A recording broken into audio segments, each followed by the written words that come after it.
for Ish, what can't be fleeting? And then you're letting him lead you. It doesn't matter how you feel. Saying he's led by God, but you feel like God is not telling y'all that. Do you still follow him? You said something interesting, Ish. You just said like men don't think the way that women do. So it almost sounds like you don't fully trust their expertise. So how could you successfully be led by So the women? majority of men don't have kids. Y'all are picking wrong. Y'all are literally picking the minority. Every man that's on this panel, y'all have more kids than all of us women. 51% of black men are single and childless. Excuses for the statistics. The statistics don't go well in your favor. So you say things like, okay, are they shooting blanks? Or they because men, I don't feel like men are overall passive aggressive. The majority of men.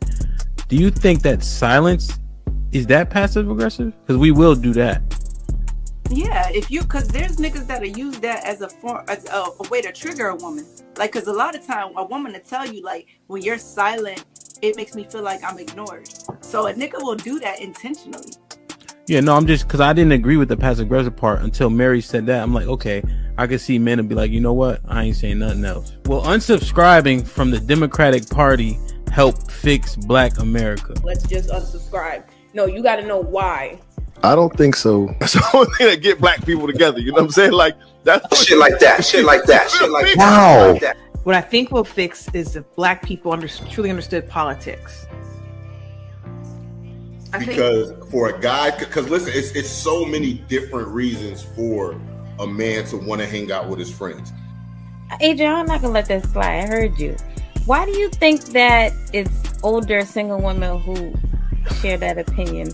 Sometimes that's the case. There has to be Explain what White History Month is. It's honoring the achievements of the greatest ethnic group in human history. Wow.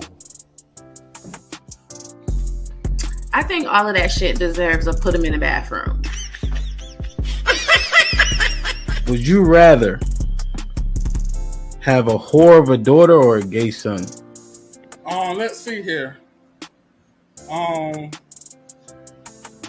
bruh. Because if she's a hoe, that ain't my problem. Hell, she just be a hoe. Shit. That's a whore. Definitely. Like, yeah, is going to college a waste of time? Absolutely. I wouldn't think for biology. And can I just piggyback on that? Read this for me, Q. Okay, $5 super chat from Omega Green. Depends. Go for STEM, medical or law. However, if you go for BS degrees like communications, is that supposed to be policies or poli-sci, political science? Poli-sci, okay. Yeah. Or criminal justice, it's wasted time. Final thought. When you take a man's time, it's like taking his money.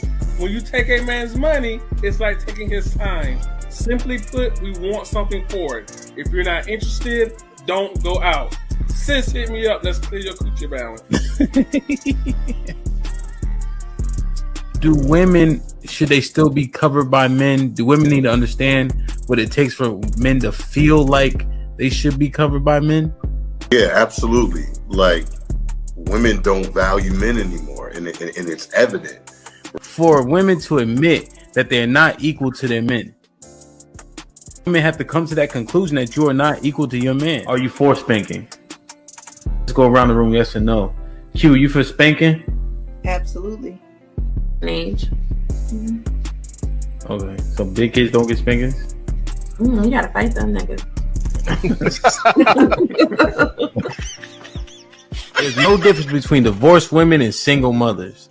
The man will, in both circumstances, suffer comparably with no benefit to himself.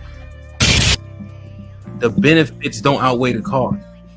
But it's still better to go with someone who hasn't gone through that. It's still better to not choose them. Have men been getting over on household duties all this time? Listen, but I don't touch a trash bag to save my life. So let me ask you, could you and your wife switch roles in what you do versus what for that person hold y'all back or let y'all go?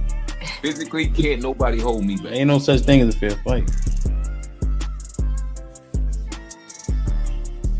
for each. What can't be fleeting?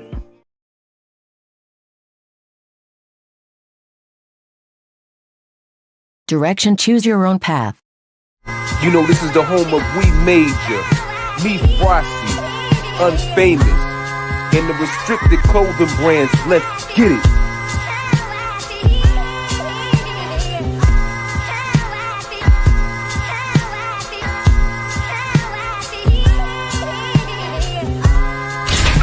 The message is always in the cloth, the colors, the designs, the fit. Basic.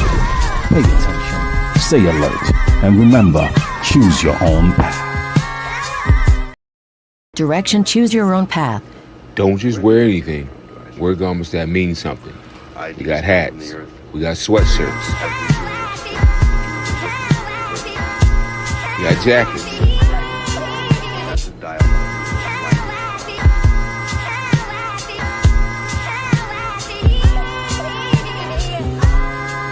We even got hoodies.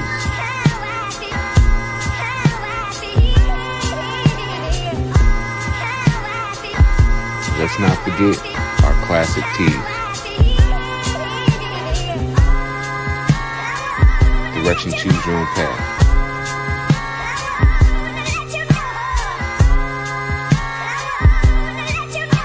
The message is always in the cloth, the colors, the designs, the fit. Basic. Pay attention. Stay alert. And remember, choose your own path.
Seeking a place with young freak, and I got what it takes to rock the mic right up on the shirt. Seeking a place with young freak, and I got what it takes to rock the mic right up on the shirt. Seeking a place with young freak, and I got what it takes to rock the mic right up on the shirt. Watch what you say out your mouth, cause 50 shots still turn the gun down. I'm Mr. Hood when I'm traveling.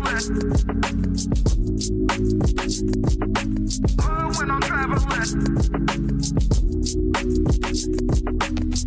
When I'm traveling,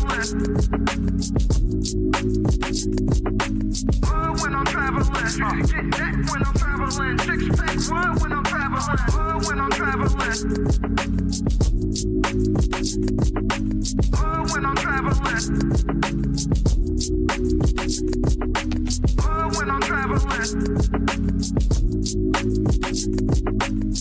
when I'm traveling, get that when I'm traveling, six pack when I'm traveling. Sure, seeking a place with young freak, and I got what it takes to rock the mic right up on the shirt. Seeking a place with young freak, and I got what it takes to rock the mic right up on the shirt. Seeking a place with young freak, and I got what it takes to rock the mic right up on the shirt. Watch what you say out your mouth, cause 50 shots still turn the gun out. I'm Mr. Hood when I'm traveling. Hood when I'm traveling. When I'm traveling, when I'm traveling, get that when I'm traveling, six pack when I'm traveling, when I'm traveling, when I'm traveling, when I'm traveling, when I'm traveling, get that when I'm traveling, six pack when I'm traveling.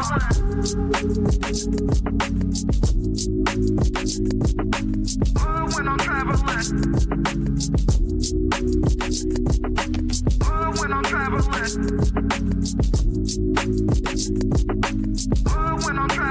Get that when I'm traveling. Six pack run when I'm traveling. When I'm traveling. When I'm traveling. When I'm traveling. When I'm traveling. Get that when I'm traveling. Six pack run when I'm traveling. Seeking a place where young free, and I got what it takes to rock the mic right. Seeking a place where young free, and I got what it takes to rock the mic right. Seeking a place where young free, and I got what it takes to rock the mic right. Still watch what you say out your mouth, cause 50 shots still turn the gun out. I'm Mr. Hood when I'm traveling. Hood when I'm traveling. Hood when I'm traveling. Hood when I'm traveling. Get that when I'm traveling. Six pack run when I'm traveling. Hood when I'm traveling. Hood when I'm traveling. Hood when I'm traveling. Hood when I'm traveling.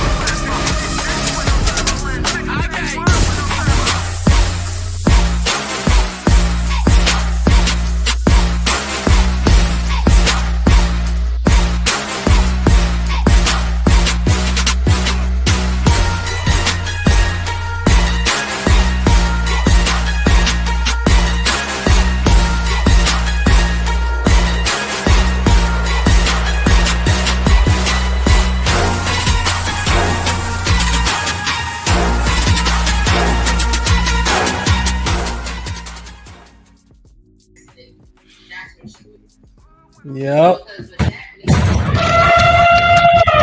Run! It's a stampede! DJ Hamp the Stampede. DJ Hamp the Stampede. Like, share, subscribe, tell a friend, and tell a friend. Hit that like button right now if you can. That helps the channel the most. Mr. Fantastic, what's poppin'? Brother. Yo, what up? What up? What's good to you, man? You all right? I'm good, man. Everything's everything. What, you asleep? Nah. I was just trying to get some shit together. I got a paper to write. What?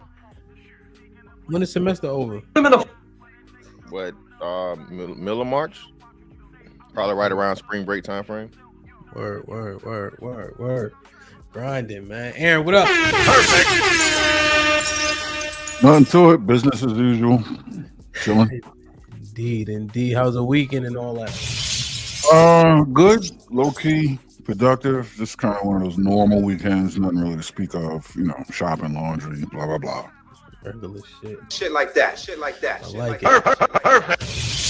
Hit the like button. We got 100 people in the building, and we have, 50 likes. Make the likes match the viewership. Let me see who in the chat. We get it popping, man. Hit the like button. Salute to y'all. Fish and Fit was popping. Good to see you, Mel. You already know. I was in the chat. E-Dub in the building was shaking. D Majesty in the building. Salute. CC, we miss you. What's going on? Quincy was popping. Good to see you. Frank, salute, my G. Nightbot behaving. Rock solid. You already? Kurt, what up, though? Impress putting in work as always. That's good. CJ was popping. DC was shaking. Let's get it, man. Mr. McBride was popping. Hope all is well. Let me see.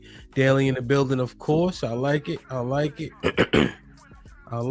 me see. All right, got Quincy, got Daily, they chat like a mother. American Negro was goody. Hope all is well, man. Vet life in the building, of course. Salute. Rebecca, good to see you. Rose, good afternoon. Let me see, man. Like, share, subscribe, tell a friend. I ain't see homeboy yet. There he is, coming through.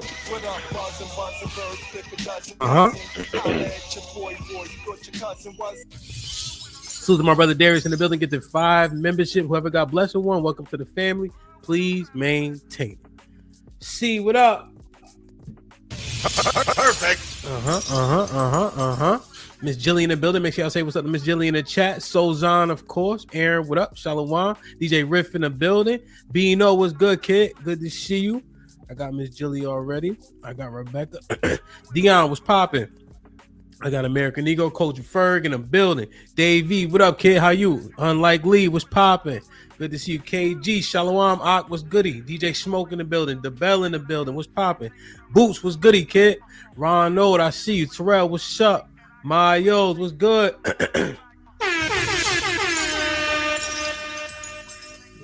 They got. No, they ain't get Miles Garrett already. That's crazy. If that's true, that's crazy. He reaching. Ain't no way. To kill, it's hard to say they don't need him, but they don't. I mean, I'm just saying. To Killer, what up? Anthony, what up? Sway, what up? No Country for Old Sims, what up?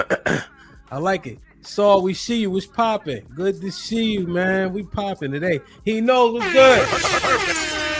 I like it, man. Salute. Byron was good. If they get him, Sean, it starts up front. That was the difference with the 49ers. We just didn't have a quarterback that could get us there.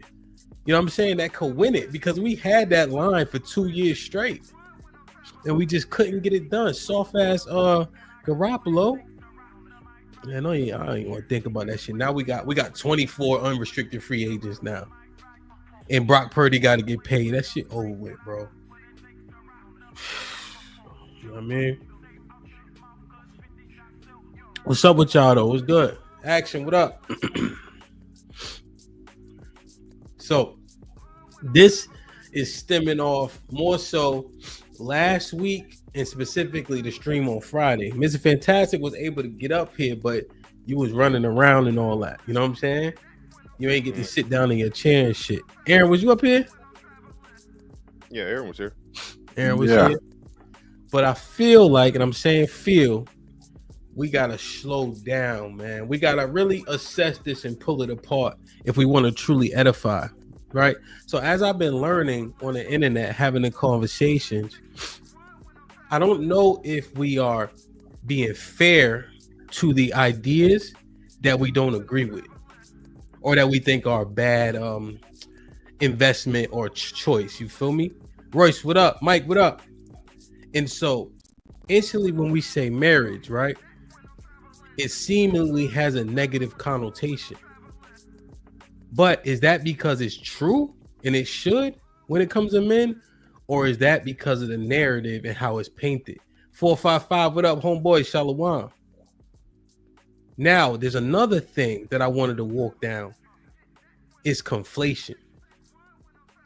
Why do we conflate the term divorce with the term marriage?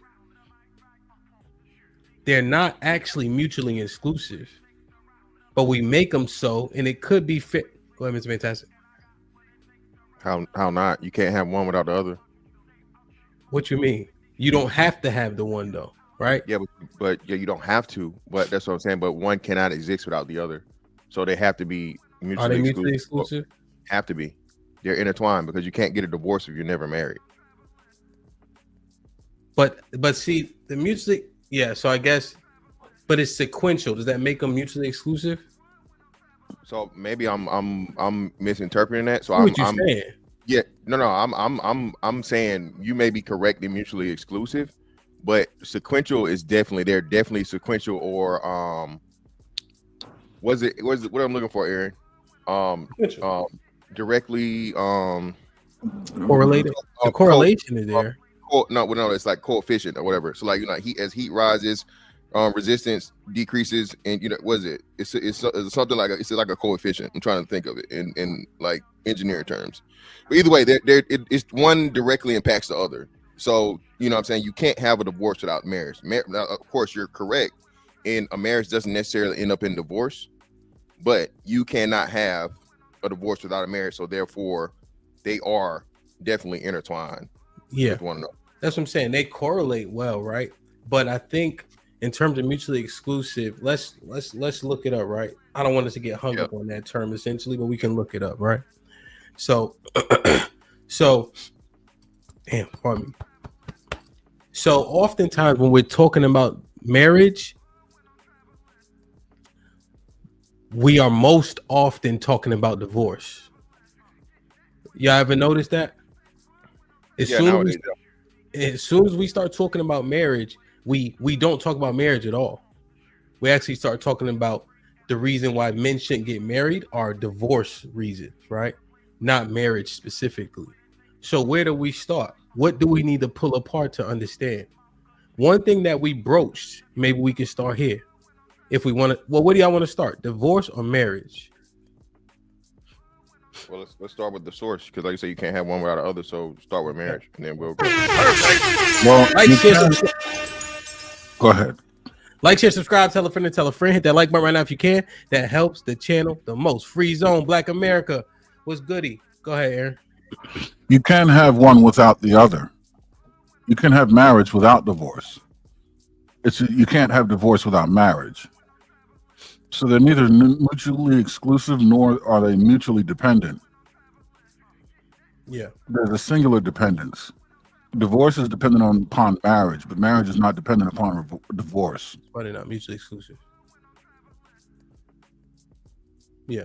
Okay. So we looked at the definition, and it said the definition of mutually exclusive is, let me see.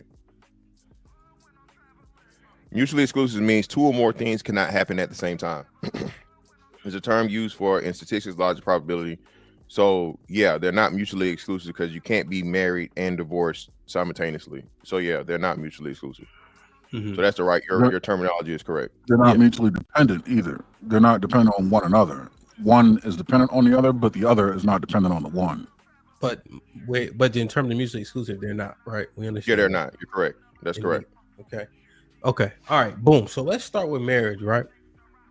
Mr. Fantastic, what was your take on marriage before your experience within it? So my take on marriage was, being raised, my mother was married twice. So my dad, of course, and then my stepdad. My grandma, great grandma was married, right? Of course, my dad's side was married. So again, I'm an 80s baby. So I grew up around marriage, right? Yeah. So marriage explained to me, and I think I'll just speak for me, was you find you love a person, you get to know that person, you decide you want to spend the rest of your life with that person, you marry that person, y'all live together forever, till death do us part, no matter what, you know what I'm saying? And hopefully y'all die together in rocking chairs on the porch while holding hands simultaneously. That's the perfect marriage, right? Nice. Ideally, right? That's the way it was explained to me. Now, what I came to realize is, and the most important thing that isn't taught, marriage is a business first. Okay. Marriage is a business. Okay. Marriage is a contract. Marriage is a contract between you, your spouse, and the state. Okay. So all the things that you need to have in business, good business principle, you need to carry into that relationship. How is this person financially? Okay. What are their long-term, short-term goals? Okay. What is the over/under on the success rate of your business due to compatibility? Certain things that you don't think matter. What are your religious beliefs and purposes? Political, right? Stuff like that. And most importantly, mental health. Where are you mentally? Where is that person mentally? And how do you guys? What was their life like before you? That's very important. We're never taught that. So all the body count shit, I never had a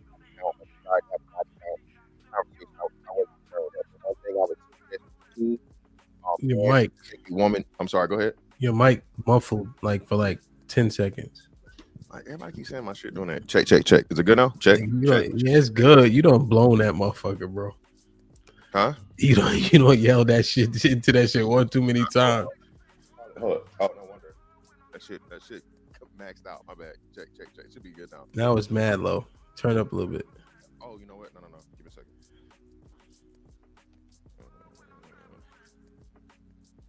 No, focus, right? That's the one. Hold on. Make sure.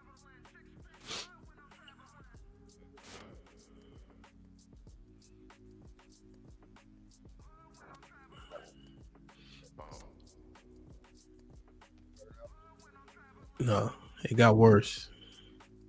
Just turn it back up. Check. Yeah. You got a bad wire or something. Say something. Check. All right, good. Don't I touch. check. Stop touching shit. Yeah. Well, I enjoy. Well, it's on the StreamYard side. It's not on my side. You, But anyway, you done enough. You done enough, bro. Just leave. anyway, what was I saying? Oh, the mental health aspect. So, the most important part of the before you marry somebody is understanding who and what they were before you even met them. What is their childhood like? What is their relationship with their parents, mother and father? All those different things, right? Mhm. Because that's going to be a big part of the foundation of that person and their understanding of what a healthy relationship is, Yeah. right? How to work things out, the willingness to work things out, how to solve problems, be there, all these different things, so on and so forth. So that aspect of it, and then of course, once you're in it, So you done talked about. See, this the problem, right? Who assesses it from that lens initially? What percentage of people? very few. I'll say very few. And then, but what happens is, right, when let's say we just stay on that path for a split second, marriage gets a bad rap because people ain't doing their due diligence. So we tie ourselves to somebody under a contract, right? But we don't vet the person we tying ourselves to and then blame it on marriage. Think about that. Well, I agree with that, but at the same time, I don't think it's willful ignorance. Okay. I think just like at this case in point, right, it's something that's not taught. So it's like buying a house, buy a house, right? But motherfuckers don't tell you, hey, ain't no maintenance man, motherfucker, that's you. True. All right, and if you don't get this motherfucking the home warranty, an electrician just gonna come out as $100. The plumber just gonna come out as $100. You see what I'm saying? Yeah. So we're told to do these things. Finish it though with the analogy, right? I ain't say land. I haven't seen land depreciate in a long time, right? And so even when you look at those nuances of owning that, well, go ahead. No, you was grown then. Well, yeah, you were grown then, bro. I said you it in 2008. You was grown. You was grown in 08. Yeah, 2008, 2009. I'm just saying. Okay. I'm just saying a long time. That's that's a little minute. And so oftentimes when you look to invest in something, a house is still one of the better investments, even when you compare it to stocks and things of that nature. Right. And so even though those nuances are things that you have to work through, and you be like, God damn, man, this washer won't work, this dryer, but you got that $160 home warranty that you think the most high that you invested in, right? And you like, but the house is still worth it once you fix the washer. You see what I'm saying? So I want to make sure we just finish the analogy, but go ahead. I derailed you. No, that's cool. We aren't taught what it is. We sit back and we watch it, and we aren't coached or trained as to what the aspects are. Especially and now it's not happening at all. So we went from like being the last generation to see it for real. Yeah. You know what I'm saying? To where it stopped happening. So if it's not happening, where we at now? 30%, right? Us, yeah. Yeah, 30%. So if we're at 30%, how is it that the majority is going to know the concept of it or have any, you know what I'm saying, a desire for it when the mass majority they don't have never seen it. Yeah, they don't see it. There's nothing to mimic, right? There's nothing to even aspire to because you don't see it on a consistent basis. That's why I wanted to slow it down and have the conversation about it, right? And just real quick, and then even thereof, like you said, then it goes back to your first point, the most important part of that 30%. It's safe to say 90% of those aren't taught the important concepts of marriage. Yeah. So even the ones that are doing it, it's safe to say they're probably not doing it. They're doing it with good intentions, but not the right preparedness. Yeah, the preparedness is very, very low, right? And I think that those are the key components, right? Because when we look at marriage first, before we look at divorce, let's look at the benefits, So that's a good breakdown. That's a good baseline what Mr. Fantastic articulated. Because what he in fact articulated more so was preparation, vetting, right? Weighing the pros versus the cons of the person, right? People even assume that they can get over two different religions in a household, not understanding how impactful that is, right? So slowing it down and looking at all the aspects, not just how beautiful she is and how much you love her, right? So I think that that's key. I appreciate that baseline. Aaron, what was your initial take on marriage, bro? It was pretty much what I saw in my parents, and other very close family members. I mean, I've seen divorce, but I've seen successful marriage, I would say, at a greater rate. But yeah, most importantly, it's what I saw at home. And to wrap that up, it's two people that are still successfully married and have gone through the ups and downs of life. You know, be as many as they are, and every type you could imagine. But the marriage itself being the driving force that led them to success in life. You know what I mean? Yeah. Like it was the marriage that drove them to being successful, not necessarily success leading them to marriage. Okay. Yeah, I think what I saw is because Miss Fantastic laid out a good baseline, right? So I don't even want to convolute it too much because I think that that's the key, right? But what I saw was the support system, you know. Now my mom, she don't back down from shit, right? Like, so I definitely seen fussing and all that other shit, right? But in terms of holding somebody down, holding the kids down, etc., you know, and I think everybody thinks this about the people, they parents, right? But I will argue it's second to none, you know. And oftentimes when shit be hitting the fan, you know, and you in your most vulnerable, that person that you married to and you closest to, there's something that you can't like replace with nothing else, you know, like just being in compromising positions, you know, where you don't want nobody to see you, you know. I just saw that in so many different ways, including myself, right? My grandfather, he passed away from pancreatic cancer, right?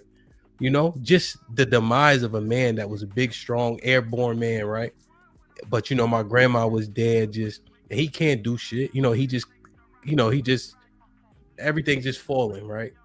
But having that support system, you know, it just makes that trajectory of life, because people forget the maturation of life. Once a man, twice a child, right? People so focused on these aspects where, okay, my dick works well, so I got to make sure that I get that, right? But it's a whole lot more before and after that, you know, that I've seen value in.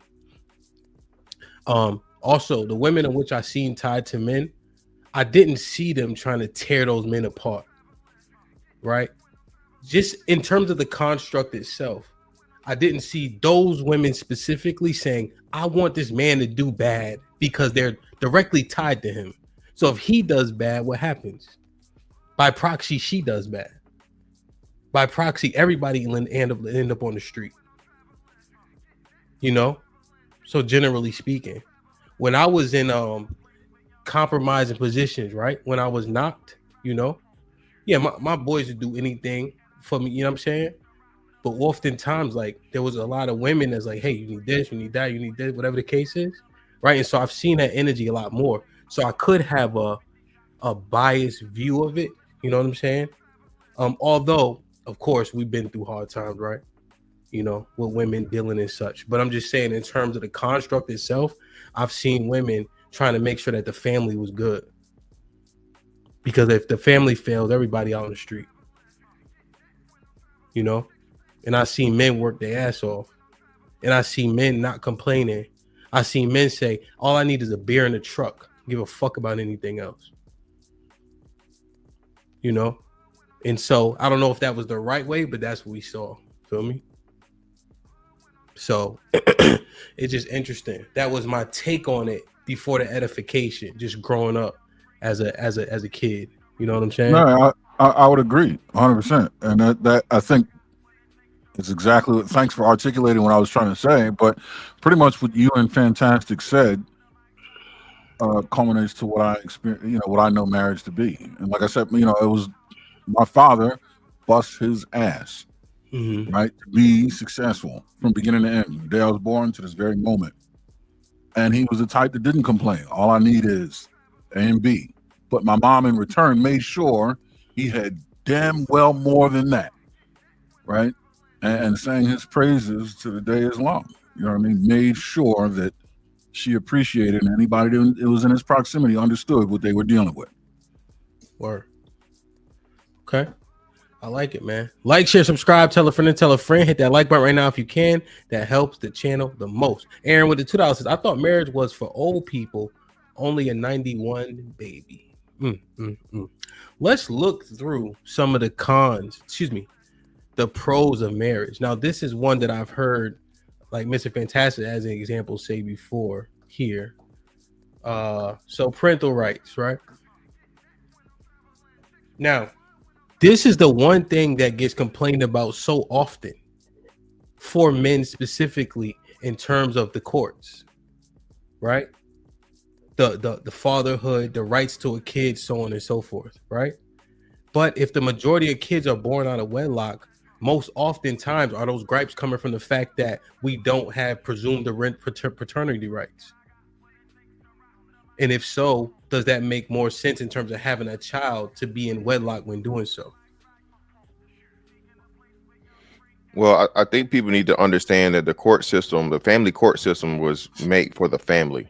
So what happens is now that the structure is still the same, but the structure is the same, but the reality has changed, is what messes everything up. So of course, so when you're married, like you're saying, it's there's a con to it too, but I'll save that to when we get to the cons. Any child had within that marriage is considered, you know what I'm saying, parental rights to those two people, right? So that's a step you can skip if a custody situation comes up. And whenever you do the divorce, it's all in one. So there is no even though child support and custody or timeshare, however they want to do it, however you describe it, depending on the state, right? Yeah. Are directly intertwined. If it is a child had out of wedlock, there are two separate systems that you have to deal with at separate times, right? Yeah. And it may coincide simultaneously. When you do it through the marriage, everything happens together, right? So you're just dissolving the marriage, but you're establishing paternity and or custody. You're establishing the custody format. You know who's going to get how much time and what, and then if there's going to be child support to be paid, that will all be calculated at the same time. Okay. Yeah. So how important is this, right? So Miss Fantastic was breaking it down, right? Let me just read these, right? AI overview. I just Googled parental rights for men when married, essentially. When married, a man automatically has equal parental rights to the mother of their child, meaning he has a right to participate in major decisions regarding the child's upbringing, healthcare, education, religious upbringing, as well as the right to seek physical custody and visitation time, with courts always prioritizing the child's best interest when making custody arrangements. So, presumption of paternity. When a child is born to a married couple, the law automatically presumes the husband to be the father, eliminating the need to separate paternity establishment procedures. Equal rights and responsibilities. Both parents have equal rights to make decisions about the child's life, including medical care, education, and religious upbringing. Custody arrangement. If the couple divorces, the court will determine custody arrangements based on the child's best interest, considering factors like the stability of each parent's home and the child's relationship with each parent. Child support obligations. Regardless of custody arrangements, both parents are typically obligated to financially support the child. Now, how important is this, right? And again, here's the breakdown, right? And that's why we got to go slow, right? Because when we start talking about the kids, right? The allocation of the kids, child support, how it's so lopsided for us, right? If having a kid in wedlock, I don't want to use too strong of a term, protects or guards against or assumes things that are beneficial, right? should this just be glossed over in terms of marriage? How valuable is this? How much? So all these rights that a man will have while being married, how valuable should this be weighed? How heavily are we weighing this? Well, you're only weighing it. You're only weighing it in the case of, like you said, divorce. Otherwise, it's just, you know what I mean. It's just there. You're automatically the parent. So you're working in the capacity of being a parent and having the rights of a parent. You know what I'm saying? But it only becomes a advantage in the negative, though. You see what I'm saying? So is it really a pro? Is it really a pro if you can only use it? You know what I'm saying? Once the marriage is over. Well, I think these are things that are assumed when married, right? And the reason why we can weigh it as a pro is because we often hearing about what happens when men are having children outside of being married, right? So the complaints come from when men are having children outside of being married. And so these are the rights that men are assumed already when a man is married, which would have to be a positive. Yeah. Okay, so you're saying, yeah, okay, I got you. You see? Yeah, I see what you're saying. Fantastic, but the comparison isn't a man that is married facing divorce. It's a man that is married that has a kid against a man that has never been married and has a kid. And I think these marital components do stand up as an advantage, as long as the kid's in the picture, which it would have to be, right, to define these parameters. But even in the face of divorce, I think there's still an advantage. Well, there's definitely still an advantage in the face of divorce, yeah. Right. You see what I'm saying? If you're married or married facing divorce, there's still an advantage to never have been married, but having a kid out of wedlock. Mm-hmm. And I'm just wondering, right? Do most men, and I'm just asking, right? This would be speculation, and we can look at the numbers, right? I guess the numbers are still 50-50 essentially. But do most men want to procreate? Want to procreate? Yeah. Yes. Yeah. Yeah, I'd imagine so.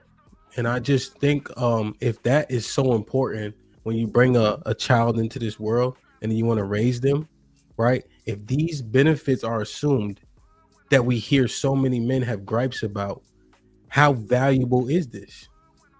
To me, if that would be, if we think most men want to get married, or excuse me, most men want to procreate, then this would be uberly valuable. Yeah. All these assumed parental rights. Yeah, detrimental. Yeah, for sure. Sorry, go ahead, Aaron. Well, yeah, no, valuable, but I mean, yeah, it's not valuing these things could be to your detriment. Oh, I see what you're saying. Yeah. So I'm just wondering, like, do we put the right value on this? Because if most men want to have a child, right, and then we talk about ad nauseum the detriment and the deficit that they're at when they're having children outside of wedlock, should we be high this pro for marriage specifically, or is it glossed over and made too casual? You see, because I'm looking at the effects of us having kids outside of wedlock and what men go through. So would this make marriage uberly valuable?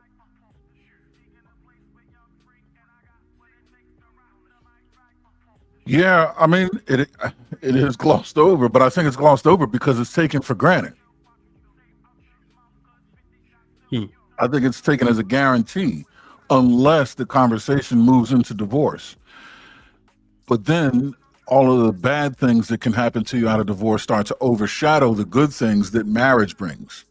And I would say rightfully so, because at that point in time, the good that marriage has brought is kind of in the can because you're facing divorce now. Like, you know what I mean? Like, that's been made a moot point. But yeah, for that very reason, it is taken for granted. I mean, it's unfortunate, but it's taken as a guarantee. Okay. It's fantastic. Any thoughts on this? Because I'm not listening to no. See, because this will happen, right? People, we don't never slow down, right? And I don't never mean don't mean never, right? but we don't look at things objectively, right? We had these conversations for so long, so we just sit on one side. Pause. You know, so I'm just looking the complaints versus what you are protected against when married, right? Just with this specific pro when it comes to marriage. You see? Any other thoughts on this one specifically? This seems pretty cut and dry. As the family, the parental aspect of it is, like I say, is just pretty cut and dry. You don't have any obstacles, and you aren't. You know what I'm saying? You are literally given equal rights as a parent. So if the parent was to try and do anything, you know what I'm saying, you have protections. Yeah, and I think again, because we have the conversation so much about how the niggas is getting ran through that ringer, right? And marriage literally guards you naturally against so many things. Now, are we saying that you can't lose or won't lose? Ain't nobody saying that. We just looking at the assumed rights that the father has, as opposed to when he's in marriage, as opposed to when he isn't. Right? I think that's key. So I want to make sure that that's clear. Parental rights for men while married far exceed in terms of benefits than having a kid out of wedlock. That's cut and dry. Let me read these real quick. Sophisticated jerk with the 10 ounces. Quick question. Do you think most people would get married if they were not allowed to get divorced? No. No, people always want a way out. Harrison, salute, kid, was popping. Aaron with the $2 says, Google says child support is easier on married dads. I don't know. I didn't see that. I didn't see that clearly, Aaron. I didn't see that as clearly, right? Because it's an equation. Yeah. So James said marriage 1-0. James, keep the score, all right? You think it's gonna get spooky for marriage, Mr. Fantastic? Benefits. Now, this one interesting to me for sure. Tax benefits.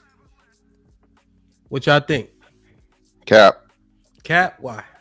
I literally covered this. The only way it is really beneficial is if you have one person that's making a whole lot of money and then you got like a stay-at-home mom or something. So if that's your dynamic, which we know that is the least in the very small minority of marriages, yeah. But no, two people that's making the amount of money, it's the same. You'll be at the same tax rate if you were single. You know what I'm saying? Making that amount of money versus whatever. All it is you doubling the single rate for the most part, for all intents and purposes. Yeah. So you get two people that make an 80. I think what's the limit? I think it's like 150 or something like that, 150 or 125,000, whatever it is. You know what I'm saying? Mm-hmm. Versus you know what I'm saying, what it would be for a single person. So the tax stuff is always over exaggerated. It's not that great. Yeah. So to your point, the lower tax rate. This has a good example. So $200,000 earner gets taxed at 32%, right? But drop to 24% rate of a married taxpayer filing jointly if their spouse did not produce an income or if their combined household income remained below the 24% tax break cutoff. $383,000 threshold for tax year 2024 or $394,600 for tax year 2025. So essentially, you can lower your tax burden if she ain't making no money or he ain't making no money. But 32% to 24% is a huge drop. You don't think so? 8%? No. Hell yeah. For taxes? 8% tax break. Hell yeah, Mr. Fantastic. Let's do the math. Okay. So 8% on 100,000 on 100,000 is what? $8,000? Mm-hmm. That's a huge drop, bro. Send me $100 every time you get paid if you don't think 8% is a lot. It's again, you got to think though. So hold on. See, y'all love trying this. Go ahead. So I'm single. Yes. All right. Mm-hmm. I'm free. I do what I want. I only got to take care of me. Okay. I'm gonna make up that $8,000 and not having a wife, not having kids. No, that's speculative. We talking about no, Mr. Fantastic, you can't do that. That's unfair. Well, I can't do that. I mean, you can, but it's not fair. I know I can. But it's not fair though. Still, it is fair. We talking about the money, so let's talk about the money. Like, I went over this. But Cho, you know, majority of people ain't running. They not living that life you living. You know that. It's not, but I'm not even just saying me specifically. This is an anecdotal. I'm just speaking specifically from a mathematical standpoint and expenses. You saying that 8,000, you spend way more than that maintaining a woman. Yeah, that's what I'm saying. Yeah, way more than that. All right, but you know people be in relationships, bro. Yeah, I understand it, but still, that's what I'm saying. That is still, but as opposed to being alone, you saying as opposed to being alone, you having a marriage, you save $8,000, but you spend way more than that. That is worth, and again, like you said, that is worth $8,000. My freedom, mine, I can do whatever the fuck I want. Is way worth $8,000. Stop playing with me. Okay, but what we're looking at is the confines of marriage and the benefits that are associated, right? So what we're looking at is I understand your point. It's actually a good point, right? To be fair. However, when you look at the benefit, would you agree that this is a benefit with the disparity in income if it was there? Yeah, but again, like I said, that's going to decrease as you feel me? Like I'm saying, most people aren't making $200,000 a year. Most couples aren't making $200,000 a year. I think the average household income, which would be two people, is something like 96 or something like that, just under 100,000. Yeah, but also. Yeah, so and even essentially the tax break cutoff is 383. So let's say even if he made 200, even if he made 300, right? Essentially, she makes 80, he still qualifies for that tax break. You see, because she not bumping him over the tax break cutoff, so he still qualifies for a lower tax bracket because of the combined income doesn't equal what it's supposed to equal. So if he make 380 on his own, what's going to be more? That's not that. It's not it's a good. I like. It's funny. Hold up. No, the conversation today is the benefits of marriage, right? Yeah, so we're talking about married the you get when married as opposed to when you're single. You just saying that you save money. You save money by being single. That's all you're. That's what you're saying. Not just the money aspect of it. Your entire life to where you make all your own decisions and you do what you want. Niggas that's worth well over $8,000 if you're making that kind of money. Niggas don't even have. It's fantastic. See, we trying to expedite the get here. On the 8,000, but it's a lot less than that because, like you said, most people aren't even making $100,000. Okay. This is why we're having the conversation. This is where the conflation begins. We're just trying to identify individual benefits, individual pros and cons without using other pros and cons to offset the pro or con that's currently under scrutiny. When you do that, it starts to give credence to the reason why we're even having this conversation. I understand it. We got to have the full conversation on Aaron. So so we drop it down from the 200. What? Now we at what? What do you mean drop it down from the 200? Drop it down to the normal, the actual money that people are making on average, right? It's a whole lot less money. We talking $8,000. That was out of what 200,000 or whatever it was, right? That's what I'm saying. Are you? So if you were to ask me, are there tax benefits? I would say by and large, not really. Yeah, but not for the reasons you're saying it. It's not enough. That's what I'm saying. The tax benefits is not something to enough. It's not enough money for you to claim that it's a con when everything that comes with marriage. You're sacrificing. That's not why I'm saying it's not a measurable advantage. I'm saying it's not a measurable advantage because the places you would have to be as far as income is concerned to make it a measurable advantage, most folks don't live there. Yeah, that's the same point I was making though. I made the same point. That's what I'm saying. Most people aren't. You're saying even if you did live there, you would offset the advantage by the advantages of being single. That's a different argument. They can be tricky. Yeah, that's both though, because I can take that $8,000 and invest it. If I'm making $300,000 a year or $200,000 a year, I can just sit that to the side and eat that and get that back on what's the name. Like I said, if I have LLC or corporations and shit, it's other ways for me to Niggas is tricking and all that. You dating, paying. Come on, bro. But again, Hamp, that is on your terms, and that's $8,000, Hamp, of where now I can do with that 8,000 what I want. If I want to trick it off, trick it off. If I want to invest it, I can invest it. If I want to trick half and invest half, I can do that. But that's what I'm saying. Most men, if you told a man, hey, listen, I'm gonna give you $300,000 a year, right? Mm-hmm. All right, you can be single or married. What you gonna be? What most motherfuckers gonna say? What are we doing? What are we saying? Okay, now, since you derailing the tax conversation, I'm derailing it. Reconcile why the most successful people are the most married people. Well, actually, now that's definitely not true because again, I think the top 3 richest people in the world, like Elon Musk ain't married. We've come to find out, Elon bro, Musk, you know what I'm talking about. Come on, so that's what I'm saying, Hamp. So that data, and I made this argument like way back in 2020, right? Okay. So the data is based on the standard of marriage being normal. Since that time of where we understood that marriage has declined greatly just across the board, not just black people, but period, right? Marriage is up right now, though. Yeah, it's up from like what's the name, but still overall from the 60s is down by a lot. 100%. But the people that make the most money are also the most married, though. Yeah, but that's what I'm saying. You're going by the standard because that's what it was. Just like the same thing with like marriage numbers or marriage rates, right?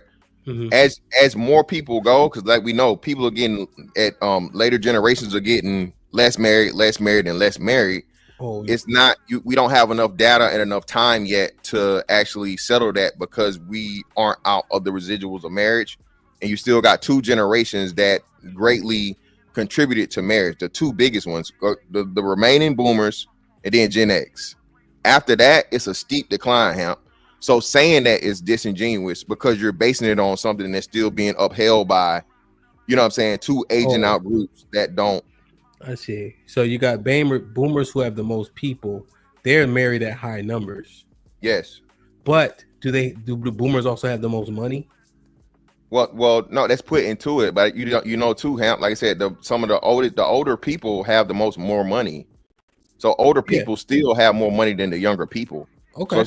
So it's a substantial amount of boomers that are going to have, trusts and retirements and pensions and property and all this shit, right?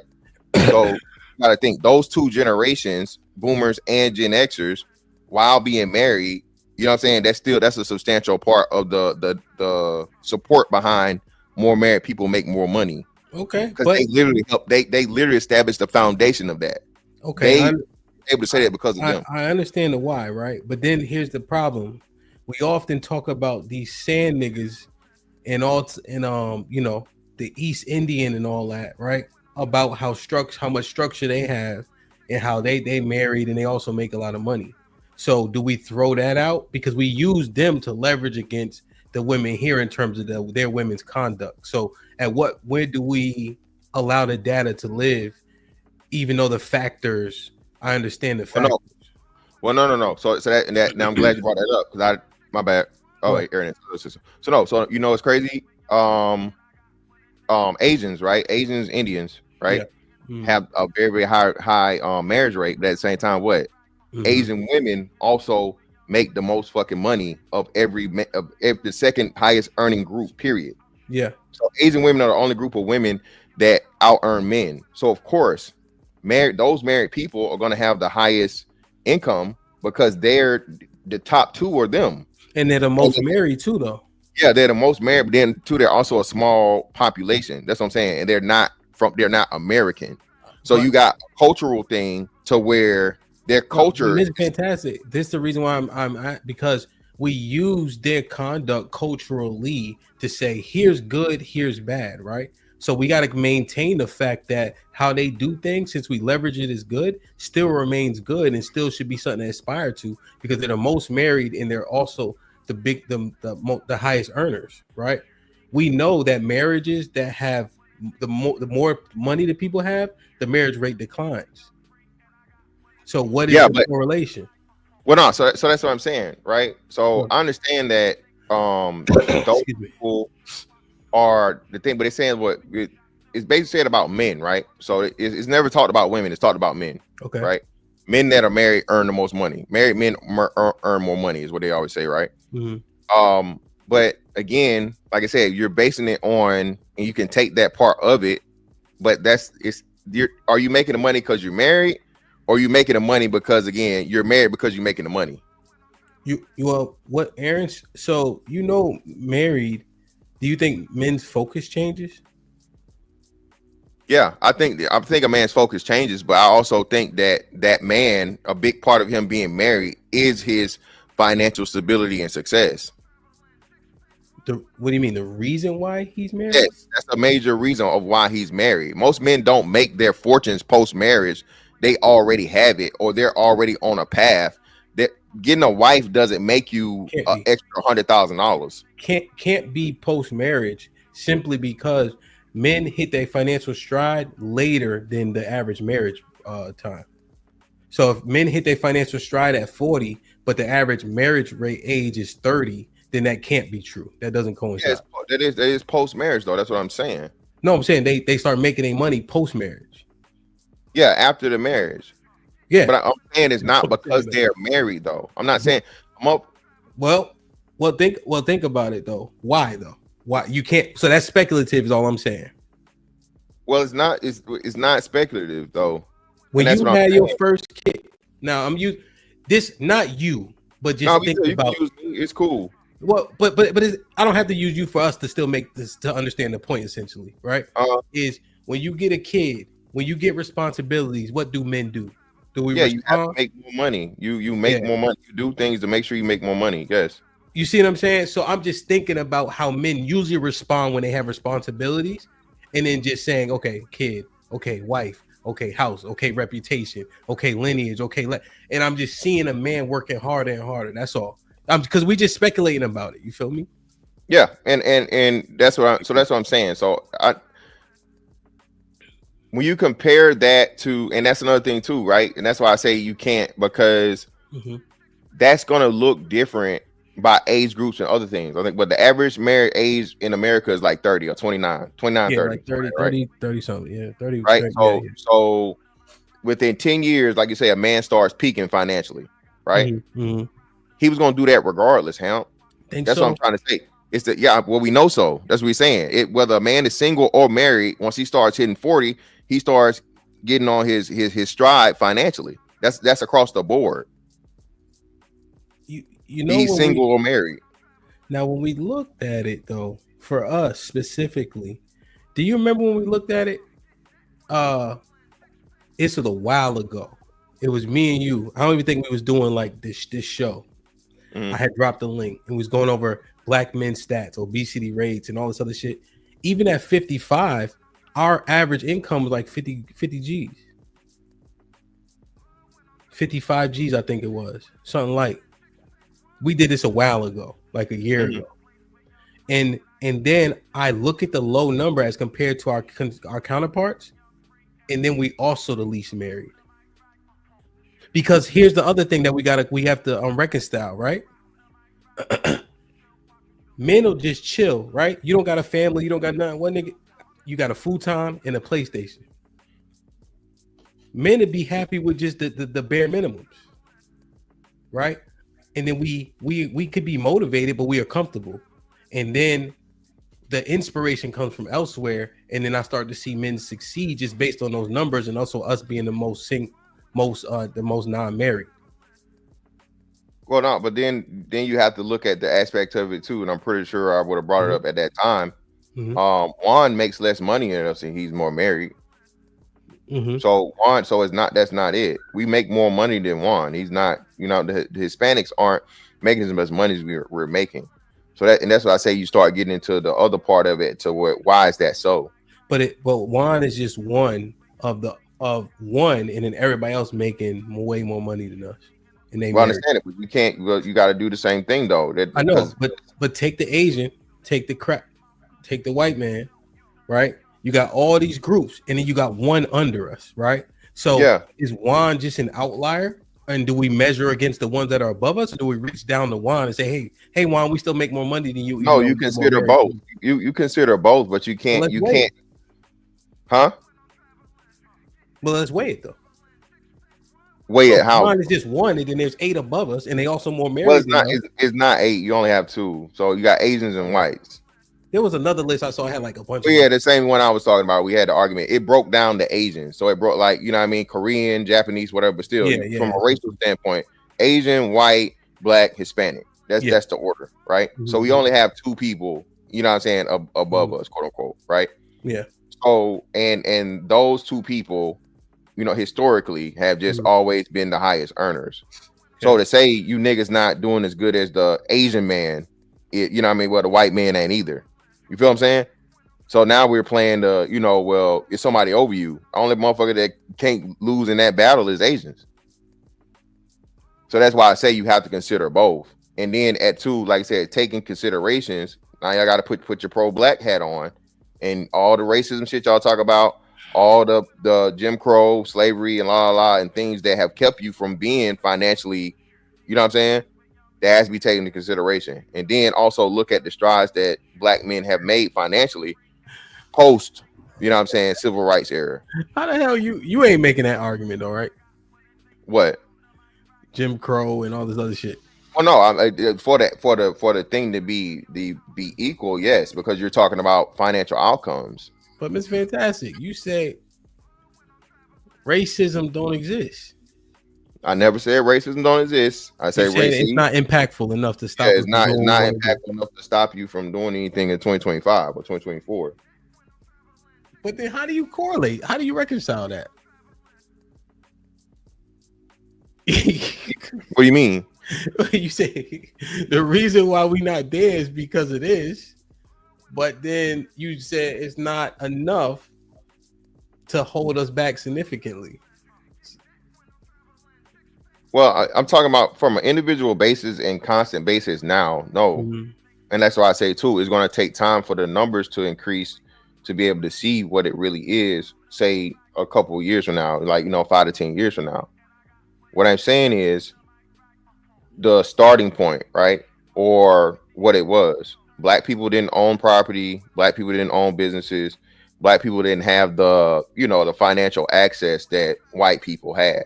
Okay. So once you start, you're starting out at a fucking deficit, right? Yeah. So it was never any point in time to where the white man and black man were equal monetarily or financially. So if he's already starting out with $100,000 and you at 0 or negative for years, it's kind of unfair to fucking say that, oh, you're not doing as good as a fucking white man. It's kind of wild. It's just not reasonable or rational from a social standpoint or a mathematical standpoint. It just sounds conflicting based on past conversations. It's not conflicting. And again, it's just I don't focus on it because again, I think bringing focus to it brings more of an excuse, and people try to take the racism part of it. But again, you take all the social shit out of it, just mathematically, strictly looking at it mathematically. White people start out with, you know, a whole stack of money. Black people got nothing for years, for a substantial amount of years. You can't tell niggas where your money at, nigga. Well, damn. I'm just supposed to I'm supposed to literally pull it out of the air. I'm supposed to motherfucking abracadabra it to be on the same level. And not to mention, not just that, Hemp. Another big part of this too is volume. So you're outnumbered, what, 5 to 1? 5 plus to 1.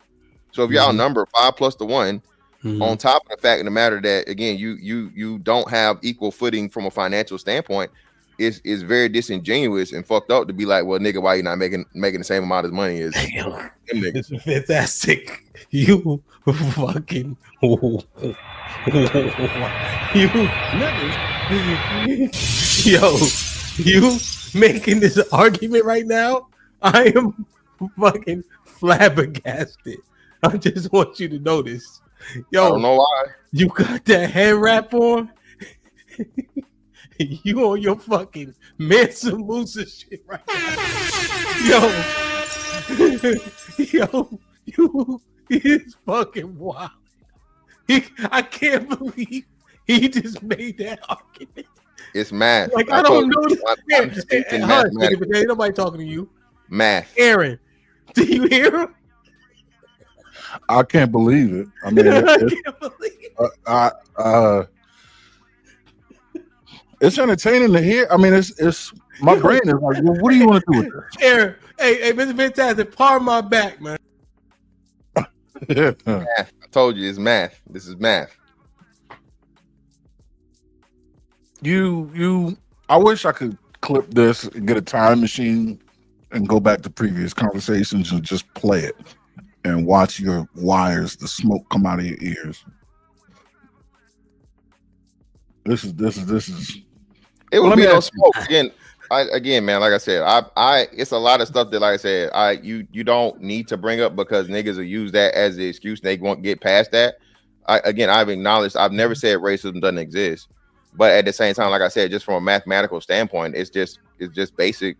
It's basic math. Fantastic. Stop, bro. Stop. It's basic math. I got too much phlegm in my chest. Just stop. Yo, you gotta stop. Stop what? Stop. I know that we only got 4 more days of Black History Month, but you don't gotta do this. You don't gotta do it. There's somebody on the side of you with a gun in your head? No. Okay. Oh my goodness, man.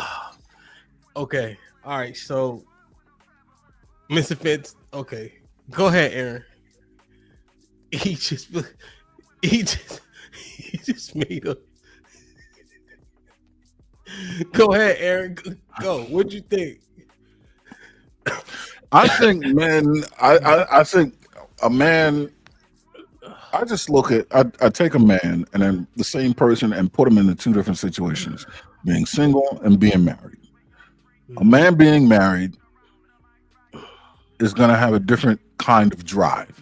That's plain and simple, right? And let's say this man started out driven, but a man that's driven to be married is going to have a greater initial drive, which is only going to exponentially increase once he becomes married and has a family, than a man who's driven to remain perpetually single.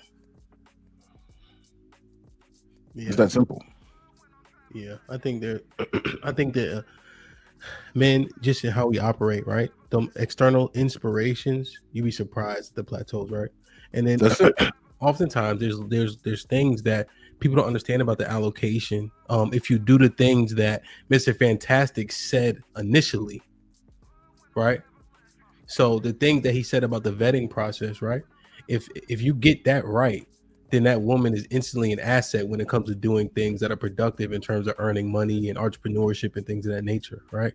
So if she's educated in administration, accounting, whatever the case is, now you have a built-in resource, right?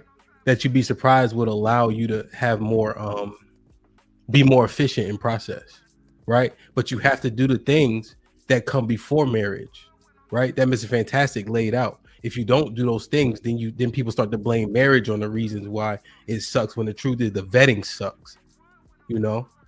And so when he said it's a business, right? And so I see that in terms of an instant benefit, but the vetting is key, you know? For sure. Let me read these real quick. Let me see. Did I read this one? Yeah. Hey, yo, what's poppin'? Been a member for 7 months. If you are married and then divorced, those lawyer fees happen no matter what. However, if there's a quarrelsome woman, it's a bigger battle, maybe more expensive than no marriage.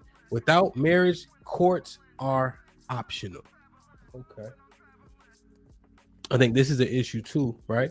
In terms of how men think, we think that we can get it all back. And I think the statistics say that men fare better after marriage or after divorce than women, right? But essentially we go about this wrong too, right?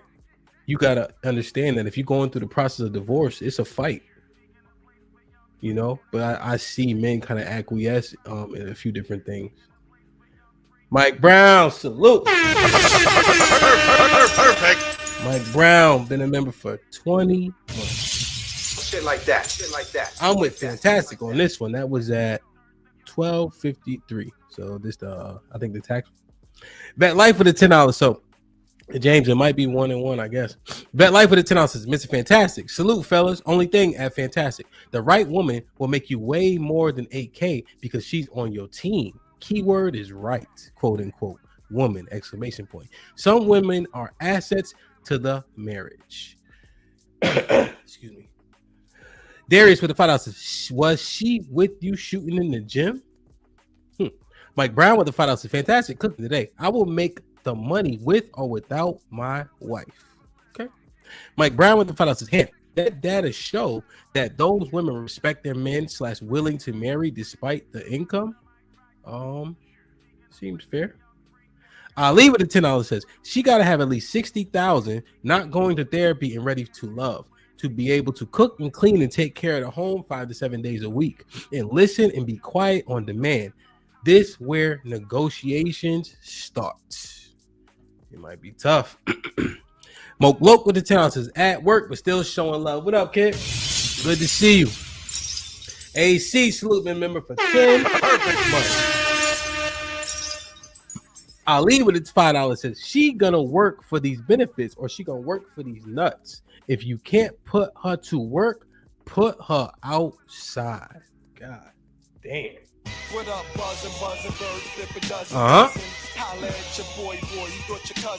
Ezekiel Ben Israel, Shalom. I get this 5 memberships. Whoever got blessed with one, welcome to the family and please maintain it. Israel, salute, brother. Sway with the $2. If Fantastic gave that grace for a black woman, I'd be shocked. AL with the $2 says, does she have to be married to be on your team? Hey, man. Contract. You know what I'm saying? But that part, I don't know, Mr. Fantastic. That shit crazy. I don't know how it's crazy. It's math. But and I'm looking at the thing, right? So then too, like, so men peak on average at 78,000 from 35 to 39. Let me share my screen. Who? Us? Just men in general. Well, us though. Well, I mean, I have to try to find it for black, but this is what I'm saying, right? You gotta sparse it out because that entire conversation that we just had was predicated on black men. Black men specifically. So let me try to find black men then. You see what I'm saying? Because we were just talking about as compared to our constituents. But this would track regardless, right? So this says according to census data, the average household income for married couples is $146,000, right? Okay. And we split that down the middle. That's what 73,000, right? Which you know that's not going to be the case. More like the man make a little bit more, so on and so forth. But either way, let's go with that 73,000. The single man peaking, like you said, and like I said, that's on average for them. So that's what they're pretty much maxing out at too. That's going to be maxed out for the married couple, right? So the single individual peaks at 35 to 39 at 78,000. So you're still making more money single. That's what I'm that's what I'm saying. So the single man that's at his peak is making more money than the married couple if you double it. It's just the fact of the matter you got 2 incomes, so that's the part of it. Okay, but there's 2 incomes. Yeah, I understand that. I understand it's 2 incomes. What's popping? But just like there's 2 incomes, there's 2 or more. There's 2 or more expenses, right? So if I only got to take care of myself with 78,000, no. What do you mean? No. You got 1 house. 2 incomes. Yeah, but still 2 people. It's 2 people you got to take care of. Fantastic. But we deal in properties, right? So we know that adding a person doesn't double the bills. Well, no, okay. I'm not saying doubling the bills, but still the expenses of everything else. More likely not, there's 2 cars. You're not going to share a car. 2 cars, more car insurance, whatever the health insurance and stuff is going to be, so on and so forth. Your expenses are going to, let's not say double, but let's say increase by 30%, 30% or 33%. Yeah, 20. I would say 20% or so, right? Because you subsidy every time. Like, so for instance, when you get when you combine insurances, right? That person has also they don't have independent insurance, right? And so now your insurance is subsidized with the two people, and so you actually save more money by combining them. Same thing with car insurance and such, right? So now those things actually kind of come out on the other end as positive. Yeah, and it doesn't bump up tremendously. Go ahead, Aaron. What you about to say? No, exactly what you were just saying. How with real estate and insurance alone, it's the increases. It doesn't double. It's like 1.25% increase. But the income almost double, or close to double. Mm-hmm. 1.85% increase. Yeah, no, that definitely makes a difference. All right, let me look at this real quick. Now, let's transition just a bit, right? Because the fault thing, the at fault thing, when we continue to look at the numbers of divorce rate and then the initiation of divorce, right? Seemingly, whomever initiates it seems to be implicated in the reason for the demise of the marriage, right? When we parse it out, but that doesn't make sense though, because it doesn't work nowhere else in the earth. If I'm telling on someone, it's probably because they did something wrong to me, right? But what the sentiment is that women are getting divorced because they're unhappy. It's fantastic. Correct me if I'm wrong, if I'm not articulating it well. No, that's it. Mainly, the majority of divorces are happening because women aren't happy or satisfied in their marriages. That's why they initiate 70% of them. Okay. So one thing I was looking at, right, was at fault divorce. Does that change anything at all? Yeah, that would change a lot. The problem is, like I say, the majority of the country goes for no fault. Yeah, but I'm saying, does at fault change anything? Oh yeah, it changes a lot. It would. The concept in itself would change a lot, because now if you had at fault, there would be penalties for you cheating. There would be penalties for you doing things to degrade the relationship. There wouldn't be a reward. So no fault is nothing but reward. No matter what you do with so on and so forth, you can be there, and it's to a point of where literally you can legally wait to a point and then cash out on the you know what I'm saying, on the marriage. Mm-hmm. Yeah. Fault would be, you know what I mean? So look at the states though that have at fault divorce. See, this I was just thinking of this like literally a couple hours ago, right? And I'm like, let me see who has at fault divorce, right? And women are initiating, but then you have at fault divorces here, right? And one thing that stuck out to me was Georgia, North Carolina, New York, Virginia, Maryland, and Texas is in here also. For grounds for it says like it's another verbiage, but it says at fault or something to that effect. But Texas is in here also, where states are at fault, right? Where you can implicate a person. Louisiana. The most black people live in Texas, and Texas has at fault divorce. Then it's Georgia, then it's Mississippi, Louisiana, Maryland, right? What do we do with this information? Because at fault changes the game, in my opinion. Well, hold on. Because we're talking about. Go ahead. Sorry. Go ahead. No, so I'm saying, so at fault is something that you could file. That doesn't mean that all of the cases, just because it's allowed in that state, doesn't mean that all the cases. We have to know what the percentage of it was at fault. So what this is telling you is that these states allow you to file at fault and say, hey, this person was the cause of it. But even still in that case, right? This is only what? Go back up real quick. How many states is that? 14 states? And Texas is in here. But here's the thing. It's a decent amount of states. But now here's the thing though. A lot of them are South, but specifically the most black people live in Maryland, Virginia, North Carolina, Texas, and Florida. I think are the main states for black people. Florida, Texas, and I think it was Georgia. So, because I'm trying to look at it, right? because here's the problem. Is Texas up there? Did you have it? Because I didn't see Texas. Yeah, it's in there. Yeah, I could show you. But yeah, Texas is at fault as well. Here, right? So it has no fault-based divorce. Oh, you can't see my screen. Hold on. Well, no, you had it up, and like I said, maybe it was you had rotated it. It was down. It says fault-based and no fault, because I guess it doesn't have at fault. It says fault-based. So essentially, you can implicate someone here, right? Yeah, because you go back up on the list, that one wasn't included in the list. It was only 14 states, and Texas wasn't included. Yeah, but Texas is on it. Texas is a fault-based. Okay, so you can be implicated. Yeah. And the only reason I'm saying it emphatically is because I live in Texas, so when I put it in, it brings up a bunch of Texas shit first. You see what I'm saying? I got you. Yeah. So here, right? And look at this nigga, right? Niggas just trying to win the conversation, right? Like this, right? So I'm starting to notice niggas that don't listen, we don't it just is what it is, right? We trying to actually understand something, right? Mm-hmm.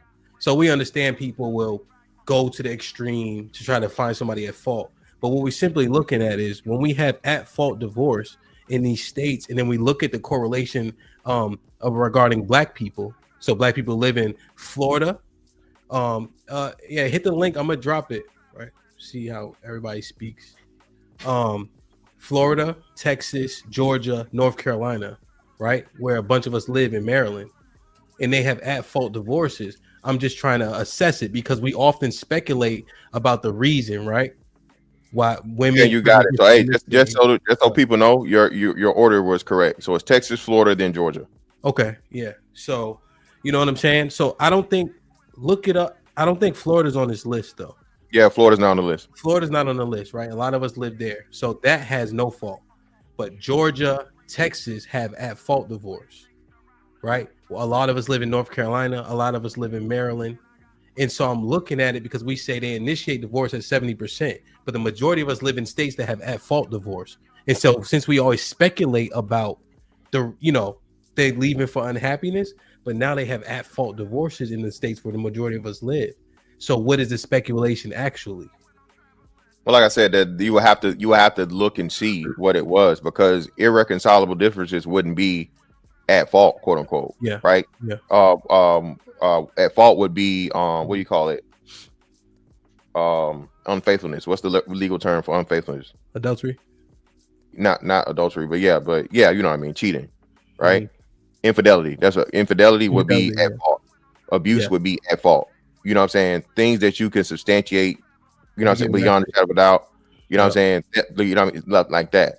So what I'm still saying is, if I was a betting man, and it's a speculation because I don't think we would have those numbers. You would have, they don't record it that way. That would still be the minority of the divorces filed, because like I said, when you go look at now we juxtapose that what you're saying with the number one reasons for divorce. Yeah. Still, irreconcilable differences are the top 3 reasons are not going to be at fault reasons. You feel what I'm saying? I see what you're saying. Yeah. Let me see. Top reasons. It should be irreconcilable differences. So this one, this is most common reasons, right? So this doesn't have them organized. Infidelity, lack of commitment, abuse, conflict, lack of intimacy, substance abuse. This is not an orderly list though. No, I'll find an order one. Here's the NI8, but that's 2013.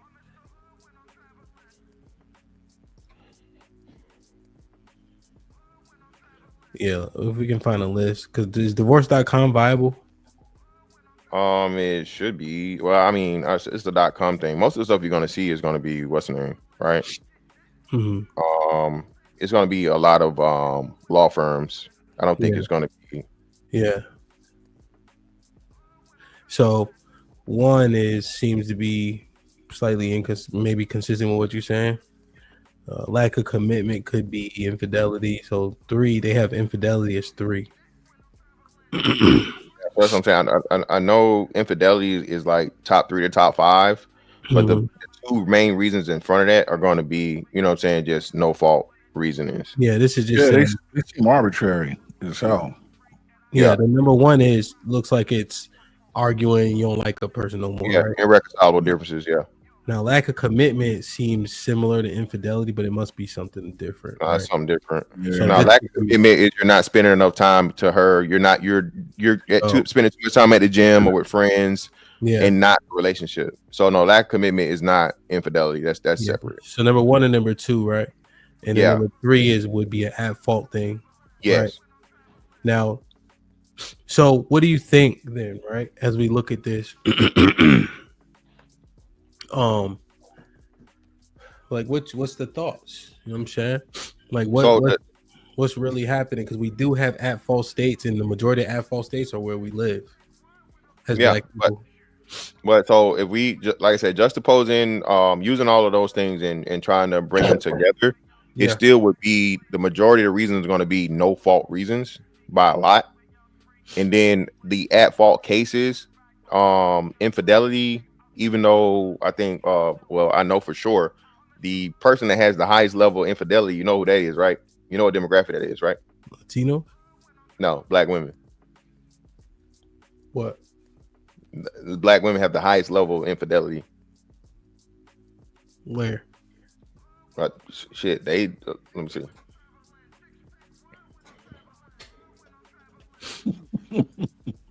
Yeah, it seems like even in the at fault situations, a lot of the things that are defined as at fault are arbitrary or can be defined just by playing with words, but they're really the result of irreconcilable situation. You know what I mean? Like it's not clearly defined. It doesn't look like. Yeah. So essentially, here's the thing about the conversation, and this is what I continue to get nervous about. We're not looking up the fact where states have absolute no at fault divorce, right? We're saying states that have at fault divorce, understanding that they also have no fault divorce, right? Now, here's the other thing, right? Adultery, right, is not something that's going to be arbitrary, right? That's also third on the list for the reason in which people divorce, right? So there are things that you can fabricate, right? But when we look at the list, genuinely, we look at number 3, right? And that's not something that somebody's going to make up, generally speaking, and they have to prove it. So, you know, we just got to look at it genuinely. But I'm going to drop the link. Those niggas be thinking we'll see. Why they won't give the fucking and see, they always hide this shit. So I gotta find it. So we're not the women with the highest rate of cheating is black women. The women with the highest. So you have the men that have the highest infidelity with just coupled with the women. Yeah, and I'm trying to find it, but I can't. But they had the article on it, but of course it's buried. So I gotta find it. But the women that have the highest level of infidelity are also black women. So you can't just put it on the men. No, we're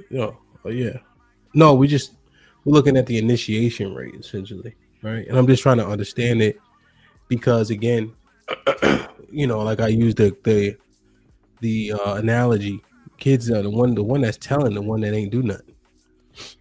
Yeah, nah, that ain't the same. Like I said, there's no incentive either, right? So there's an incentive for a woman, and like I said, so even though you said 14 states are where the most majority of black people live, right? That's on an individual basis. Those 14, those 2 states out of the other, what would that be?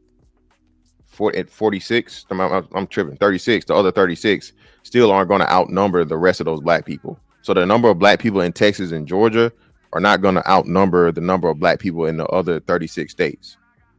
So you're still basing that on a minority of the black people in totality of the nation. Because like you said, Florida is also on that list. Florida's number 2 in that list, but they're not at fault. Yeah. So that would take up a substantial piece and counterbalance even the 2 larger states, two of the 3 larger states. So that's what I'm saying. That's well. See, I understand that's a good point, right? But So do you have to retract that black women have the highest infidelity if we can't find it?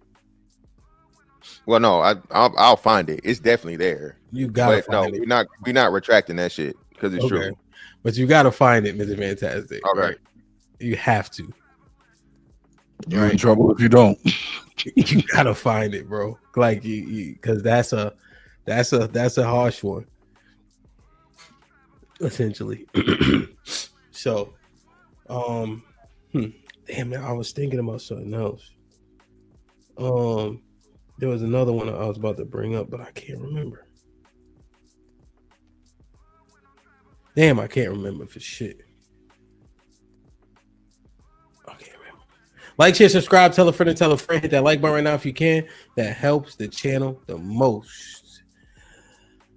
Mike Brown with the finals. NC allows for no fault divorce based on 1 year separation, even if your spouse does not agree. Quick search. Yeah, so hopefully we clarified the fact that we haven't looked at fault before. And so if we're looking at it for a different lens to understand what the speculation behind the speculation, then maybe we can get some clarity, right? Aaron L. what it tells you don't need to be married to have 2 incomes. Thanks. Hey, L. what it tells us, does she have to be married to be on your team? No.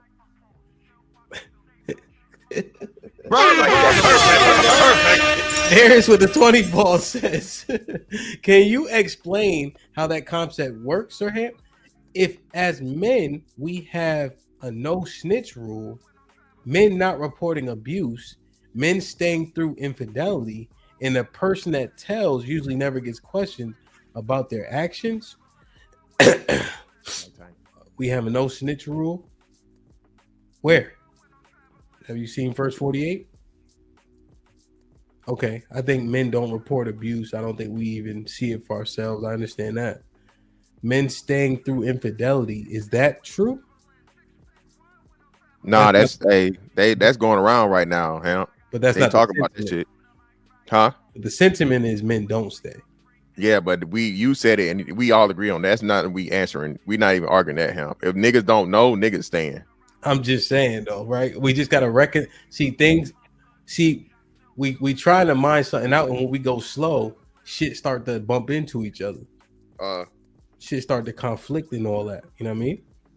You got they snitching on these niggas, huh? They out here talking about they giving up neck and niggas ain't going nowhere as long as nobody know. That's if she did what now? Have you heard what I said? As long as they said that the women are saying plenty of these niggas stay in these relationships as long as nobody find out that they got cheated on. These niggas is staying, huh? That's what the women say. No, nobody don't know that niggas is staying. I know this. A couple of us know firsthand because, like I said, you don't had that conversation with a homeboy or a family member or something, and it broke my heart, man. I'm like, damn, bro. Every time I see her, you dirty bitch. You know what I'm saying? I got to say it under my breath, but you said her giving head, my nigga. My nigga, the whole 9, everything, top and bottom. Niggas staying, bro. Yeah. Damn, man, I still got faith. Niggas is leaving, bro. That niggas is probably staying though. But I just think it's just so hard to unsee that shit. All right. What is the damn thing that? And we know women be staying. For sure. Right?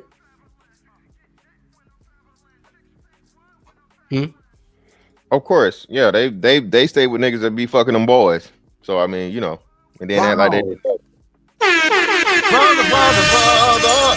But I'm just saying, a lot of this shit come into, I don't know, it's clashing.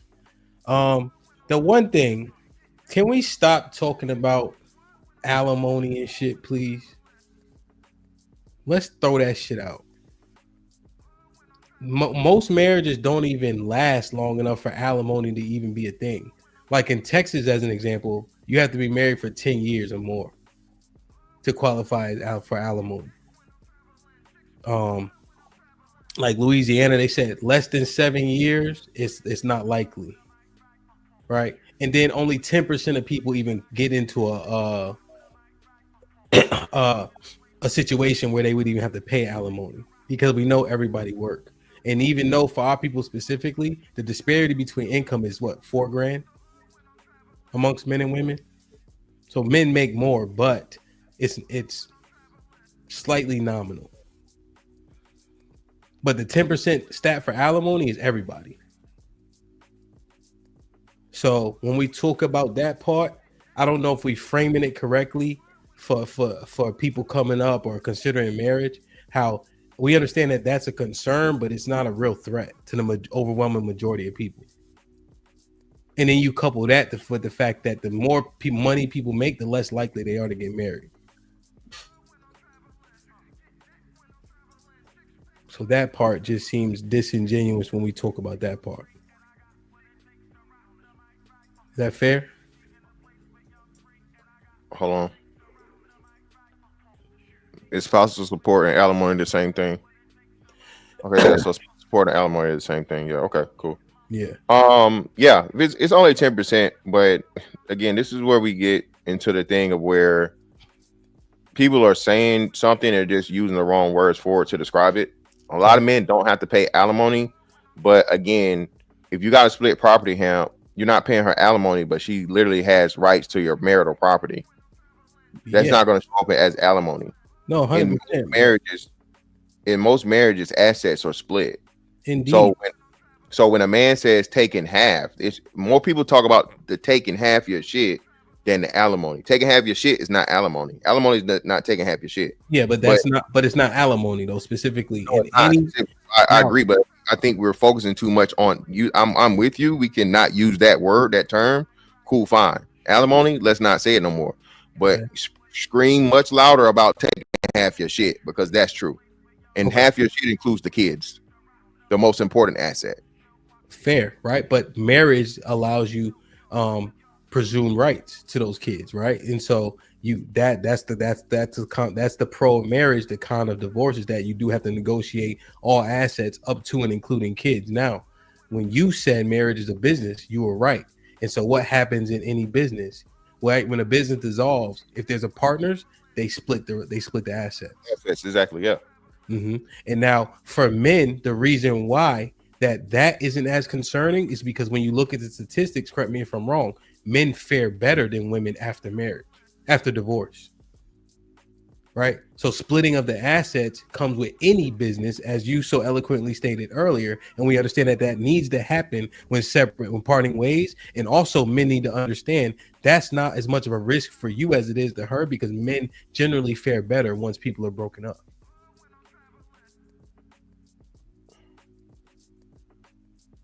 And if everybody's working, you acquire things together, doesn't it make sense to split them? Yeah, if you acquired them together, yes, of course. But if you didn't, that's what I'm saying. So that's what I'm saying. So if she's just there, I'm talking about marital assets. That's what you're saying. Yeah, but that's what I'm saying. So a house counts as marital assets, right? Sure. But if she fucking making $20,000 a year, is she contributing to shit? No, she couldn't buy that fucking house. She didn't buy the house. She didn't get the house off of her $20,000 a year. She was just married to you when you bought the house. You know what I'm saying? If you have that house, but if you have that house already and then you marry her, that's that's totally different. You're right. That's not marital property. We're not talking about it though. We're talking, like I said, we're talking marital assets. And we're, like we said, in most cases, men make more of the lion's share of the money, and men are the one that's going to furnish the house. Now, I'm saying if you came together both and hey, y'all both contributed, yes, which is what's happening most often, right? Overwhelmingly, I would question that. I don't know. That's what I'm saying. The reason why is because women own more houses than men. Men start to acquire houses for families. So quite literally, we know men will live as hobbits because we be happy with whatever. But when we get a family, we start to acquire more assets because we know what's necessary. So literally, everything we say, it has to coincide. So generally, I got you saying. So women get houses for the sake of they got kids and shit, or in schools and shit. I got you. Yeah, but we'll get them because we got a family and shit like that. You know what I'm saying? Yeah.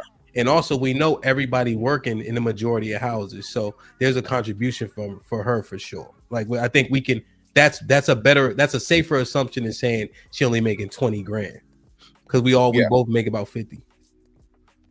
You see? So just thinking through it, like just on some some logical shit.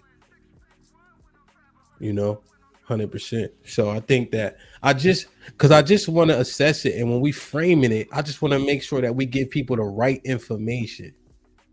When we saying, yo, what's good, what's bad? Well, here's what's actual. Here's what's happening. Here's the things that you have to weigh. First and foremost is the proper vetting process, right? And you'd be surprised how people fare in any endeavor with another person. It's 20K, nigga. Shit, that nigga 20. Because then, Mr. Fantastic, right? Because this the one you got to reconcile. So when we was talking about the taxes, right? Remember, I think you and Aaron may have called it out, the fact that income level disparity is nobody damn near, right? Him making 200, her making nothing, so to have that tax benefit, y'all already said we know everybody working. Yeah, you see, so those things just have to reconcile, because I just think that we got to put out the right information as opposed to echoing it out just as like, oh, this is bad, So what's funny is that those rare circumstances that would provide those tax advantages are the same circumstances that you would need to validate having the alimony conversation or the division of assets conversation to really make them substantial. You know what I mean? It would have to be a similar circumstance to create that. Yeah. Mm-hmm. So listen, we're not saying no risk, right? But we also not saying no reward. Now we can discuss what the value is, right? What's the value add of being married, right? There's one thing that I haven't got clarity on that I want to ask. I'm gonna drop the link. All right. LGBTQIA plus had civil union, right? But the fight for marriage specifically was huge. Pause. Damn, that shit sound crazy. LGBTQ did that shit. I'm wilding. Right? But essentially, there gotta be something behind that. Pause. Jesus Christ. Right? There gotta be something to it. Why the fight was what it was. And we haven't got good clarity, man. Like, share, subscribe, tell a friend to tell a friend. Hit that like button right now if you can. That helps the channel the most. I got two of my favorite people, man. What's poppin'? What's goody? What up, Bob? What's good? Got a new hat and all that. Okay, Cheek. I see you. Where you get a new hat from? Oh, it's just cold. I'm out of town, dog. So I'm wearing clothes I normally wouldn't wear. Yeah, I see the jacket and all that. You shining. You like a rapper.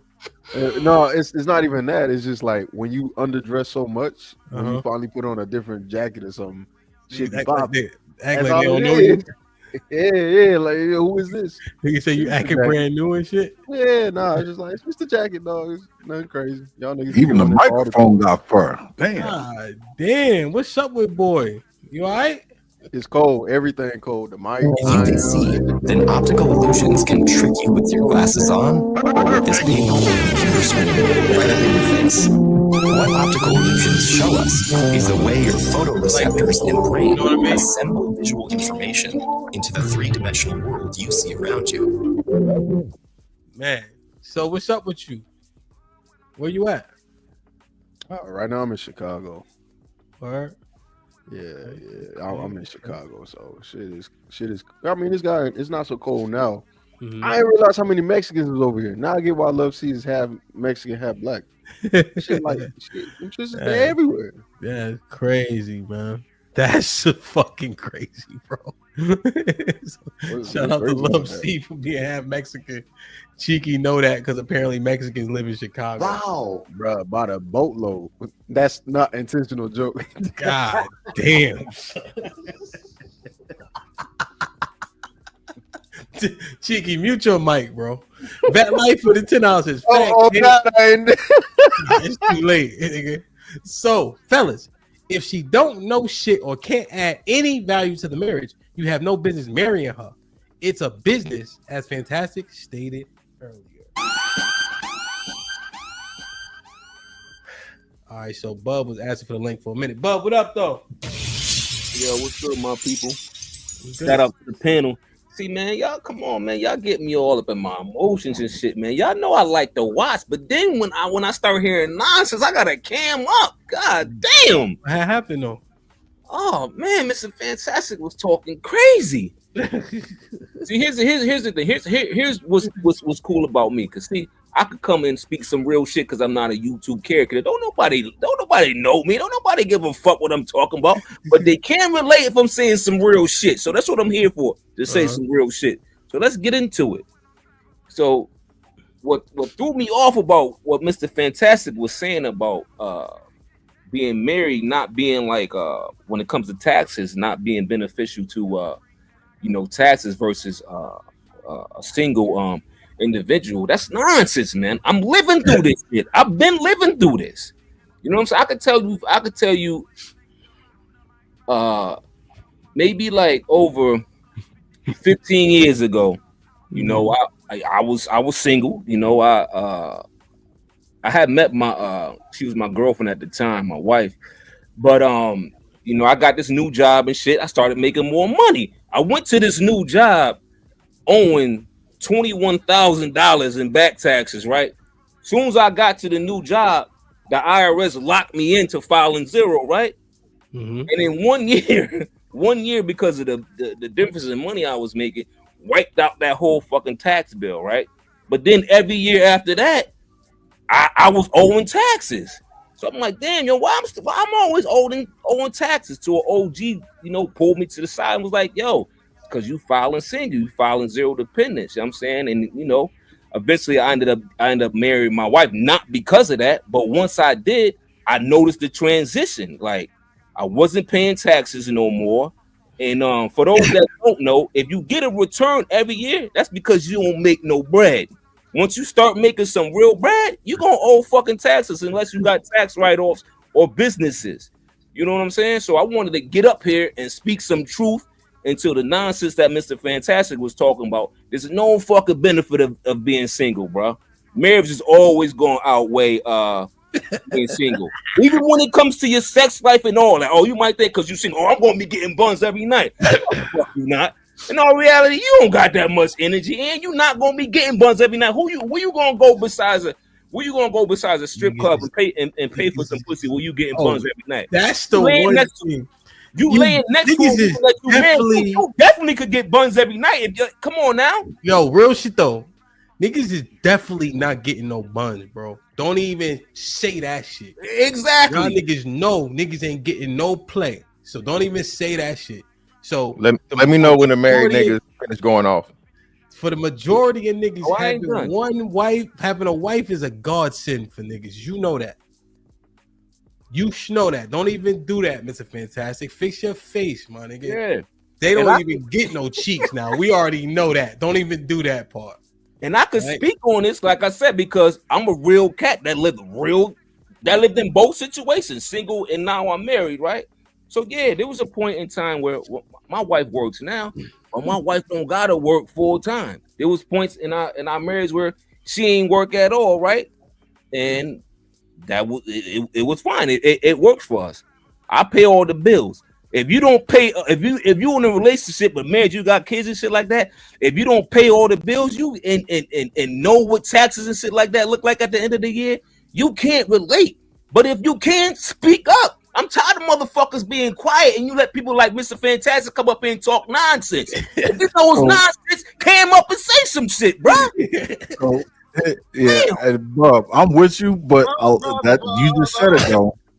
A lot of people, most folks. Yo, Bob, Aaron been tiptoeing and all that. No, man. I was glad when Aaron wasn't saying that. I'm like, yo, Aaron, please say something. You married. Let me address that. Bob, you're right.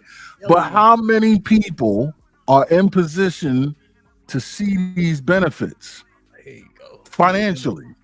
That's why I want to be honest with the conversation. I don't want to sell. Here we go. I don't want to sell something to people that won't be able to access it. But you not doing You that, right. Aaron, if you speaking your truth. That's why I come up here to speak my truth. Bro, this You been right, years, but this been years where I've paid by myself, not my wife. I've paid $88,000 in taxes alone. So I know the real. I know what's gonna come to us, and I know what's not gonna come to us. And that's how many just people my even salary. have that? How many people have that in income, let alone that as a tax burden? Is what I'm saying. I know what it is with the households playing stupid, playing dummy. Like, oh nah, yo, we gonna file separate. We ain't gonna file jointly. Or we gonna get more money if we file separate. No, you not, you idiots. Like, who you listening to that's telling you this nonsense, man? Link up with some OGs and let them school you. That's what I was trying to say the other day.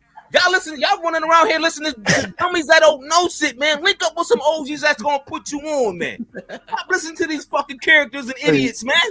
Link up he with done? some real cats, man. He ain't done yet. He done. We start talking about trust and using your wife as a tax shelter and hiding money. I mean, look, the game is real, but most folks don't even have enough money to put into a trust, let alone have that conversation. But you're 100% right. The tax advantages, you can use a wife without an income alone. You can have a 401k. Measure that shit up. And that can be Hey, Bub, don't accept Aaron on your team. It took him too long to get there. Go ahead, Mr. Fantastic. Brother.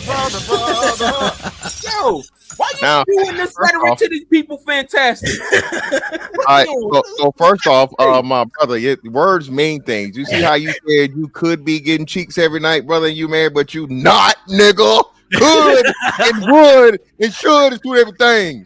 First off, let's start there. All right. 99% of married niggas not getting cheeks every night, neither, nigga. 25%, nigga. And it's the same old pussy, the same thing. Okay. All right. Boiled, baked, fried, seed, rotisserie, the same pussy, brother. The same motherfucking dish in a different way. Okay. Start there. Let's move. Now, okay, to your point, what's the point in talking about it if 90% of black people aren't going to experience this wonderful tax break you're talking about, bro? It's not even worth bringing up. It's going to be the majority of people are never going to make it to that point. And what you just said was inaccurate. What you said was inaccurate, brother, because being that, again, I was in that situation, being that I was living away from my my wife at the time. We was married, my ex, right? And no, you actually do get back more money if you fit the criteria for both of you guys to be able to file head of household, good brother. So that there is like mathematically inaccurate.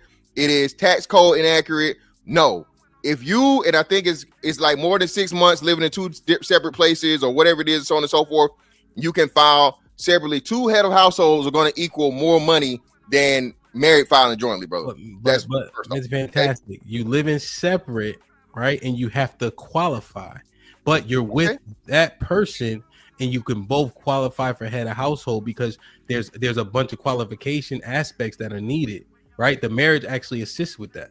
Yeah, I'm not saying. I'm just saying he said. I'm just cleaning up what he said about filing separate, but being whatever. But unless he was talking about filing separate as two. This is what I say. A married couple living in the same house, hiding money, saying, "Oh yeah, let's just file separate. Let's not file jointly." That's stupid. No, that's correct. Yeah, that's correct. That's not. Stupid. Yeah, you're gonna lose money that way. Yeah, don't be putting that type of information into married people's brains. I never said that.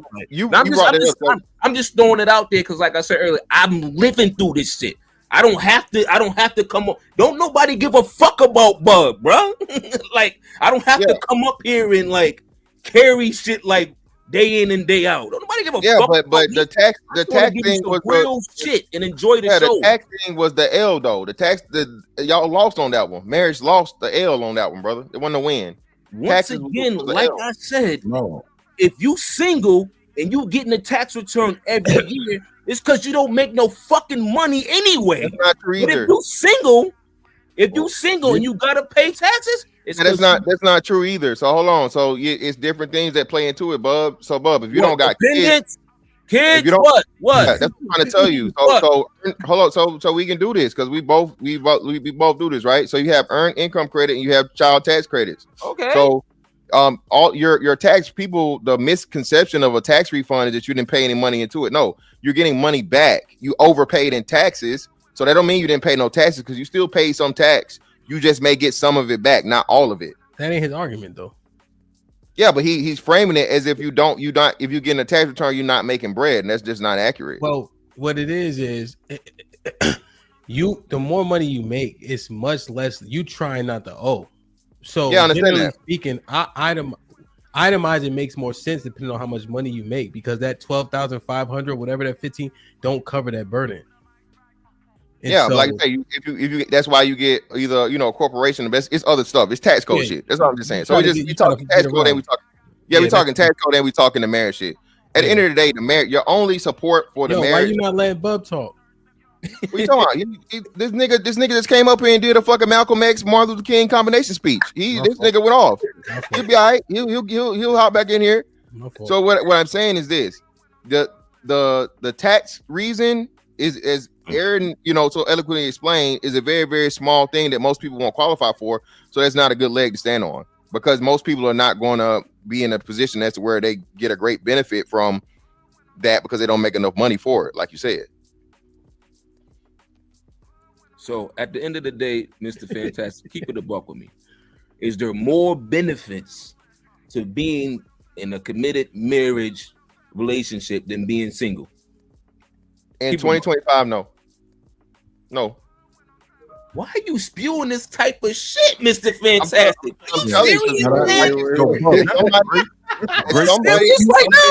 Both sides. If someone has been on both sides of the situation, right? And for me, just so happens to where I was peaking financially, that a lot of my financial burden was relieved. But are you speaking from a point of a divorced man? Yes. So, no, Bub saying, "Are you dated?" He's saying, "Are you dated?" No, I'm not jaded at all. I'm speaking. This is math, bro. This is money. So listen, what I'm talking about. So the money part, first and foremost, like I said, I'm making more money and I'm keeping more of my money. And like you said, because I have an LLC and shit set up and I have a corporation, I get to get benefits most people don't get. See, so I want you to lead with shit like that. Lead with stuff like that instead of saying all that other bullshit, man. Lead with, oh yeah, I got a business, I got to lead with stuff like that. Because like you said, you got young people that don't know what's going on, is watching this shit. They looking up to you. But that also be an exception though, Bub. That also be an exception, is that's not going to be the common thing for most people, men or women. But so that's obtainable though, Mr. Fantastic. No, it's obtainable. I'm not saying it's not obtainable. We gotta lead. We gotta start leading with shit like I'm that. with you. That's I mean, the other day when these cats was hating on fucking people that's over 55. It's because they not leading with shit like that. No. Well, like I said, I think we've said this, and I because you don't want to, you can't give financial advice, so I don't think that's the reason why we don't harp on it a lot. But yeah, if you can, by all means, young fella, get you an LLC and take advantage of the things you can take advantage of. There's a lot of people to talk about that. But even still, right, outside of that, the money I started saving, and especially being that the money that I'm getting from all the other shit or whatever, bro. All that money goes to me. I went from having to support a household. Probably older now too, though, aren't they? Yeah, huh? How old are your kids now? So I got twins. The twins grown. They're 19, and then my youngest son is with my ex-wife. So I got the baby mama and the ex-wife. My son with my ex-wife is 13. Okay, so you still got a little bit more child support. Yeah, I got 5 more years of having to take care of another human being. Yeah, but that ain't. But But that's what I'm saying. So yeah, but that's what I'm saying. But even still, so just comparing that to the marriage, right? So comparing that to the marriage where I was, of course, taking care of home, mortgage, bills, all these things, so on and so forth. And listen, Bub, I got another unfair advantage too, because I never had to pay one lick of fucking health insurance. I had to pay for none of that shit. I had to pay for health insurance. I had to do any of the things because of what came with my job.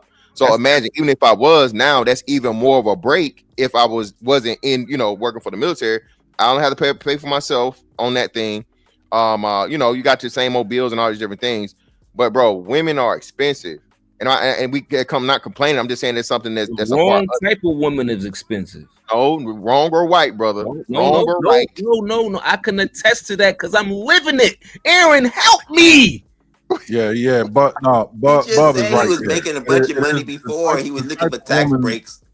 Sorry. No, the type of woman has everything to do with it. My wife has been much greater an asset to me, right, in this marriage than out of it.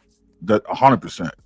Same thing with my parents. I'm not saying she doesn't. Listen, I'm not saying the wife does nothing but leech. I'm not saying that. I'm not saying the woman brings no positive financial stuff to the table. What I'm saying though is that it at very best, more likely than not, it equals out, bro. No, it's not a break even. No, if you say she's expensive, you also have to say she's lucrative. And again, I would say Yeah, most and the men, right woman's proclivity is gonna- to your credit, Aaron, I would say that most men are not in that position. Most men are not in a position to where the woman, their wives, are assets or like exorbitantly or like not breaking even, bro. That's what I'm saying. Trigger might help us. Don't be silent. Help us. Don't be silent. It's a line. Wait. Help us out. Wait. That's not. Don't wait on your turn because you can relate to this. You married. Hold on. Don't follow the order. That's what I'm talking about. Speak up. I gotta wait his turn, man. I'm tired of y'all married niggas. I'm tired of y'all married niggas, man. Trying to lead it. I'm waiting for Kiki to get his turn, bro. Then I'm finna go in on y'all married motherfuckers, man. Hey, chill out, CJ. We gotta one mic. It's a broadcast, bro. Let Aaron go. Hold on, let Aaron go, and then we'll do Cheeky and we'll go in order. What you said is not the fault of marriage, it's the fault of the person you're married to. What you just said that's not an indication of a default in marriage or a deficiency in marriage. Yeah. Because all you have to do is marry the right woman to make what you just said an ineffective statement. Yeah, so it's not getting married, it's who you're getting married to. Yeah, but again, that's what I'm saying. So that's there is no right one. So everyone's the right. Hold on. There is though. Okay, Aaron. Every marriage is good till it ain't. Every woman is good till she's not. Okay. Every day, it's impossible to find the right woman to marry. No, that's not what I'm saying. I'm not saying it's impossible. I'm saying it's highly improbable. Hence so if it's possible to find the right woman to marry, then by virtue of that, it's not marriage's fault. So this might be risky. The woman you are marrying. So this might be risky. Are the majority or minority of men marrying the right women? I'm not qualified to answer that. Okay, well, how about wait, stop before we even go there. If that concept that you just proposed, which is it is not the fault of marriage for you picking the wrong or right wife, how can we assess and say that the benefit of marriage is because of marriage in and of itself? That's just that concept is going to fall on its face, right? Because the thing that Hamp brought up is why is all the most successful people married, right? I would say that that's an individual attribute or attitude attributed to the human being and not to marriage itself. Why do we credit that to marriage? Well, not you. I'm just saying if we're going with that idea. Because there's oh, go ahead, Aaron. Okay, Aaron. Go ahead, Aaron. Oh, the common denominator is how you do. Because. Go ahead, Aaron. Go ahead. If you are muted now, go ahead. If you have the right woman and you weren't married to her, you would not see the benefits that you would see if you were married to her. Damn. Okay, so Hamp, you see the flaw. So there are benefits. Okay, so here That's again, what he came up with. Come on, Aaron, man. It's not a bad. He's not bullshit. It's just the answer to it is marriage is not a guarantee. So when you try to use things to no one's saying that. No, well, you're not saying that. Let's not say no one. The reason why Hamp brought it up, or the purpose of it, was for it to be a pro for marriage. His pro was men that are married or people or couples that are married tend to be successful. But that's not any message or cause towards marriage itself, but more so toward the people. No. Okay. So let me respond, right? So you can make the correlation because it's the common denominator amongst those people, right? And so you look at the causation could be because you have people that vetted each other well, right? Essentially, but also we know a lot of those people come from arranged marriages, so maybe somebody else is doing the vetting for them. But the correlation that still exists that you can't throw out is the fact that they are indeed married, right?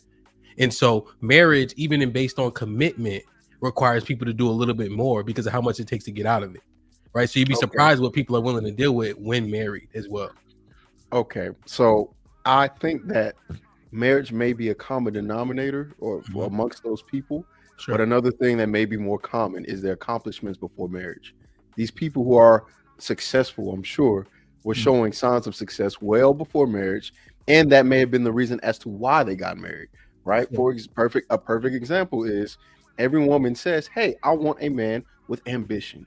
They don't necessarily know how to define that in a very practical way. They just know that means he has some signs of potential and is being demonstrated through education or something, right? So that man, being married or not, was not going to determine his success. But because a woman sees, hey, these are the things that I think will determine success, I want to tag along too. That's not to say that she can't have her own version of success. That doesn't mean that she can't be her own way. But two successful people that get together tend to make successful things, which is why two-parent homes, when it's two good parents, always tend to bring decent results. But if you get two hood people, I don't want to say names, or I don't want to just think of two hood people you can think of, put them in the same house. Do you think they get the same outcome? No. Is that marriage fault or is that the individual fault?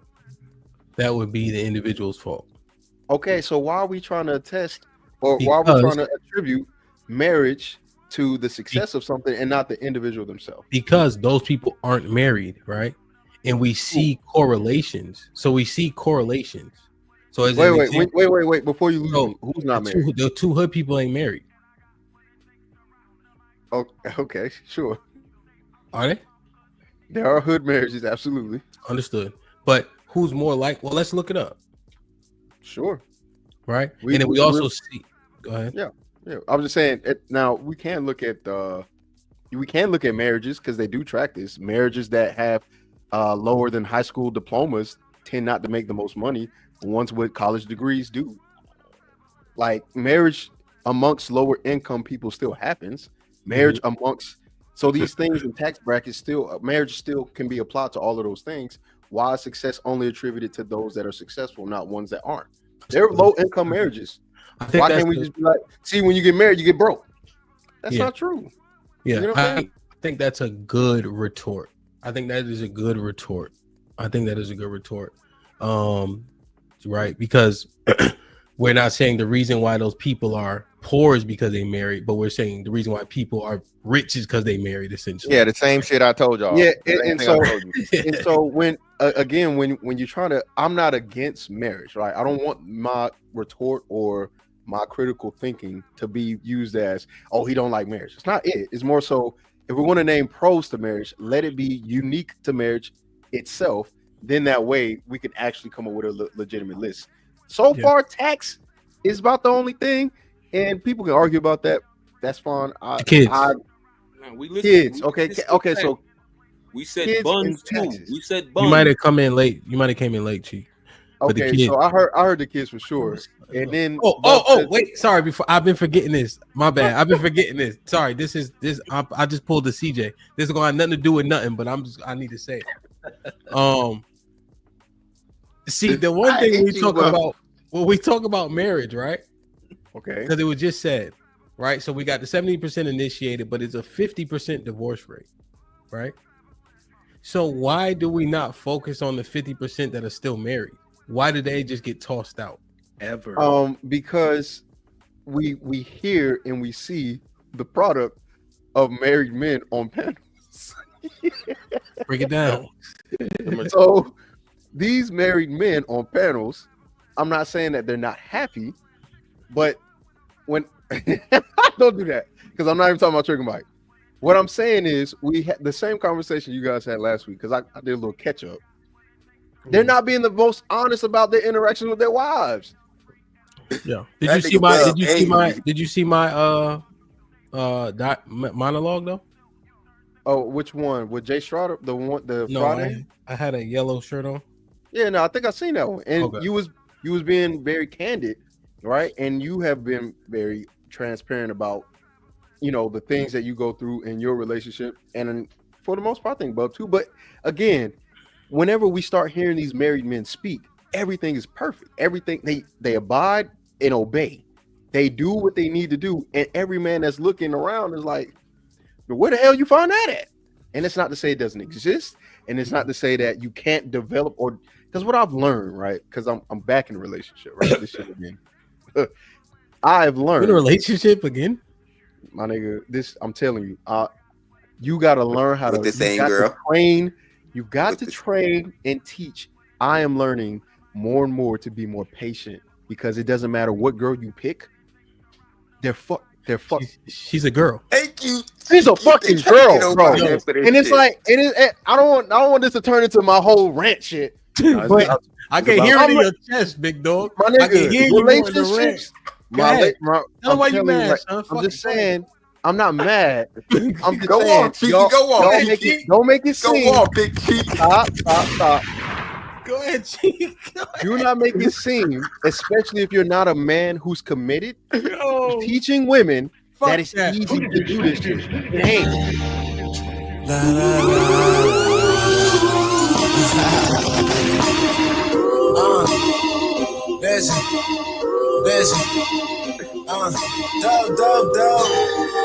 Go. It's Friday where my freaks at, where the good smoke. I'm trying to turn a bad girl to a good hoe. Niggas showing crops outside with a CeeLo. Been alone. Go ahead, Chief. That's your theme music and shit like that. Appreciate it. All right.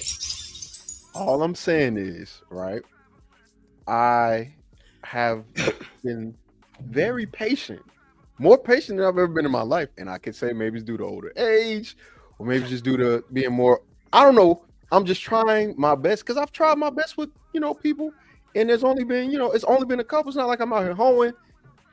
I've just realized this shit is not going to ever be fair, and you're going to always be the better person in a relationship, and you're going to have to be the teacher and be patient and deal with they bullshit, because they girls. And what I'm going to say to this is, you don't have to, because I don't want to say, but it could be over and I will be okay. But when you're trying to do something the right way, you go, let me just try a little, maybe just a tad. Maybe she'll understand. And there's progress. It's not fast all the time, and it don't look the way it should in your brain, because you lived your life in such a way. Like, bro, my standard at one point was a virgin. Oh my fucking God. What? That even being an idea in 2010, in the year 2000, in the 21st century, that idea of virginity and women and them understanding what a man is and respecting it, and you not having to teach them that because they don't fucking nobody taught them. It's just a bunch of broken women, and now you got to be the more healed person. Afraid of, man? What are you afraid of? You already putting together your exit plan. What the hell are you talking about? What exit plan? Bubble on top today. What exit plan? You said it could end today. Bro, what's the malfunction, man? Come on. Wait. It could end today because she could end it. That's not always up to me to do. You said you could end it too. You said because you that's could a end it possibility. Wait. See, here's the thing that I don't like that happens to married men. Their ability to access a risk and if the potential of reality of it ending is a thing. That's something that you have to be okay with and calculate that. I think it's low, but it's still there. You have to be out of your mind to not think to yourself, there is a percentage. And if you think there is no percentage, that means you're being delusional. I'm not saying that. All I'm saying is you basically already setting your situation up for failure, bro. You already with that type of mind thought, you already setting yourself up for failure. And I could accept it if you've been in a few different situations where everything was fucked up. I get it, but bro, everything ain't going to be the same, man. Everything ain't going to be the same. That's why me and Aaron said you gotta find that right one. But it looked like you ain't even really out there trying to find the right one. Like right now, you just trying to be in just whatever. Like, come on. No, so I think you got a different perspective, and I can understand that. Me personally, the way that I am, I'm very logical. And that's not to say that you're not. It's more so just when I'm saying things, it's a matter of fact, not to more so say thank you. Reality. This is more so to say this is just the reality of the situation, and I'm aware of it. Right. So okay. Well, like I'll how much you think you got to teach this woman you in a relationship currently with? Is she really that behind or stupid? That why are you with her then? Yeah, don't do that. See, and this is where women will get upset with me because you have to be aware of their circumstance and situation and be very patient with that.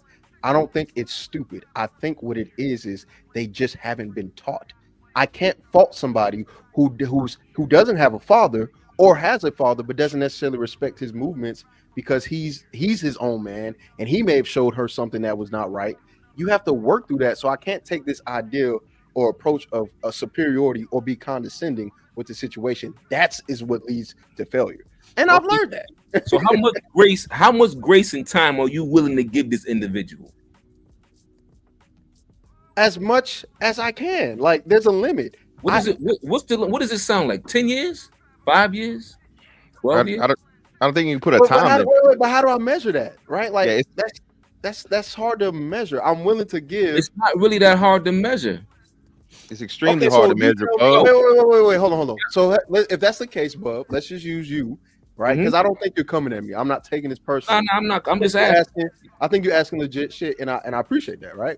How long did it take for you, or how much grace did you give, or can you assess to give your wife, or did you give your wife before you made her the official wife?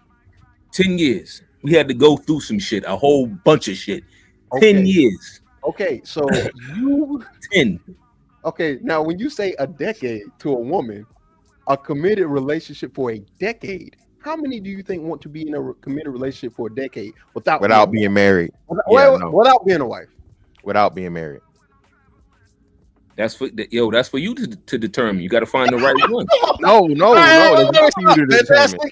Fantastic. This is a big Bub thing. He wanted.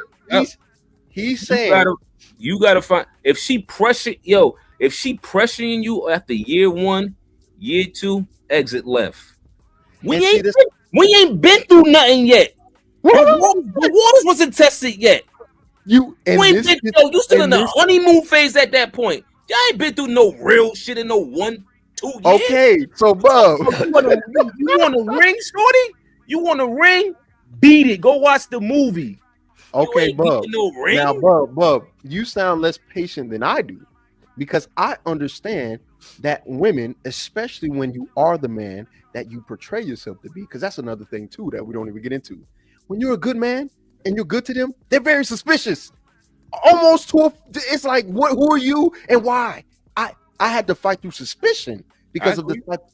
Okay, so doing that, right? And you're laughing because you understand what I'm talking about. I had to fight through that in and of itself.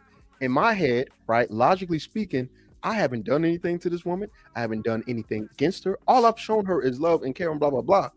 That in and of itself takes grace, patience, and effort.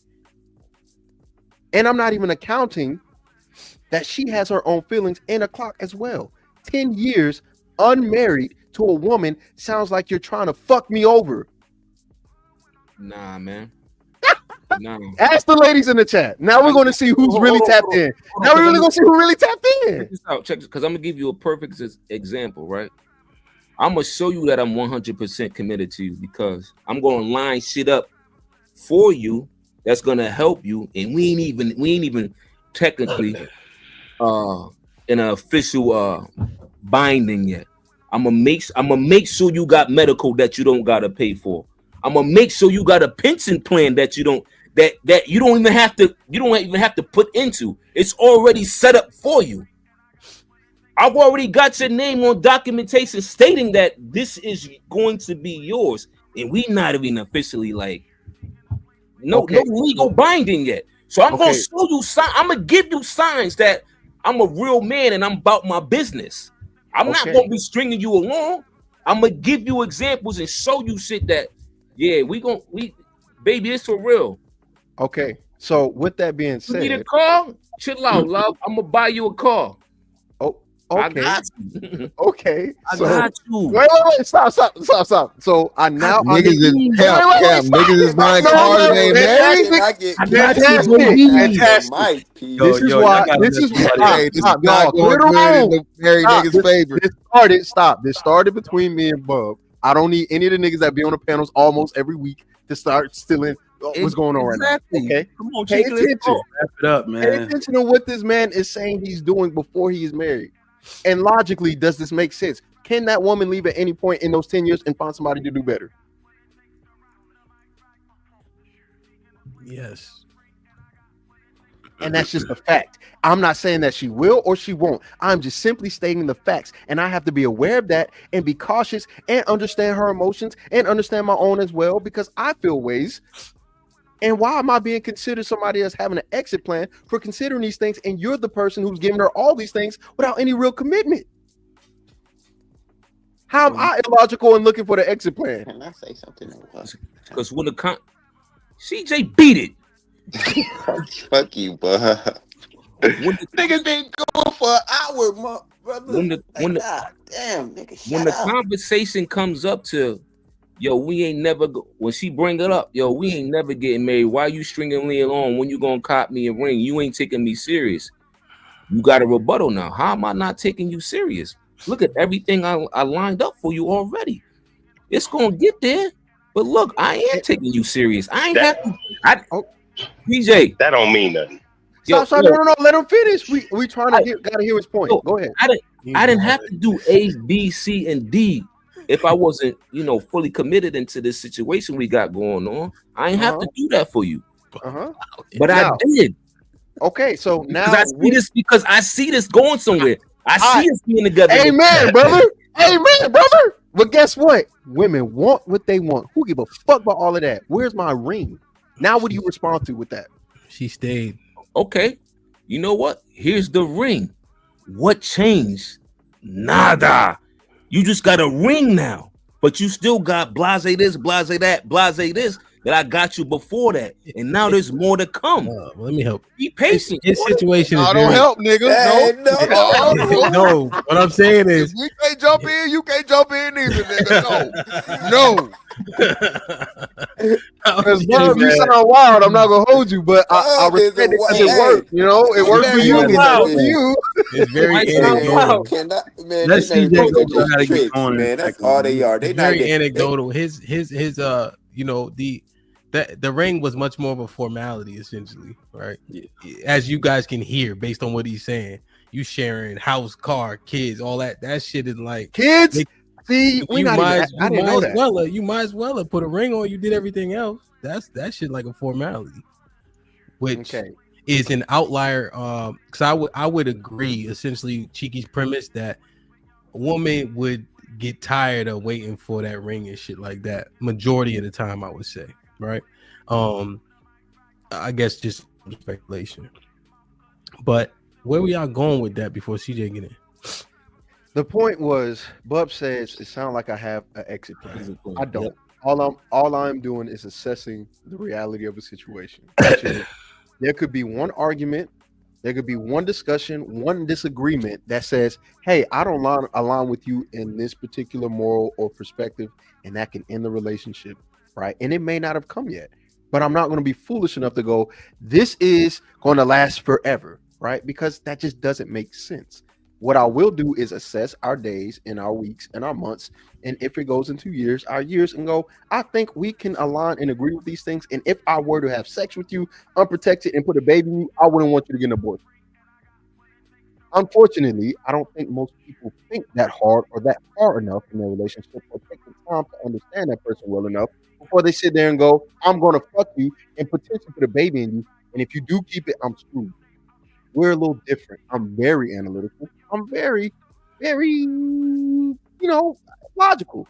So I'm not looking for an exit plan. I'm just aware that this shit may not last. And if it don't last, I just gotta restart and do the shit again.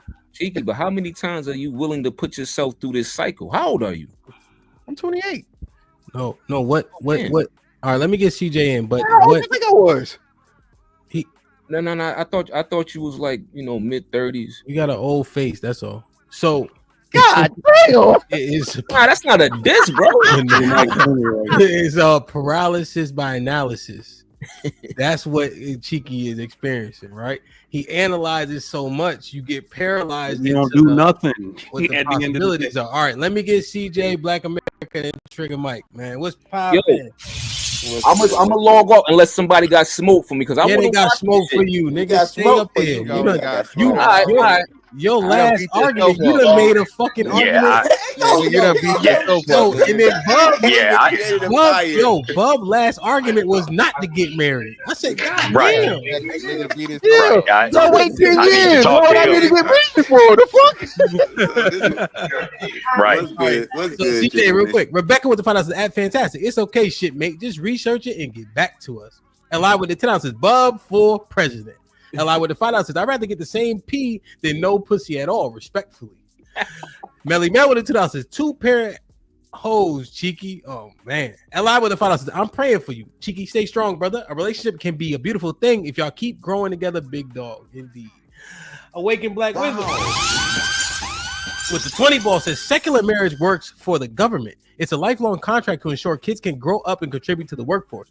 What exclusive benefits make secular marriage worth the risk of its penalties to the individual? So we kind of went over this pretty, I think, decently in depth. And so you'd be surprised about the so-called penalties that may not actually exist. They just talked about quite often.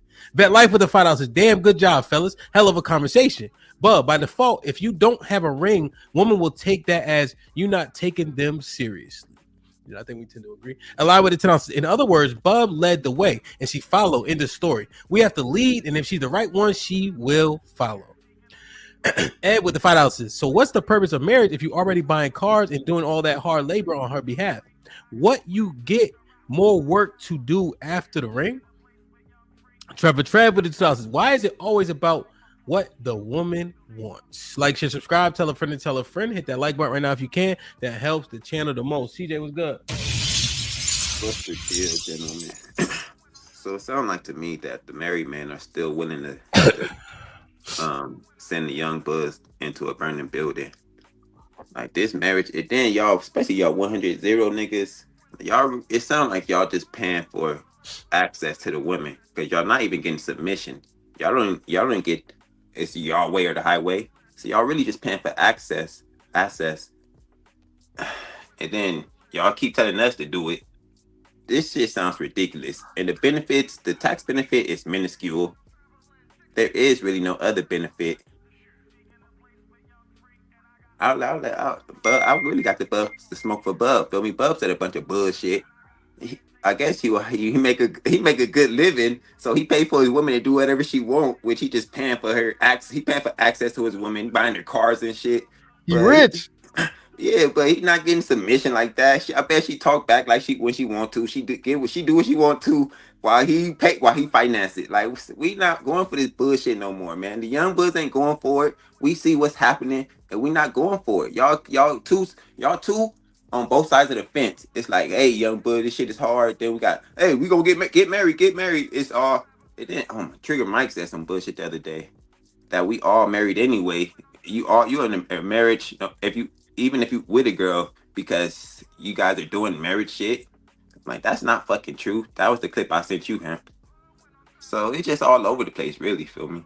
Shit, me too, man. I got so many damn. I'm about to knockout punch this nigga. What? So what are you saying exactly, CJ? I'm saying the married men are sending us into a burning building. Y'all saying a bunch of nonsense. What's the burning building specifically? Burning building is the women are not fit for marriage. Y'all keep telling us to be the best man we could possibly be, while the women are bottom of the barrel. And it's gonna be and they're not gonna pick the top tier. Like if we have standards for the women, guess who they're not gonna pick? The men with the standards. They're gonna go to the men that don't have standards that's gonna let them do what they want to do, which there's always gonna be. So we're just it's a big circular. I guess what I'm asking is, what did we discuss today that you want to discuss? I think the married men are sending this into a burning building. I think Well, y'all saying this. what was said, all we did was compare the pros versus the cons, and then divorce and the reality of divorce. You talking about the women, we talking about the constructs and ideologies. Well, who we're going to be married to? Huh? The women. Oh, well, the construct of marriage is a terrible construct. Why? Because if you're going to give someone a benefit to leave the marriage, it's outweighing the benefits of staying in the marriage. Like, what's the benefits of leaving? They get finances. They How? get whatever by splitting the assets, by alimony. And this is the one thing, and this is my man's right. He been here the entire show. He didn't even pay attention. He was too busy arguing with other people in the chat. I wasn't paying attention. No, Well, yeah, CJ, like literally, CJ, you weren't. Like, just based on what you saying, you weren't paying attention, bro. Where am I wrong, brother? You didn't say the topic. It's like you're talking about the topic is something the totally pros different. and cons of marriage. He talking about what did Bub say? The No, tax. but- He was in a tax bracket that was super high, and then he got married, and then he saved some money on the tax bracket. So, That was some CJ, bullshit. what happened? CJ. So CJ, what happened was we got a little derailed because Bub made a statement about maybe his viewpoint of something I said, but we totally got derailed. That was not the topic. So far, the only thing or the two things that I can agree with, right? Let me help, and then you tell me what you think. I think taxes is a potential pro, right? Fantastic has brought up some stats that or some ideas that go, I don't know, that's debatable, right? So they can hash that out. And then children, the kids, when you're What married, about the children? the kids, when you're married and you have them, you have parental rights, right? It's guaranteed, it's split. It's a guaranteed thing. So when No, it you comes, don't. okay, see now, wait, before we start getting this order, these are the things that have been said thus far. Can you So tell how me am I- what you can you tell me what you disagree with either of those two things? The tax benefit is minuscule at best, or minuscule. How do you know that and why? I do taxes. Good question. Are you I married? do taxes. Yeah, so just generally speaking, I used to work at a tax office. That's how I know. From a marriage standpoint, the tax benefit is good. You can file married filing jointly, but head of household get you damn near close to married filing jointly. And If your wife has a business and she suffers losses, don't your taxes get cleared out too? Say that again. If your wife has a business and she suffers losses in the business, doesn't my tax burden get cleared out because of her business losses? If you file jointly, yes. Yeah, I thought so. So what are you talking about then, CJ? You was a terrible tax person. Beat it. The fuck? If she has a loss in her business and her business get wiped out, that benefits me because I get to claim it on my. That makes zero fucking sense. All right. All right. Can I jump in here? Black America. Hold on. Let CJ work through it, right? So, work himself into and here's all it exposes, right? Is simply the inexperience regarding the taxes and the tax breaks, right? So simply what you're saying is just untrue, CJ, when you actually benefit from the actual tax breaks that are provided when you are married, right? And so then one thing that's key on it is the income level, right? And so based on the income level, you may not understand the tax breaks. So that was very specific in the tax benefits. Yeah, I gotta get going. At the same time, because that is very minority of people where the woman exactly. has a That's big what I'm tax saying. business and No, her shit get Black wiped America. out and you claim it as a loss on your shit. That's very, very minority of people. First of all, what are we talking about, No, man? see, and I think all this he is did was give you a simple example. Just take the L. Yeah, and that example was did not correlate because it's okay. very minute Now, people can use that. I know Mike got to go pick up the kids. What was the other one, CJ? So you said the tax. So you're saying that there's a benefit, but you don't think that it's valuable enough. No, it does not weigh the cost. Okay. Men are spending way more than that. Very little tax benefit inside the marriage that the tax benefit is not covering. It's not like Fantastic make the point. We spend way more. But we don't make more money than women. We make $3,000 or $4,000 more. So everybody's spending. We still got to. Yeah, but that's still that even makes the point more to what we're saying. There's no point in having a tax discussion, Ham. Okay, so like you said, 100%. You're right. I'm saying he's saying that we spend more inside the marriage. I'm simply saying that both people probably spend in equivalent amounts because people live paycheck to paycheck. No, and I think men still spend more. Men spend more on the household stuff, and the women spend more on themselves. The women. What you mean? Yeah, how do you measure that? How do you measure that? Because we make more, and usually we don't men make spend, more. We do. You just said we did make $3,000 more. All right, that's still more. That's still more. And you're saying men that pay more. Men pay more to bills. They don't pay 50-50. It's usually 70-30, 65-35, 60-40. And then we pay for most of the. Men pay for most of the dates when they do go out. Men pay for most of the dates. Men, Valentine's Day gifts. Men spend more on these things. Women spend more on themselves. Okay, but the dating aspect is moot because you do that when you're single. You don't wait, but when you have to do it compared to when you don't have to do it. When I'm single, I don't have to. I don't have to date for you. Wait a minute. When I'm Valentine's Day come around, I'm single. Guess who I got to get gifts for? Christmas comes around, I'm single. Guess who I got to get gifts for? On Valentine's Day. No one. What are we talking about? Wait, you just spent $700 on Valentine's Day. I'm not single, but still wearing stocking caps. All right, let me go real quick. Wait. And my girl spent $650 on me. You spent $700, and she spent what? What she spent? Watch him eat up his own argument. $650. Oh, so she spent just as much as you, right? Come on, CJ. That don't kill my argument, though. That don't kill my argument, motherfucker. That don't kill my argument. It kills it for you specifically. All right, let me Black America. Hey, CJ, wait. CJ, you can get the mic back. I just want to. CJ, I got a whole. Wait, you know what I never spent? $2,000 on a fucking bike.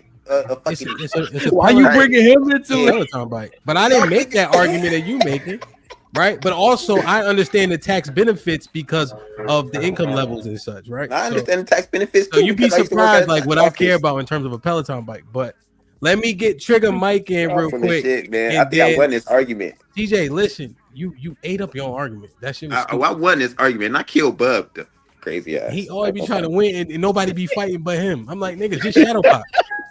So wait, all right, but CJ, you can get the mic back. I just wanted because Trigger Mike got to go pick up the kids. So he said, all right. You know what's funny? He say he got to go pick up the kids, and then he'll be here 30 minutes later. But I ain't gonna bring up nothing. I mean, I'll be back, man. Fuck it. All right, listen. Trigger. Sorry, Black America. I just gotta get this off real quick.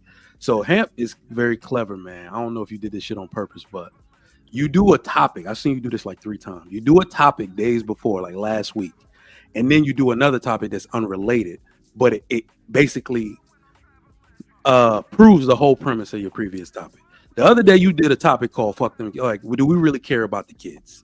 And then I think at some point you was like, "Nah, we don't really give a fuck." Right? The only people that don't benefit or that should not get married is a single man with no kids. If you are 100% sure that you don't give a fuck about none of these bitches and you ain't never gonna get one of them pregnant, you are the only person that should stay single, that can benefit from that shit. All right, but here's why I think married people are gonna always win. All right, marriage is inevitable, bro. DJ, yes, everybody adopts the rules of fucking marriage, even in relationships. Okay, that's some bullshit. And that's the clip I sent to him. That's some bullshit. Hold on, see, let him finish. Let me go through the reason why the most successful people are married, because I saw y'all belabor it, but nobody really got down to the point. The most successful people are married because just look at the men. Don't even look at the women. Look at the men. Men don't seek advancement without people to do that shit for. All right. The simple fact that women own more homes than men means that you perfectly fine with your little dirty ass apartment if you ain't got no wife to put in the house. All right. That's us. That's not on them. Go to every single nigga you know. Does that nigga house look like Marcus from Boomerang? Or does that nigga live in a fucking dirt pile on purpose? It's not that you don't got no money. It's that you ain't gonna seek shit for yourself unless you got a family to put in that fucking house. So that's why we start seeking things, right? I won't listen. Go ask all of your homies that are single how many of them got health insurance right now. I don't know if I would have health insurance if I didn't have a kids and a wife to put on that shit. So I have to seek opportunities that have health insurance to subsidize my life, right? So that shit focuses us. It gives us a path to do shit, right? I seek more opportunities. I seek a bigger house.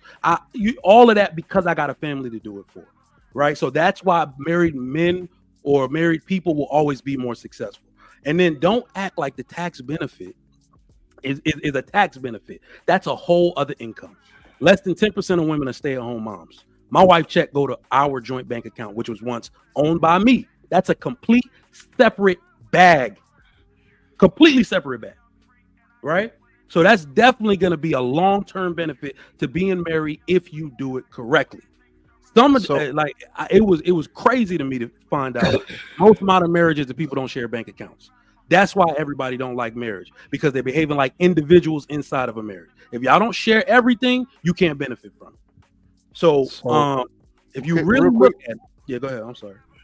Can we clarify successful marriages? Like, is there a price range we're going for over a certain amount? No. You say price? What do you mean? Like, not price, but earning amount. Like, you have to make. No, because most people don't got money when they get married. So how are we qualifying successful marriages then? So this is basically what I say. It's not even money related. Everybody is a subsidy for somebody else. Two has always been greater than one. All right. So basically look at it this way. Two single people, when they fall on hard times, ain't got nobody or shit else to depend on. But married people do. It's as simple as that. So I'm following you. I want to make it more clear. I want to make it more clear so that we're all on the same page. Mm-hmm. Hamp's point was successful marriages, which entails some price range. It has to be at least over 200,000, or I'm trying to figure that number out so we can be more intentional with dealing with that percentage of people, so we can be a little bit more factual about the type of men and women we're talking about. So it would essentially be, right, because we got the 50% divorce rate, we would need to see the 50% that stays married and then look at the price point essentially. But I don't know if we could do that. Okay, so that is something that I think we should look into, right? One, because we know statistically the higher the earning, the less likely chance of divorce, according to some stats. You know what I will say? It's likely going to be the people who stay married past 7 years, because that's when people start going into their financial peak. But remember, like you already said it though. You said boomers, so it has all these 70-year-old people mixed into it that'll skew the numbers too. So it's almost damn near impossible. But what I can say to your point is that people stay married longer than 7 years. They're both going to go into the financial peak because they got married around 30 years old. They're going to go into that financial peak together. So with that being the case, now we'd have to take into consideration finances, right? Which is a big reason as to why marriage happens in the first place. It is one of the top reasons is financial security. You can look it up because they list. Which is why I said women don't benefit from being single. They don't want to financially secure themselves. Transfer of wealth, yes. Okay, so now we'd have to look at the other statement you made, which was about men, not necessarily looking for financial improvement or advancement unless there's a family involved. Yep. With that being the case, I think that's most people, because most people don't make that much money. It is most people. It is most people. Right. Yes, correct. Okay, so if it's most people, because most people don't make that much money, then why is it that marriage is this? And we, even in marriage, you don't make that much money. Most people don't. Why is it that marriage is considered such a large motivator when, even married or not, most people just don't make that much money? No, you will eventually, like, look at it from an assets point of view. You just stop looking at it as, so this is the problem I think that I had with what Mr. Fantastic was saying. He kept using singular terms, I, as if it didn't involve the wife and it didn't involve the children. The product that you're putting out matters. If you think there's a cost to being responsible for your family, wait till you get the bill for being irresponsible. Child support and having your own separate dwelling kills the advancement of your children. You don't got money. No, it don't. You don't got money, bro. Wait. You don't got money for Kumon no more. You don't got money for Taekwondo. You don't got money for all that shit, because that would be $1,500 or more of savings if y'all were living in the same dwelling. Right? You kill the advancement of your children. You can kill your bills. You don't got money to pay credit cards, so on and so forth. Like I said, y'all are doing it real singular. But if you care about the product you putting out into the world, it costs you more not to be with a woman to help provide that lifestyle for the children. You ain't got no money. You just paid your rent, but you saying your baby need new sneakers. Bitch, I just gave you child support. What the fuck you talking about? That's a completely different life than a married man. Okay. So hold on, Cheek. You're saying marriage is an indicator. Let America got some shit to get off his chest. Yeah. You're right. Go ahead. Black America's popping. Goody. Good afternoon, everybody. Panel in the chat. Trigger Mike, you are. I don't know, bro. Okay, if you started out as a plumber when you were 18 years old, are you going to advance and rise up through the ranks by the time you're 35 or 40? Yep. That's a yes or no question. Yep, I said yes. Okay, so now you start as a plumber's helper and you rise to be a master plumber. At the age of 35, how much money are you making? I would say between 75 and 100K. Completely wrong. So let's say you're going to start out at a $25,000 or $30,000 a year job, right? $1,000 a year, and you're going to be making about $150,000, $175,000 a year as a master plumber. Okay, and that goes. Yeah, for a plumber. Have you ever had to call a plumber? You know how much a plumber makes? Yeah, but he also works on calls though. No, he doesn't. Most plumbers work for the union. Help. A plumber that works for the union. Hold on. Well, you said I gotta call a plumber, right? Yeah. If you had to call a plumber, you're going to be coming out the pocket at least $125 just for the call. The top earners make $109,000 a year. Yeah, I'm like, you wrong, bro. So that's a base pay. Hold on.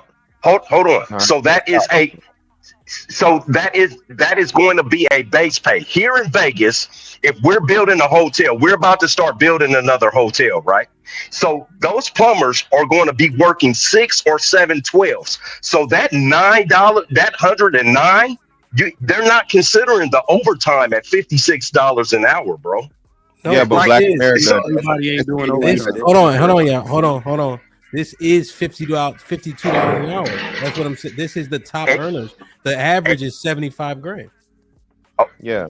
That's what I'm saying. That is like the bare minimum bottom of the base pay. Yeah, that's what top earners make 52. Trigger Mike was right, bro. See this point though, brother. Yeah. No. I'm trying to tell you it's not. I'm trying to tell you. I don't. So this is the point. But from the time you're 18 to the time you're 35 or 40, you're going to almost triple your money as a man, right? So it doesn't matter if you have a family that you're taking care of or not. That family component is not going to affect how much money you make. The career path you choose is going to affect what you make in your earnings. As you get older, I got a bunch of shit. I don't need a bunch of shit because it's just me. Now, if I incorporate a woman, she's going to be like, we need this, we need that. This is where CJ was right. I don't want to say that. This is where CJ was right. Because women always want shit. Say it loud and say it proud, motherfucker. Because women always want shit. And instead of just taking myself to Mexico, now I got to take my girl and 2 or 3 kids to Mexico or the Bahamas or Cancun. Yeah. I don't, and Trigger Mike, you're a lucky man. I'm going to say Aaron's a lucky man, and I'm going to say Bub is a lucky man. Most of the women, they don't fucking contribute shit. I don't know. That's a lie. Just bro. like I said most. What are you? That's a lie. What are y'all talking about right now? This is the platitude that get us in trouble. Hell, does your wife contribute to the household bills? No. Then what the fuck are you talking about? Thank you. Just like they did to me. Black America. It's the same thing. It's the same thing for most men. No. It's Here's the what I'm same saying. thing for most men. Here's what I'm saying. Stop. But don't use me to prove a point. You fall flat because you. I can use myself. You asked me directly, right? Cool. Aaron, but here's the Aaron. wait. But we Okay, know go the ahead. majority of people do contribute. They don't. So this They don't. disingenuous, right? I promise you they don't. I promise you, hell, I promise you. Every man that mostly that's a blue collar, your firefighters, your police officers, your truck drivers, your electricians, our broads ain't contributing to shit. We don't know what they do with their money. Like So real shit. Yeah, It's not a concern. It's not. If I have enough money, that'll be like we going to eat. If I have enough money, it's not a problem. It's not a concern. Well then, okay. So then we can't highlight it as a knock. If you saying you don't care about their money is different from them not contributing. Are you saying that the same woman would say, I'm not paying shit towards it if you said, hey, we need this bread? Yeah. No, this is what I'm saying. If you lose your amount of income, if Mike got sick or somebody got sick, you got about 6 months and then your chick is gone. And I promise you on that. I talk to a whole lot of men that are going through divorce and being separated and stuff like that. And you got about 2 months. If it's 6 months, it's a wrap. Let's go back to the thing about having access to the children.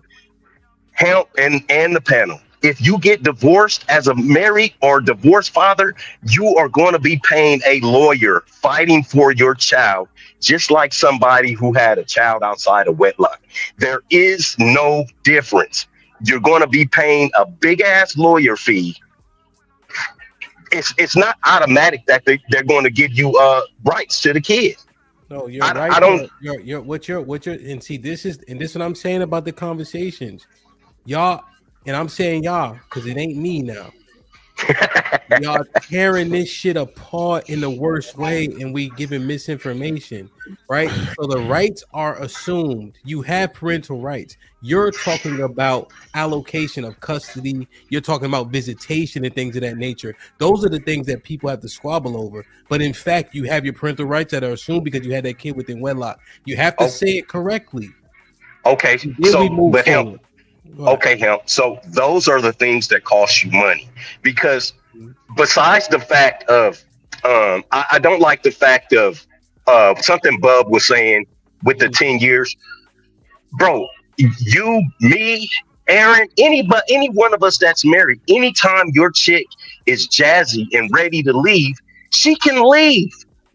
You guys, they're not handcuffed to the bedpost, bro. And after 10 years, I've been around the same chick for 33 years, bro. After 5 or 10 years and they start getting snazzy and jazzy, bro, once they want to walk out the door, it's nothing you can do. And they can take damn near everything. I'm talking about if you have a pension, if you have a retirement, you have a 401k, if you have a house, they get damn near all of that, and you lose. You operating from a fear-based perspective, though, bro. Like everything y'all saying. How long you been married, Mike? Don't get into Mike, how long you been married? This is the part, right? This is the part, right? And this is it's a little bit tiring, right? Because I've been hearing this for a long time, and niggas ain't really processing information well, right? Now, here's the part. When you look, let's say I have a 401k that I've been amassing, right? Because these are the men that you actually talking about, right? Where their wife isn't contributing, right, significantly, or she stays at home, whatever the case is. So I'm amassing a 401k. There's kids, there's life, there's all a bunch of shit happening, right? She's not working intentionally, right? Because we always seem to leave that out. And then people separate, and they separate assets, and then that nigga will stay in his head, oh, this is all my money. Well, she had to do several things while intentionally not working, and then you guys got divorced. What make a nigga say that she shouldn't have access to any of this money? It doesn't make sense. No business contract would even work like that. But y'all keep saying that. That's not what I'm saying. That's not what I'm saying. But those are the men that you're talking about, though. See, that's no. Right? So this is what you probably. I know one person that just got divorced, right? But they both had a 401k. So you guess wasn't in jeopardy? The 401k. Okay. So you're talking. I'm talking about in general. You know, most women are working at Walmart or retail and shit like that. There are no 401k and retirements with those jobs. You know? I'm talking about the majority of people. I'm not talking about just a case here and a case there. I'm talking about the majority of jobs that women do don't have retirements and pensions and 401ks unless they're working for the union. Stop. They just stop what? Stop. I'm telling you, man. Stop. I'm telling you, they don't, bro. Read the screen. Stop. I see what it say. Golly. Okay. All right. Okay. You know what, Hemp? I think you just need to bring up some divorced men, bro, and listen to their stories. I think you probably should do a show on that. Okay, so Black America first. You know I love you, right? I meant to say that 5 minutes ago. Yeah. I've been waiting for like a whole hour and a half. We out here riding. I didn't let everybody else take off on their bikes and shit, like because the simple fact, dude, this shit out here is really, really bad. The alimony and the spousal support thing, dude. I got people that's paying $3,000 a month for the next 8 years that I'm talking to, keeping off the ledge, bro. I said, I understand you. If you don't have to deal with these men on a regular basis and see a nigga go from 210 pounds to 98 pounds, then lost weight because his wife done left him, that's not something you have to deal with. But it's something that I deal with on a regular basis, bro. And it's not nothing like what y'all think, bro. I'm just telling you, it's not nothing like what y'all think. Yeah, no, 100%. We understand that those examples are out there. I just want us to bring a little bit, Cheek, I'll be quick. I just want us to bring a little bit more reality to what's actually happening to the majority of people in these relationships, right? And so simply put, you hang around high earning men, right? Just based on your job and you being a sole proprietor, or not saying, you buy an LLC, but you know what I mean? You work for yourself, in which case you amass that money, and oftentimes people's circles mirror what they are. Right. And so you'll see a man that gets divorced in that construct. And generally speaking, she'll tend to walk away with more than what she put in. I understand that. But the majority of people are in that microcosm. But then we project it on the most people. And we got to stop doing that so that the young brothers have a fair assessment on what they're going into if they indeed decide to. That's the key. I ain't telling them to. I'm just telling them what's actual. But that's not imp, because this is the simple fact of the matter. A young man that's working at Pizza Hut today is gonna be a truck driver. He's gonna be an engineer. He's gonna be a plumber in the future. 10, 20, 15 years, he's gonna be a firefighter. You transition. You're not doing the same thing that you were doing when you were 16, 17, and 18. As a man, you go through different transitions in life. As a man, you're always going to keep earning and keep growing. And when you get married, people talking about you losing half of what? You losing half of 50,000? You losing half of 100,000? I don't give a shit what you're losing half of. If you're losing it, you're losing it. You know what I mean? But I'm gonna go ahead and jump back out. I'll be listening to y'all. All right, love you. Be safe. Now, let me just put this up here before they even jump on here with this. Yes, Walmart offers 401k plan for part-time employees who work at least 30 hours per week. So I know they're going to say they work part-time. Hush. Okay. It's a tax benefit when they pay contribution to the 6% of the 401k. So companies don't have a problem doing it because they I guess. But either way, I think that some things need to be addressed just factually. Like, most people marry within a tax bracket. So, for example, if you make 50K, they say most people work or date the people they work around in the same work area. So, guess what? She probably makes somewhere near that. Like, in that area, it's very, very rare that you find somebody that's like a high earner deciding they're going to go to some girl who just is minimum wage or doesn't have an education or thing. That's what I've noticed, right? Like for all intents and purposes, DJ Hamp, your wife has a doctorate. So at any point, she could decide, be like, hey, well, let me not say that, because of course she'd have to, dust off the gears or whatnot. But that's one thing I don't like about marriage is perceiving or this perception that women can't do on their own. That's never been my concern about marriage, right? My concern for marriage has been more so about the mental, psychological, and emotional aspect. All right, if I build a life, have children, right, because I'm a byproduct of divorce from my dad's first marriage, I understand the effect. Right, it didn't really hurt me because for the most part, although I was young, I was able to perceive and understand what's going on and why it's happening. But I have siblings, right, and we are not the same. So that possibility of building and procreating with somebody who may not view marriage or may be fed up with a marriage, it is a very tumultuous thing because I don't care about the benefits. I don't care about tax benefits.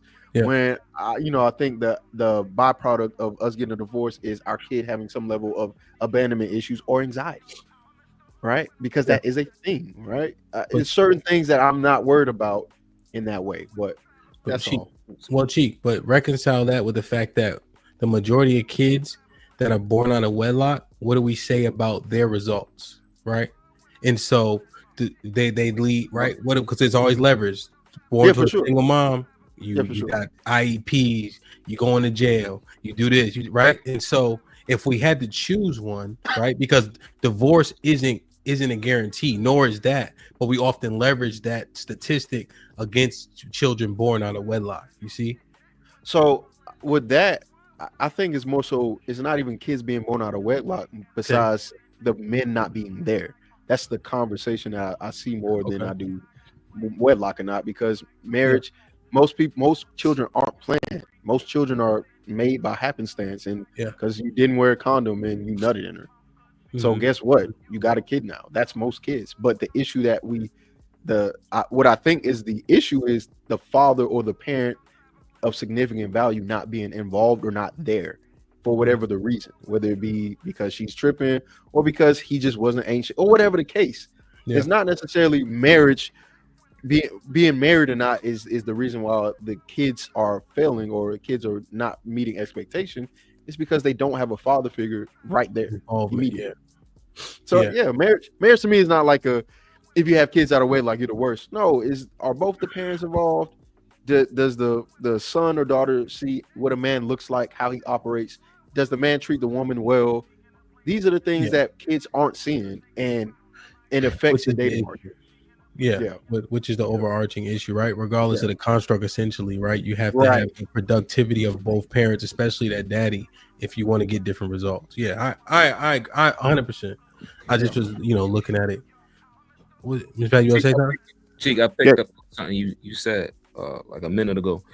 You said, see, what you did was when you was young, you took your father's situation, right, and you implemented that into your own adult life. So wouldn't that make the point where we were saying not too long ago, this is why you young guys should be listening to us, right? When it comes to like relationship issues and shit like that.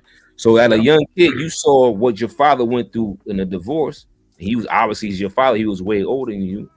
So why at the age of 28, you can't listen to somebody that's older than you now, that may be in their early 50s and say, listen, young boy, you shouldn't blah blah blah, or you should blah blah blah. This business.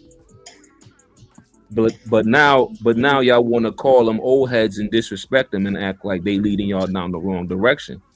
Okay. So you took a life lesson from your father, you implemented it into your own life. That's kind of what I'm hearing from you right now. So I'm not on the stand of old heads can't speak on the conversation. That's not my stance. But I can represent the group of young men that do say that, because I think I understand it well enough. I'm not against you or anybody else that I think are reasonable men giving their insight on something, right? In fact, I come here for that for a little bit. All right, I still have my dad, which would be the main source, of course. But I'm not against that, right? Of course, and my dad, I think he did well by going, hey, these are some of the things or some of the things that I did, right, that I think you should look out for. And he does that. Those are real conversations that have been had and are had and continuously had, because even in this relationship, I'm like, hey, look, I'm trying to communicate something. Either I'm not doing it right or she's not understanding, but I need, how did you do this with your, because he's married twice, right? So his current wife is my stepmother. She's raised me since I was about 8 or 9. So I've seen him in 2 marriages, and one was successful, one wasn't. And Shit's starting to make sense now. See, even as an old head, I'm listening to you now. It's starting to click now of your thought process now. Now I could see why you come off the way you do. Because you had your father, an individual that you look up to. He went through this situation twice when it came to marriage. So now now you trying to protect yourself, correct? Yeah, and I think that's fair. Like I don't think, and it's not like, again, people make all kind of jabs like, oh, yeah. And if that's what you want to consider, by all means. But of course, I'm going to have concern, especially when I've seen a man that I think is a good man. He wasn't a cheater. He didn't do anything wrong. He worked hard. It just didn't work in the first. But there were some things that he either overlooked or didn't address, and he's talked to me about them. And I'm trying to make sure I don't make the same mistake, because as a byproduct of divorce, I don't want that for my children or for myself, right? My dad doesn't necessarily, he was never jaded about his divorce. He was very honest and candid about what happened and what he thought could go better. And I listened, and I'm not jaded by it. It's just like, I need to be more analytical, because he was young. He had me at 19. So, you know, this. See, this is the type of talk I like. I feel like Black in America, he sound fucking bitter. You know what I'm saying? Like if we using these platforms and we talking like this, it can help people out, and we can balance this shit out more. Yeah, but go ahead, my bad. I didn't mean to cut you off. It's like Black just sound like he just jumped off the fucking cliff, like him and his whole crew. But all situations ain't like that. That's what we trying to put out there. We can't come on these platforms and keep spewing out negative energy and negative bullshit all the time. This is why these young cats don't listen to us. You know what I'm saying? They think we full of shit. Nah, y'all listen to individuals that's full of shit. So come on now. But I like where you going with the conversation right now. So go ahead. Let me read these real quick. You want to say something, Cheek, to that? All right. Yeah, I'm going to say this quickly. I can understand why marriage or a divorce or a failing relationship could really change your perspective on things. He don't sound bitter, because it doesn't even sound like it was him. He sounds empathetic to the men that he knows. It's not him. He's married. He's been with the same woman for 30 years. So I don't want to say he sounds bitter, but I could understand the frustration, or somebody taking on the frustration. Oh, well, whatever. He ain't married. He ain't married? He's not married. No. He got 3 wives, 3 women, something like that. So to me, that's even worse. Like if he wasn't in that situation, if you not in that situation, why you spewing that shit to our men for, our young men? That's even worse to me. You know what I'm saying? Well, let me read these real quick. Omega with the $2 says the beige woman is God. Vet Life with its $5 says CJ, as I told you already in the chat, I don't think we are trying to get y'all to get married, fam. We having a conversation about the pros and cons. Yes. Aaron with the $2 says $700, bro. You shouldn't be complaining at all, CJ. Darius with the $10 says, when the bounty's on, ellipsis. CJ, take a seat, man. Rework your argument and come back to the table. You sounded crazy. CJ with the $10 says, I ain't reworking shit. John the Baptist with the $10 says, successful marriage has less to do with money. Less than 15% of successful marriage is about money. And Unchained with the $2 says, old fools marching young niggas to their demise as always. Aaron with the $2 says, y'all saying F the husbands, let's be wedlockers. Aaron with the $2 says, Bub, we said a majority of old heads don't listen to. HQ with the $5 says, so since Cheeky dad got married again when Cheeky was 8, why isn't he looking at that marital success? think he's analytical, so he's weighing out all of it. Right? Aaron with the $2 says BA is in a group of old heads. I mean, need to sit down. Salute to Darius who contributed 30 towards the extension. He bought us another 15 minutes. We need another 30 to complete the hour. Let's see if we can get it done. Wow. Who's up? Oh, Yeah, so Solomon. let me Oh, go ahead. let me say this. Yeah, so I was trying to say. So no, man, Bub, y'all gotta stop this shit, man. It's not bitter, bro. Motherfuckers can get divorced and be happy, my nigga. Please, y'all gotta stop this narrative. Y'all never tell a woman that she's bitter. What about these bitter ass bitches? The most bitter people in the fucking divorce is who? A bitch. That's why she take half the shit. That's why she make it difficult for him to get the kids, even in the fucking marriage and divorce with the children. That's why she does little stupid, fucking petty, childish shit. Y'all always want to put the narrative on the man. I keep telling y'all, this man being the end all be all of failure, bro, is unrealistic. It's unsustainable. This is why we got to the point of where we are. Blame the men. Blame the men. The men not doing shit. The men are getting married more. The men are having less children. The men have less ST fucking Ds, the deadly shit.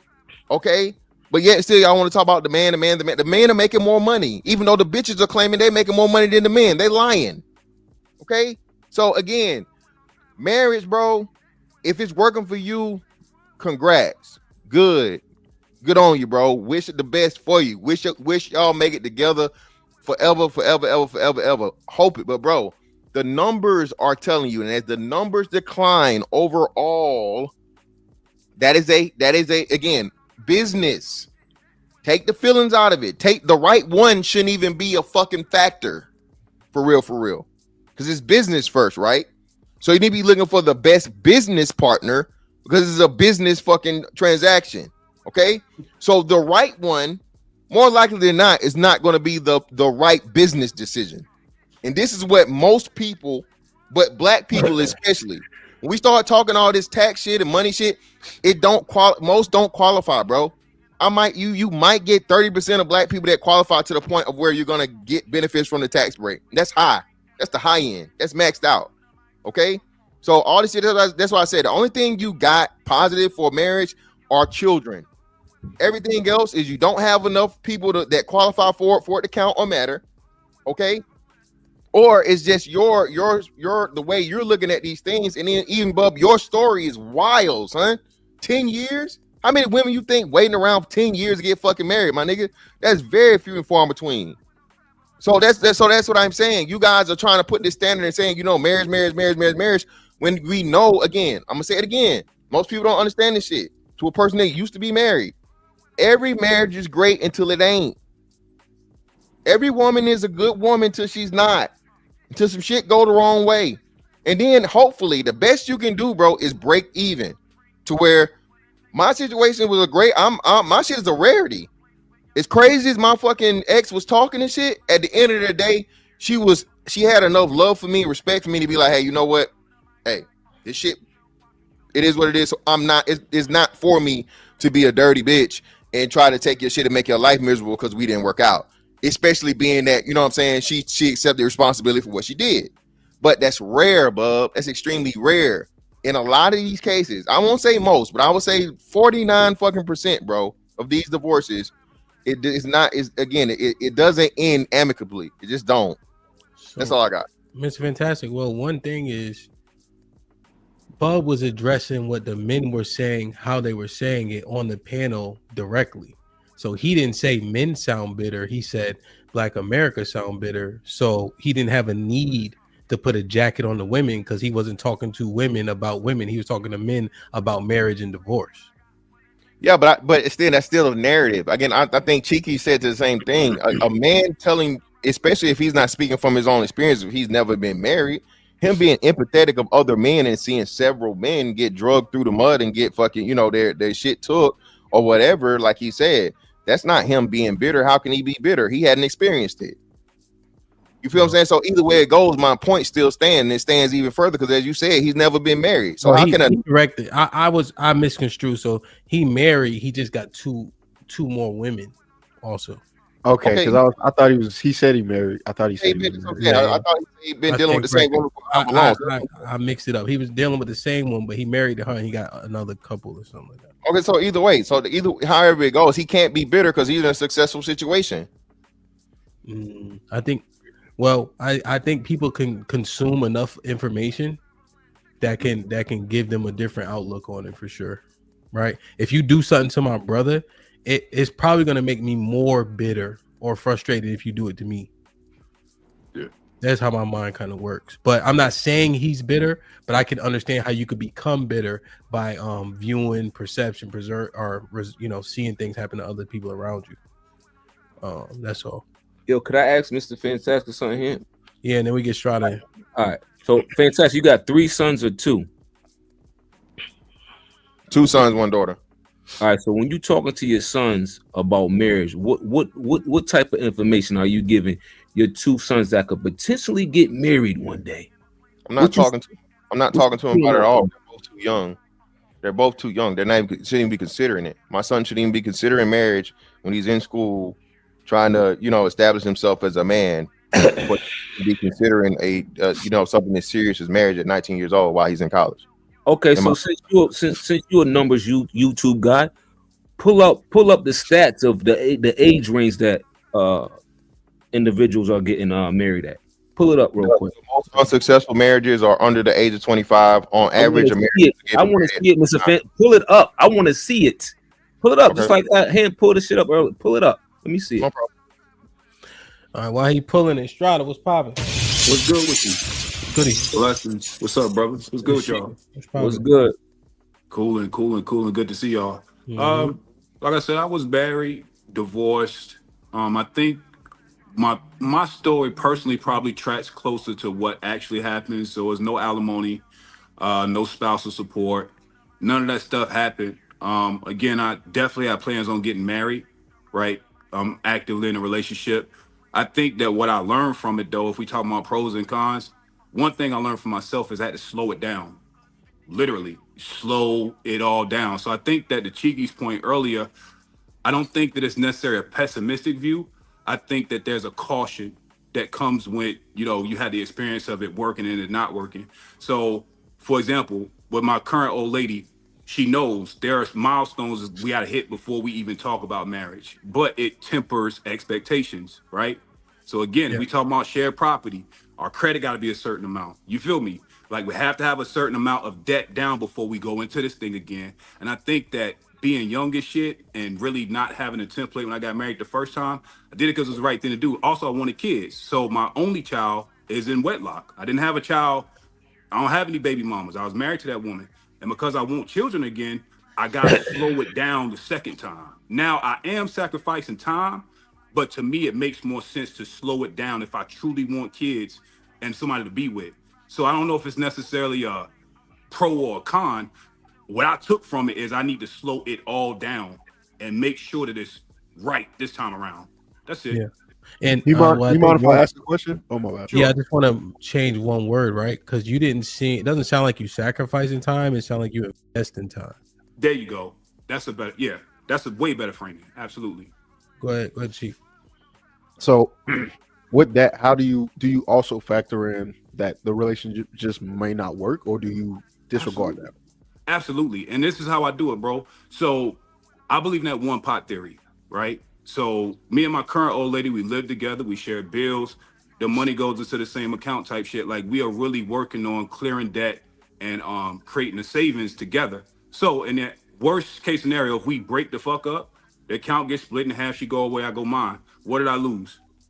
That's just me. I'm not saying it's for everybody. I see Mr. Fantastic face, but that's what I'm telling you. My mentality and who I pick, I could do that with. I wouldn't recommend that for most, but it works for me and mine. You see what I'm saying? But I'm walking it down the correct way with more intention this time. Because the first time I did it, we did the whole separate. She had her account, y'all had mine, we did that shit. I just didn't like it. You see what I'm saying? So the things I didn't like, I'm retweaking with the girl I'm with now. Like I said, she's trustworthy enough for me to have been making all these moves with. So again, if we're gonna do it, we're gonna do it. If not, then again, she can kick rocks, and it's like, what the fuck is the point of it at all? And so I think that one more point, and I'm done. I'll pass the mic around. marriage ain't for every dude. So I can understand the premise that this ain't for everybody. Every woman ain't a wife, every dude ain't a husband. And I think that's something that you gotta do individually, right? I want to do it. I have a purpose of doing it. I want another kid in wedlock. So that's why I'm getting married again. But I do think it's fair to say that it's okay if you got people that want to be single, do your thing, right? But I think that having a loud voice when you know it is or ain't for you fucks it up for people that are potential that don't know one way or another. That's what fucks the conversation up. You know what I'm saying? Because we know what we're going to do. Yeah. But a 19, 20-year-old dude, he's looking at our conversation like these old heads, what's the pros and cons of doing it? And that shit sound muddy. But the dude that's on the con side, he ain't never get married. So of course he won't have nothing positive to say about the shit. I think that's where the lens get a little jaded just from listening, right? Yeah. Intention matters.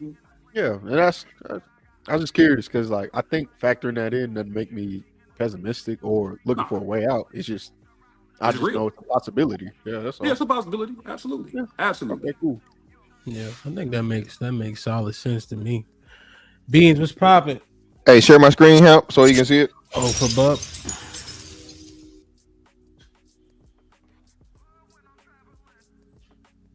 Yeah. Okay.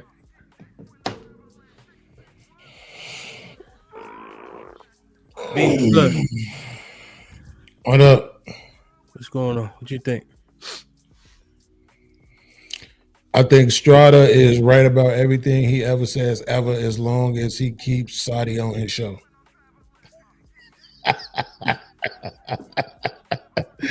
What's good, though, bro? Goody, how you? But I mean, look, man, I think everybody got some solid points. I just think, I don't necessarily know how we resolve this one, because at some point it's gonna start sounding like we saying some people shouldn't have a voice, and that's problematic. I know I don't want to be silenced. So as much as it is a lot of people, that's why I created the Stupid Detention Show. There's a lot of people who I just wish I could take off the internet, but if I actually had the power to, I probably wouldn't, because I wouldn't want that same thing to be done to me. And so if we are saying, my question would be from the numbers game, if we are saying that a person who is speaking negatively about marriage can impact somebody who previously didn't have reservations about marriage, then what percentage of people are we saying that actually will impact? It's the same thing I kind of look at the gender war. At first, I used to argue with women like, no, y'all just trying to, put this off on the manosphere and the red pill space because y'all don't like the fact that they are holding women accountable.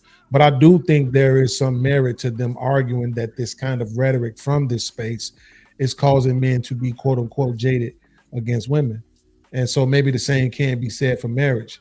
But I think marriage, though, from a different lens, I think it's more, or should I say it's less likely that if I'm a fan of marriage, that it's anything anybody could say to make me not want to do it. I'm not saying it won't happen.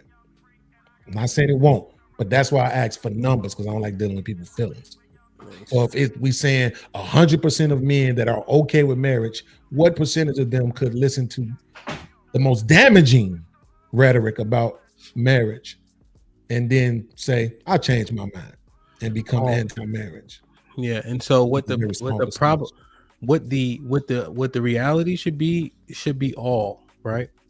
Because if you're seeking information, right, then you need to try to understand and process both and all sides of it, right? If you just land on the side because that's what you prefer, right, then you don't even need to be a part of a conversation. If you come into a conversation with the assumption that you're correct about everything that you thought before you got there, you shouldn't have came, right? So if I'm saying I'm a proponent of marriage and I'm not open to what Mr. Fantastic as an example has to say, then what am I doing here? So I think the right answer is every single one of them should potentially be affected by what's being shared in the conversation, whether it be negative or positive, if they want to learn before they make the decision. Yeah, because if we're gonna look at the one side, and we have to look at the other side too. What about the people who only heard good stuff and then they went out and had the worst experience? Imagine how hard that fall is. Right? Imagine that. All you heard was they said that's why they say sometimes it's not good to meet your heroes, right? Because all you think is good and positive about them, and then you meet them and they're these assholes. You're like, oh my God, I'm crushed. I don't want to. I think that's a good point. I just think the entirety of the conversation, and this again could be just from the lens that I go from. I ain't never seen a bunch of men that thought that were so risk adverse that they don't take any. Right? I just it's an odd world to me that I understand to be apprehensive, to be analytical, right? But oftentimes we err on the side of caution to the point where those are the people that die and you don't remember their names. So that's one thing, and that could just be some old Neanderthal thinking, right? You know what I'm saying? I think it's more time sensitive than that. I think it's more time sensitive than just forever and ever and ever anti-marriage. Because like I spent the majority of my life looking for sex.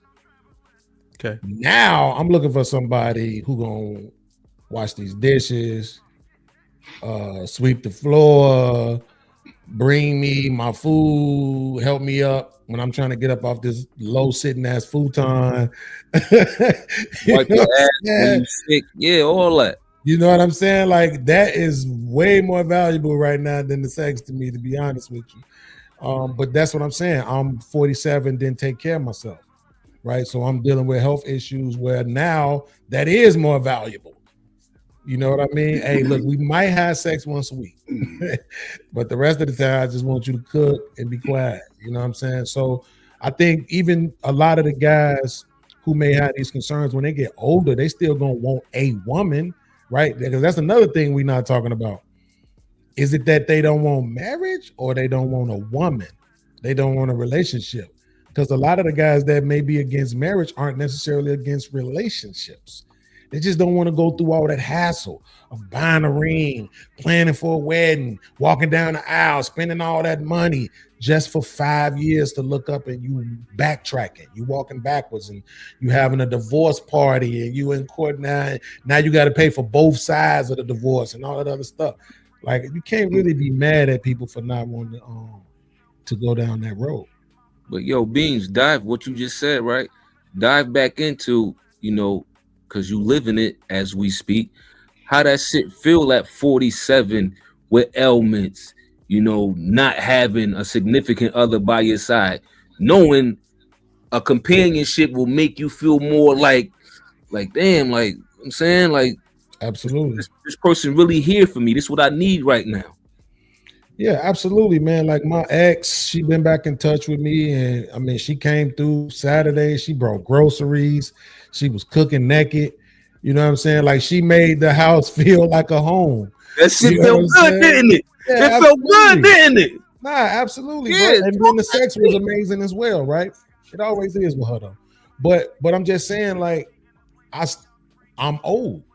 And that's the point, right? Like if I'm 20, 25, 28, you don't really even think, you're not even thinking about being old. Everybody old to you when you that age. You know what I'm saying? Everybody older than you old.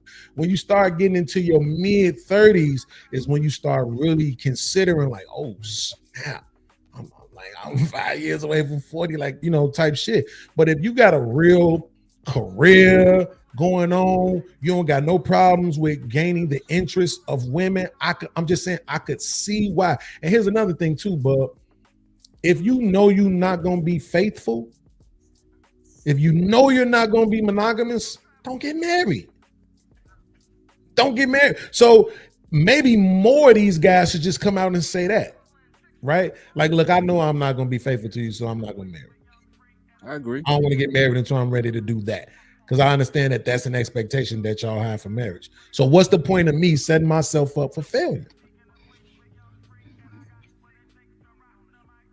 See, that's the type of real talk we got to be throwing out into the atmosphere. That's what I'm talking about. Yeah, absolutely. Fantastic. It's on Ferg. Go ahead, Ferg. Oh, what's up, man? How y'all doing today, man? It's a very interesting conversation, man.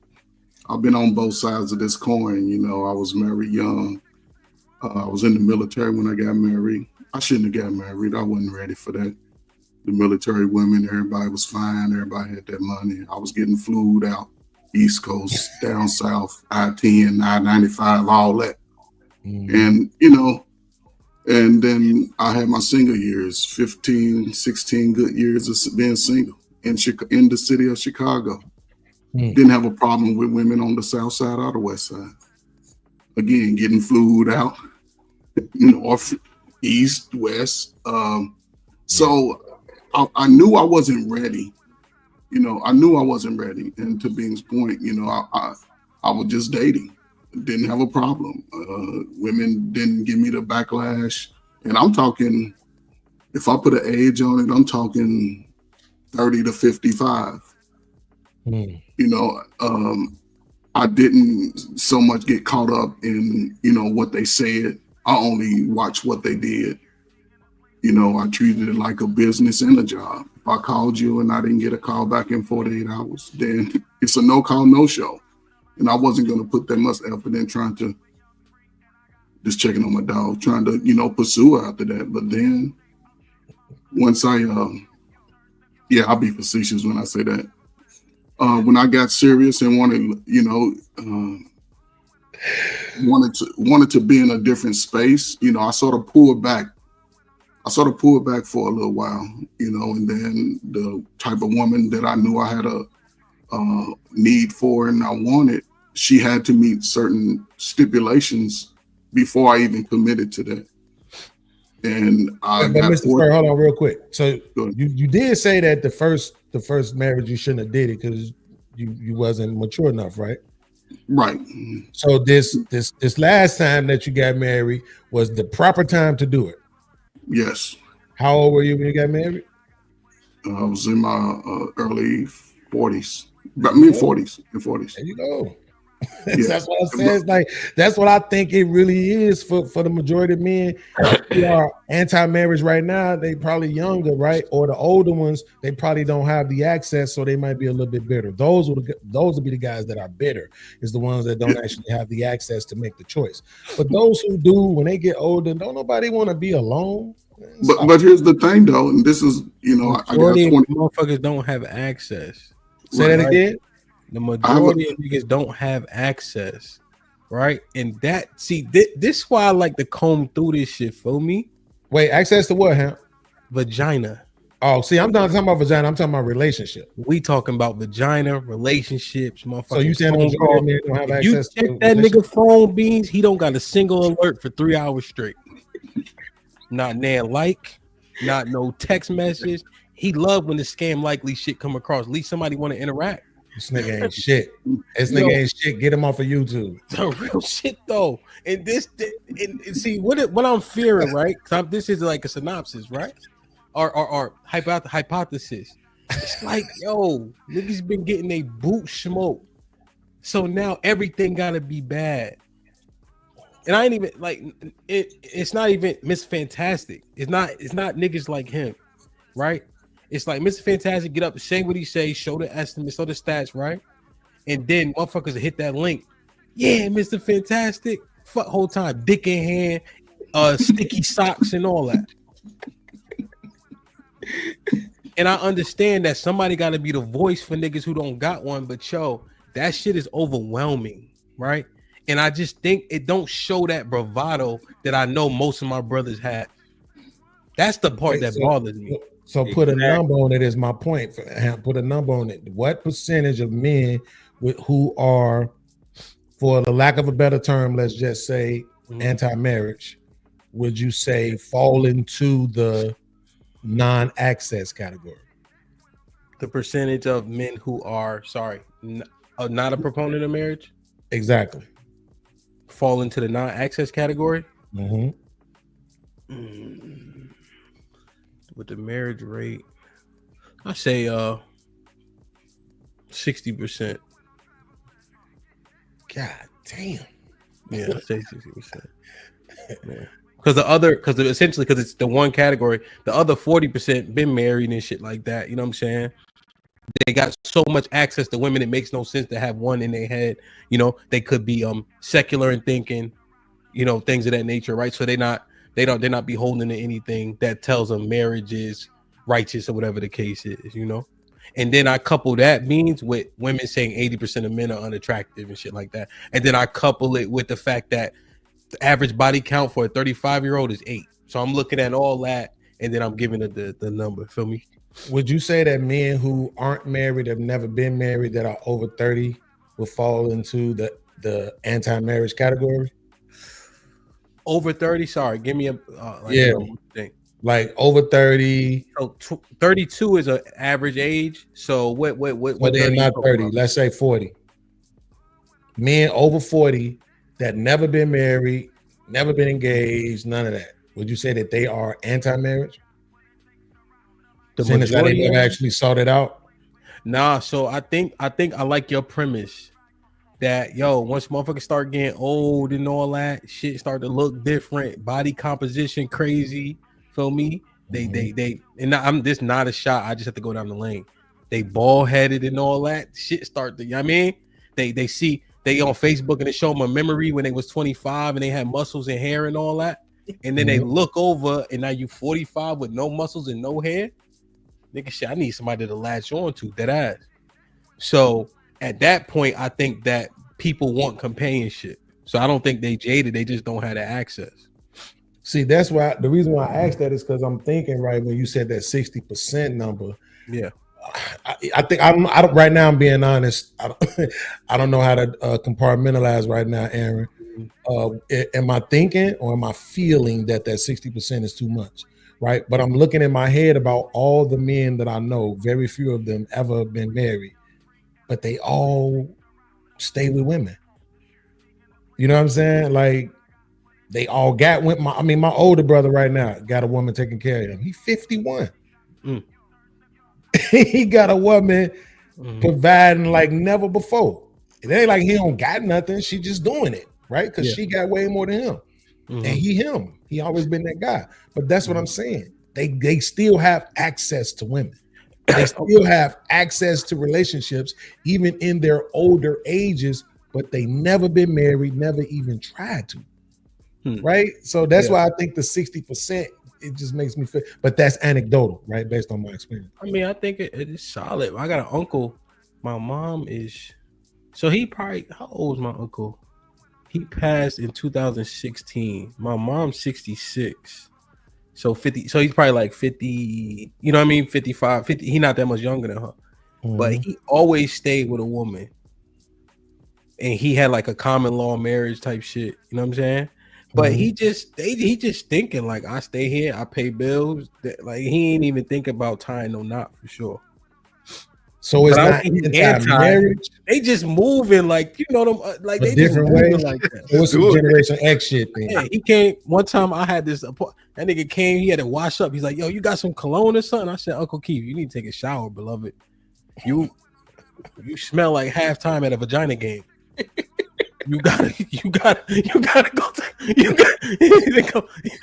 Puerto Rican shower ain't gonna do it for you. You know what I'm saying? But that woman, that his woman, that nigga would do you dirty. You know what I'm saying? So they be like on that type of time. You know what I mean? Yeah. Like, So again, I guess kind of going back to Bean's point, is it marriage or just relationship? Because I just think that most men just look at marriage as a non-factor because in a lot of ways it is. Like, you don't need to be married to have a child now. It's not even a requirement. Like, socially, women's standards, you don't even need to be in a relationship to have sex. So there's so many things that have changed. Like, I'm the weird one because I say I don't have sex. Like, because I'm not married. And you get what I'm saying? Like, I'm the weird one.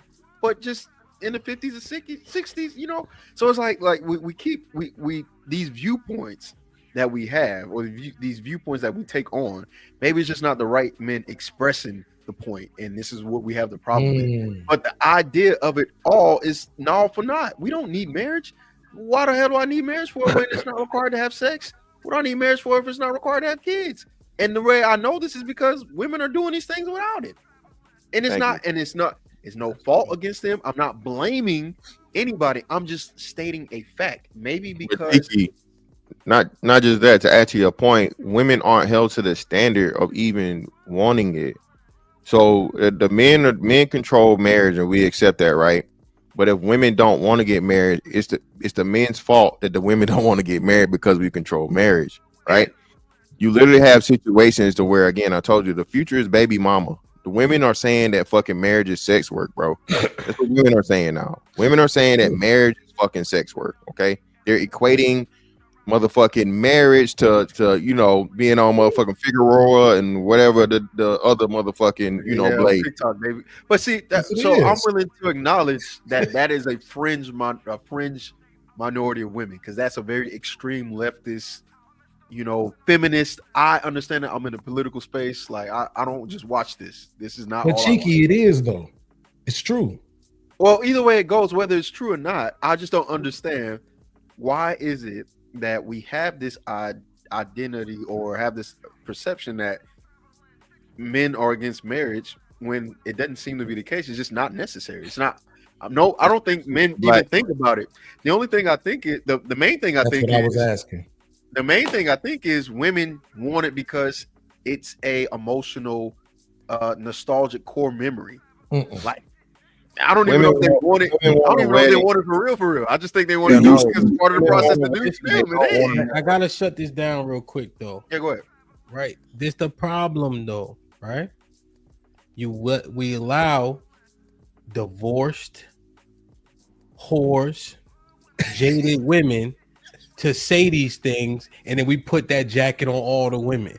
If we gonna say that shit about don't put that jacket on the men, let's say the same fucking thing. Because I ain't around not near woman that say marriage is sex work. So and that's what I'm saying. Yeah, let's just let's be fair. We can't say, yo, shorty that's wild jaded, that's divorced, and niggas done ran a train on her. Now she's saying it, now women saying it. No, shorty that's divorced, that got ran a train on her. That's who's saying it. No, no. Wait, Fantastic. Since you're gonna take the mic, can I ask you a question? Yeah. Did you or did you not say that marriage is a business? Yes or no? Yeah. So what's the business? What kind of business is it?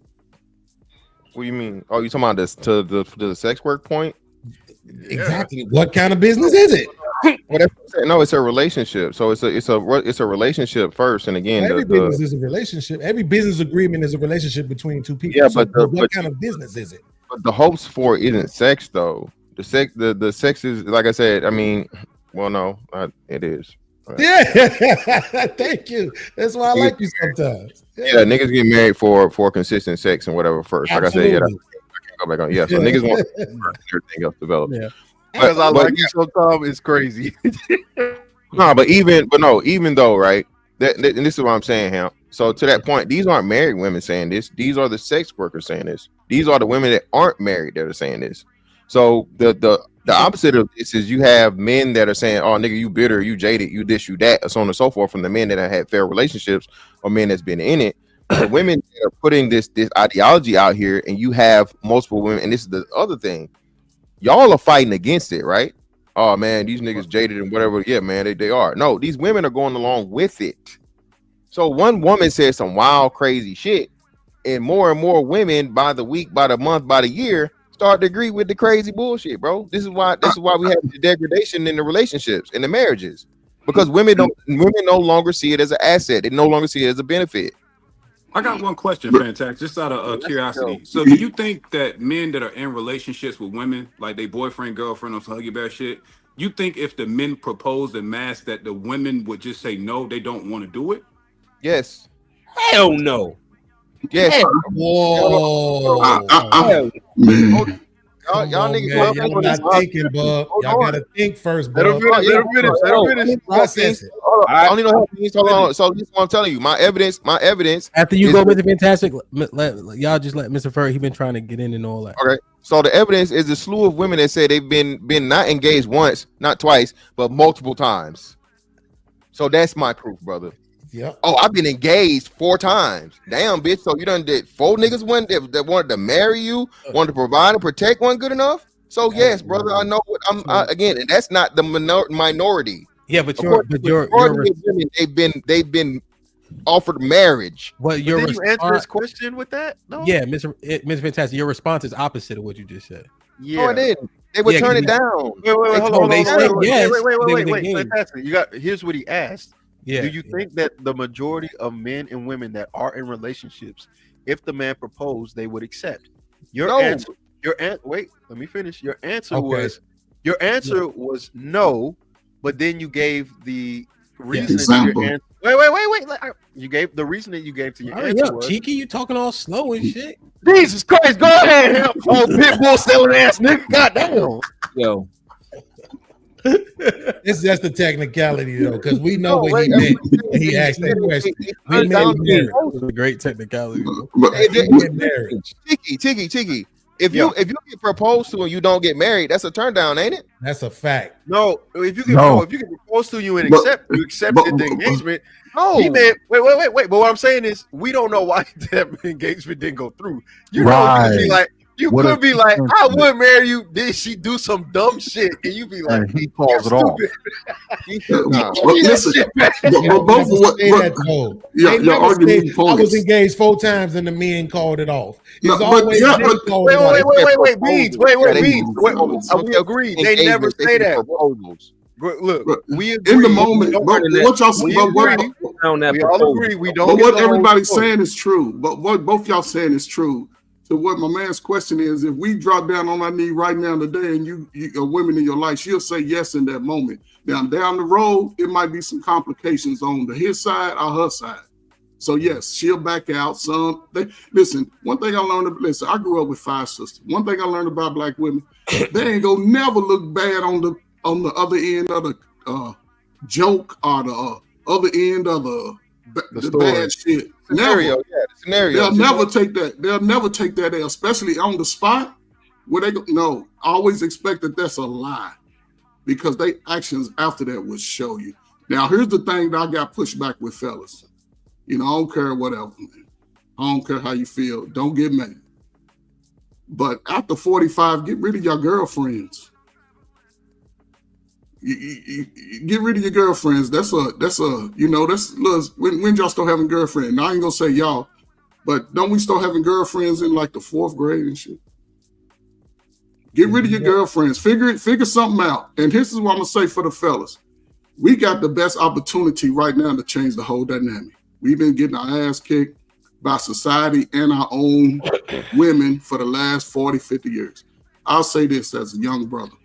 You 25, 45, put in the next 4 years of just being who you are going to be. Get these skill trades that you can get. Get a YouTube skill trade, get a hands-on skill trade. It'll always keep you in the game. Get in some good shape. You're going to see a woman you like. You know who you are. You say what you got to say. If she ain't biting, then you got to figure it out. She might bite the first 6 weeks. The next 6 weeks, she might be like looking at something else because she's playing herself. You just be in front of that. When she start playing herself, move on. Finding a good wife, finding a good woman is a rare gem. I mean, I'm going to say a good wife, because you can find a woman, a brother that's got his shit together can find a woman every day. He can find a woman every day. He can call them, put them on his rotator list, whatever. But if you looking for a good wife, step back a little bit. Step back. Look at a wife from your third eye, from your God sense. And that's what you go for. Other than that, it's a 50-50 chance y'all can get hit by a bus. Just make sure the woman is aligned with a family value. She got to be somebody important in her own family. You listen to women's story, they fighting. The women this, they mama, hey, the woman speaking like that. She ain't got a good brother like you in her life.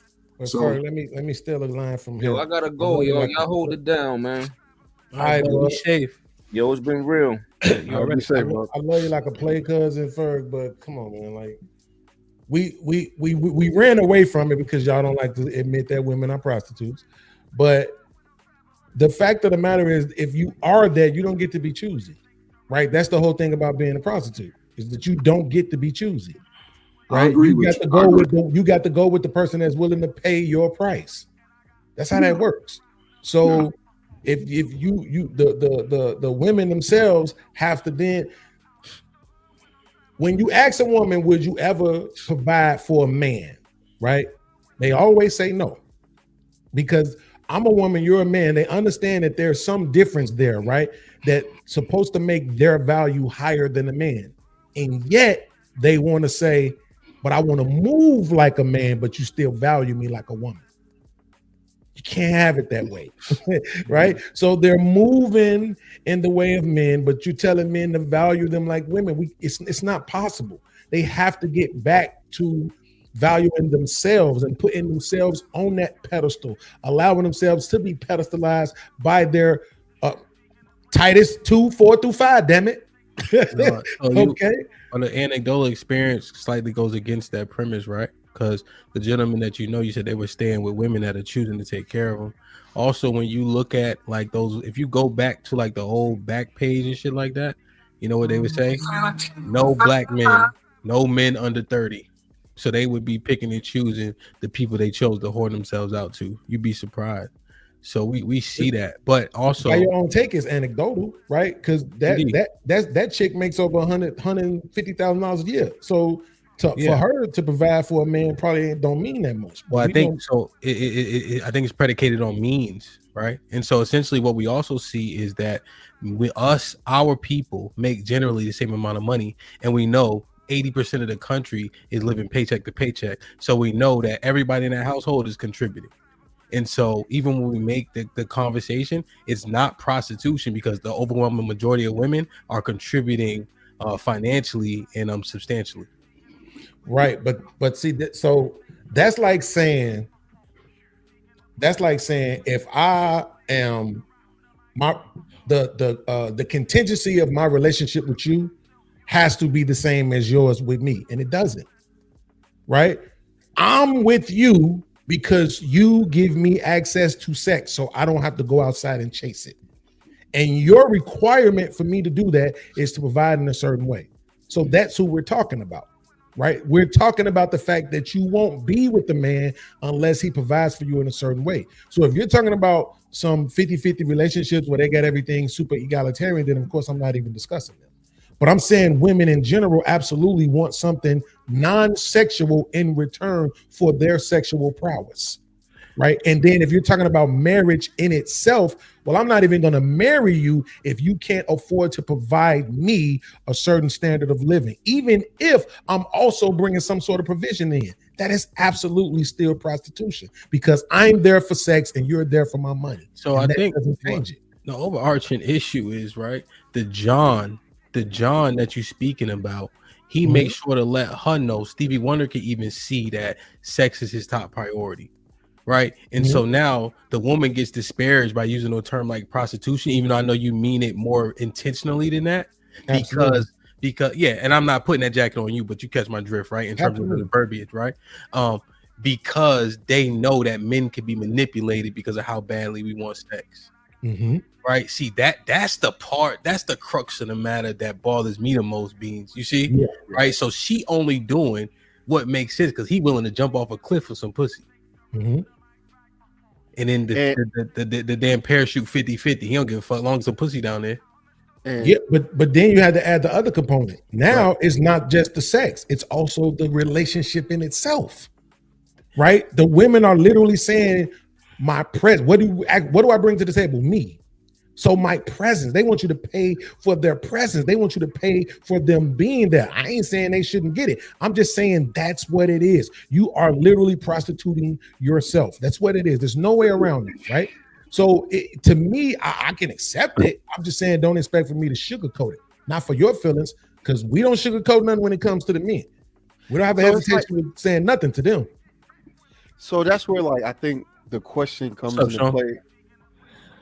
Oh, what's up, Sean? I guess the question comes into play: how many women and what type of women, right? And that's the harder part of the conversation. Because what percentage you mean? Yeah, and I don't know how to measure that because I've ran into so many different ones, and the ones I tend to talk to or interact with, they don't really talk about me paying. I don't pay for shit, so. What if we said half of the unmarried? Would you think that would be fair? Half would be unmarried? Half of the unmarried ones. Think about things in that way? Yeah. I don't know if half. I really don't know how to measure it. I Because now know. look, I'm not even including the married ones, so that's not fair for my argument. You see what I'm saying? I'm putting myself at a disadvantage. But Yeah, even but if I say half of the unmarried ones, that's what 70. That's like 70%. So half of that, that's 35%. That's still damaging to have 35% of your women viewing the relationship from a see. Here's what they call it, Strata. I'm gonna use a different word so nobody don't have to be offended. No, you know, I'll give you a transaction. But that none of that bothers me. Transactional, exactly. Yeah, none they of that make the bothers me. relationships transactional. So there's a couple of things. The reason why it's hard for me to Condense think it, about Cheek. it. I want to get Sean in, and then I gotta go. Okay, ahead. bet. But most of the women that I've kind of talked to or was dealing with before my current girl is they didn't want men to pay for stuff because they didn't want to feel like they owed them anything. Yeah, that's how my so that is that's big factor that we don't really hear that a lot from a lot of guys. But I have female friends, and I've talked to. I don't want to make it sound like I got a roster or nothing, whatever. But they don't want you to pay for stuff because they don't want to feel like they owe you something too. And so that helped me because I was like, good. So that's another factor. And a lot of women think like that. So I know we are saying all these women are like, but Kiki, my lady was like that. But guess what? I'm not joking. She's a Virgo. They some super independent women. Don't give me nothing because I don't want you to feel like I owe you nothing. I bought her a car. She made sure she gave me the money back because I don't want you to be able to say you did nothing for me. I talked about this on my show all for the beginning when I first started podcasting. But here's the thing. When we lived together, all of that changed. Well, I mean, right? But again, this idea that you even make it to the relationship, most people having problems with that. But go ahead, Sean. Yeah, Sean was popping. And the one thing I don't want to get glossed. Sean frozen. Won't he do it? No, one thing I don't want to get glossed over, right? And maybe niggas got to say this more too. The things that Beans highlighted start to outweigh that biological imperative that we throw around left and right and left. You know what I'm saying? Like real shit. This shit crazy. When I'm right-handed, I fuck my shoulder up, right? So there's a whole lot of shit you'd be surprised you can't do. Feel me? And my wife gotta wash me up and shit. And I'm like, yo, shit, like, you know what I mean? You feel vulnerable and shit. You know what I'm saying? I'm the strongest nigga I know. I can't wipe my ass. Like this shit crazy. You know what I'm saying? That shit be outweighing all that. Like it's just so much shit that you just don't know till them bullets really start flying. You know? Fact. Go ahead, Sean. My bad. You know, but Bean, that's your point. You know what I'm saying? That's what you like, and that's the shit that we gotta. I'm in the slang. I'm all pussy. Like, you know what I'm saying? Go ahead. Oh my bad. Wow. I'm rimming. I'm having flashbacks. I'm sweating. Beans, I hope all the vice lords get caught up in a RICO.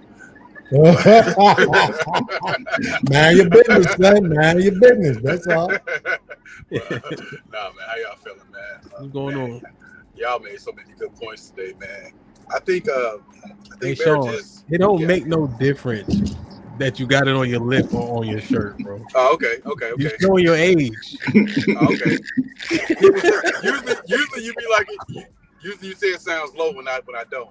But, I'll let you know, but nah, it ain't a cigarette. Pause on that shit too.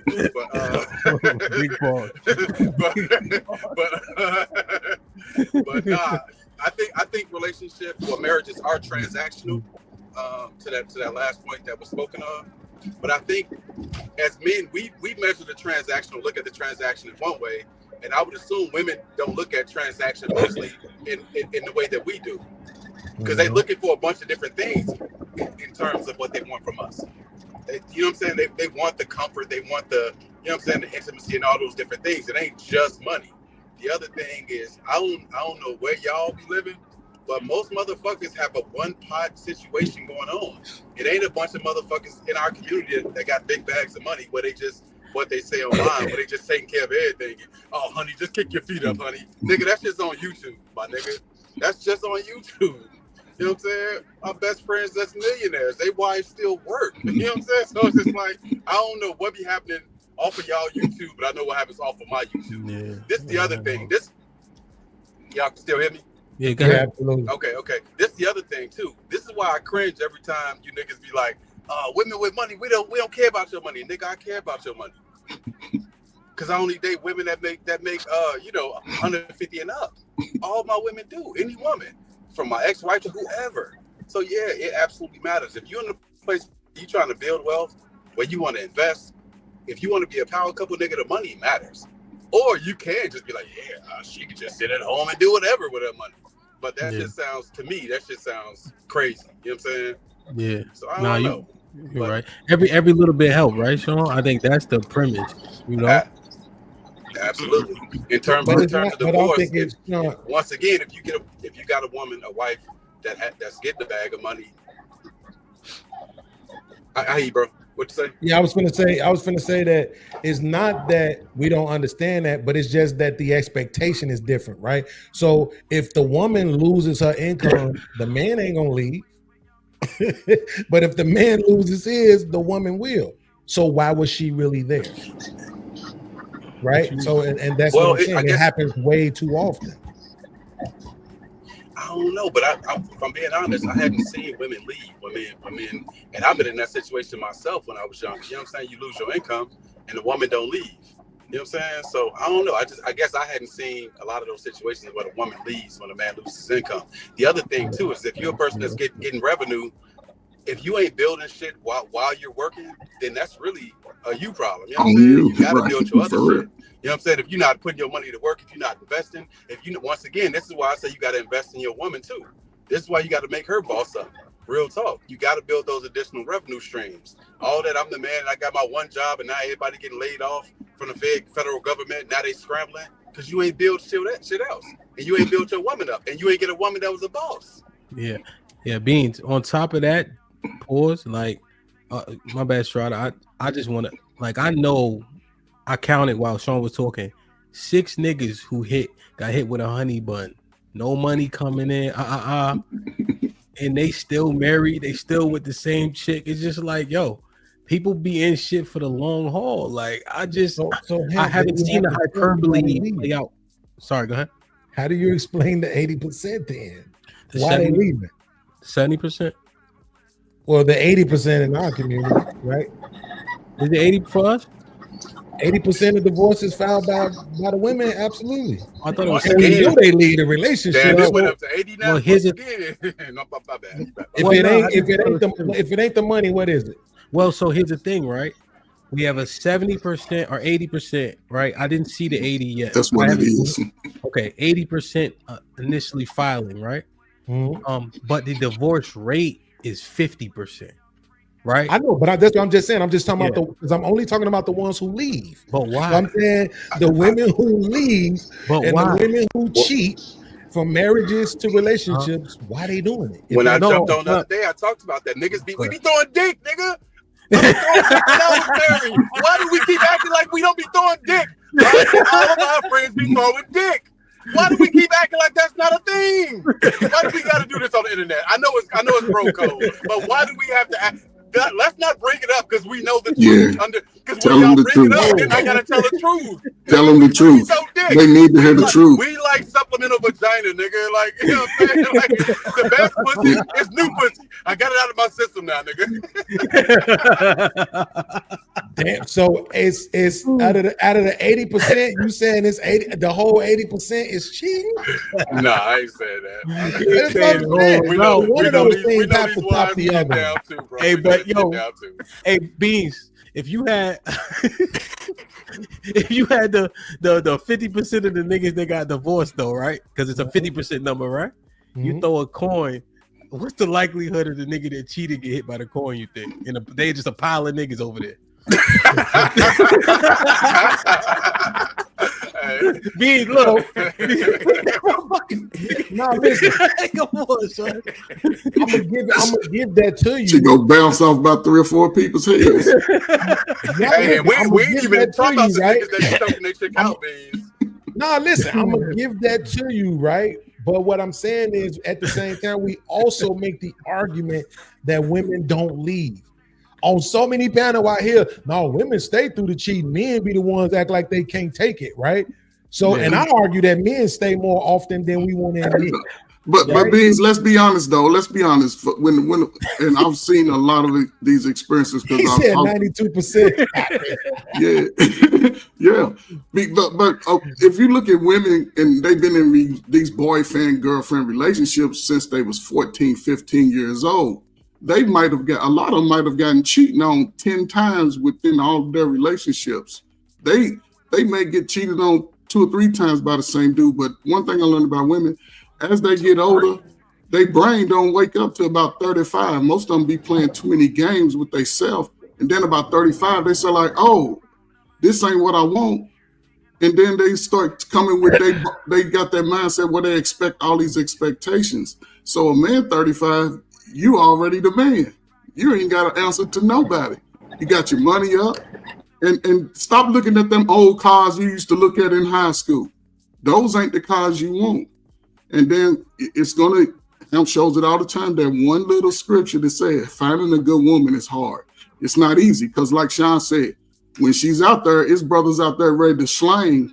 And then listen, you gotta have that look. They like a good looking dude like me, because if I was out there, y'all be sad, y'all little 45 and unders, y'all be like, this old nigga getting all of. I'm gonna concede. I'm gonna concede, especially particularly on the marriage part. I'm gonna concede on that, but I'm still questioning it on the long-term relationship part. That's the part where I'm gonna have to do some more research on. But on the marriage part, I'll concede that it's probably more infidelity than it is economics. Yeah. Also, a pause for Coach Ferg. He didn't mean it the way he said it. Yeah, I didn't mean it. Tell him. Yeah, I didn't. Hey, Beans, add in infidelity and abuse, because you know niggas will go upside a chick's head too. Nah. We're not doing that because women are more abusive than men in relationships. But now I'm just saying, like, if you was talking about the reason for the 70%, 80%, whatever you want the number to be.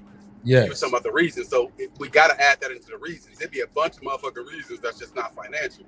You know what I'm saying? No, I think it's more likely that they're leaving the man because they're tired of abusing him. It's not a challenge anymore, right? The challenge has been won. They've abused the dude. They've got no respect for him, so they leave him. And now it's time to go break another nigga, and that's why they leave. Hey, well, the find out says, how do you assess pros versus cons before you define its purpose? Most folks just get married to check off a list of things to do. Thus, the divorce rate. That's actually a good point. Yeah. But HAMP, what you said, the actual divorce rate is at 50%, right? In America, since I was understood the word marriage and divorce, 2nd, 3rd grade, it's always been at 50%. Always. It's never really. Like you said, they may file, but the actual divorce rate is a lot lower. But it's always been at that in America. So the divorce rate itself, I had to look it up. Yeah, it's always been right around 50% since I was in the 6th grade, 7th grade. Since I'm gonna go back, but it might have been further than that. Wow, that's new information right there. But I gotta look it up. But that's what I'm saying, brothers. Y'all listen, brothers. The shift is this is our favorite. These are my closing words right now. Modern time, modern day. A lot of y'all got sisters and women in your family act like the woman y'all see out here in the streets. And I don't understand why it's so hard to find a good woman, because you can look at your family and get a woman opposite of that. You can get a woman totally opposite of the cousins you got. You see how they move. Yeah, they don't want to talk about that. And think about it, y'all come from the same families. So it should be a little easy for you as a man to have your night vision on and say, I'm a good guy. I know the fuck I'm a good guy. I done worked hard.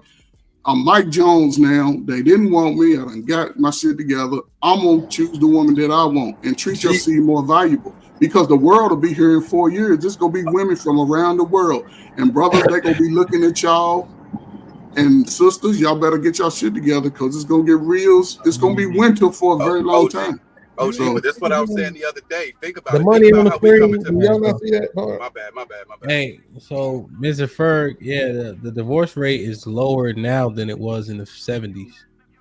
In the 70s, it was pretty high. Oh, well, you know what that was about, though. That's unfair to go to the 70s. Well, right after free love? It's been declining for the last 50 years. Yeah, it's been declining. Shit like that. Riri was popping. I usually don't do this, but keep the conversation going. Extend this. We did. That's for damn sure. Appreciate that. Shit like that. And fellas, the 70s was the height of the. I'm sorry. It was just welfare was at an all-time high. Fuck Everybody was in the project. Let me read these super chat. HQ with the $5 says, dragging single mothers in the teeth and most men openly saying they don't want to get married is nasty work. We ain't even talking about that today. Jesus Christ. AL with the $5 says, I can't take the risk. I can take the risk. It's worth it. High risk, high reward. However, why take a risk that has high risk and low reward? That's fair, brother. HQ with the $5 says, so black men should stop shaming things they want, like wanting single mothers instead of wives. Is what y'all want according to, can you say that? Free Zone with the $10 says, to the men that are anti-marriage, how do you justify shaming women for not being married when you say marriage is a bad deal for men? Who are the women that you're shaming gonna marry then? You see the conflation? Huh? You see the conflation? Yeah. Multiple talking points from multiple people, but they making it like it's the same people saying different things. Yeah, there's a whole bunch of different things they said, that's for sure. Granny with the $2 says, damn, Hamp described my phone. Oh my God. Dexter with the $10 says, the bathroom ain't on, Dexter. This the serial killer? You want to respond to this, Beans? Be careful. Oh yeah, I do want to respond to that.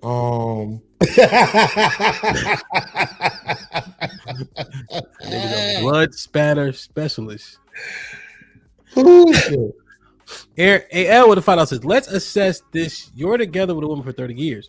What's the difference between if you are married versus long-term relationship for that time? The P word that they're afraid to use. And Aaron with the $5 says, a lot of men confidence be gone when they can't provide for their family and can't get it back, and the women be too weak to hold through his storm. That's a fact. Kasim, salute. Perfect. Been a member for 14 months. Shit like that. A short-term mating strategy isn't sustainable. The realness is men eventually transition to long-term relationships for greater happiness.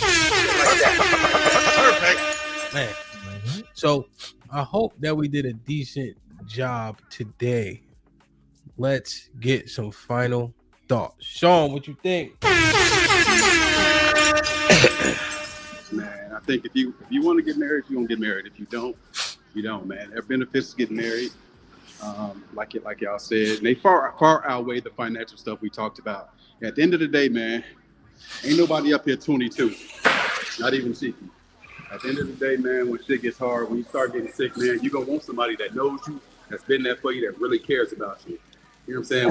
When a nigga got the gummy worm, your shit ain't working. Even when you pop the pill, that shit ain't gonna work.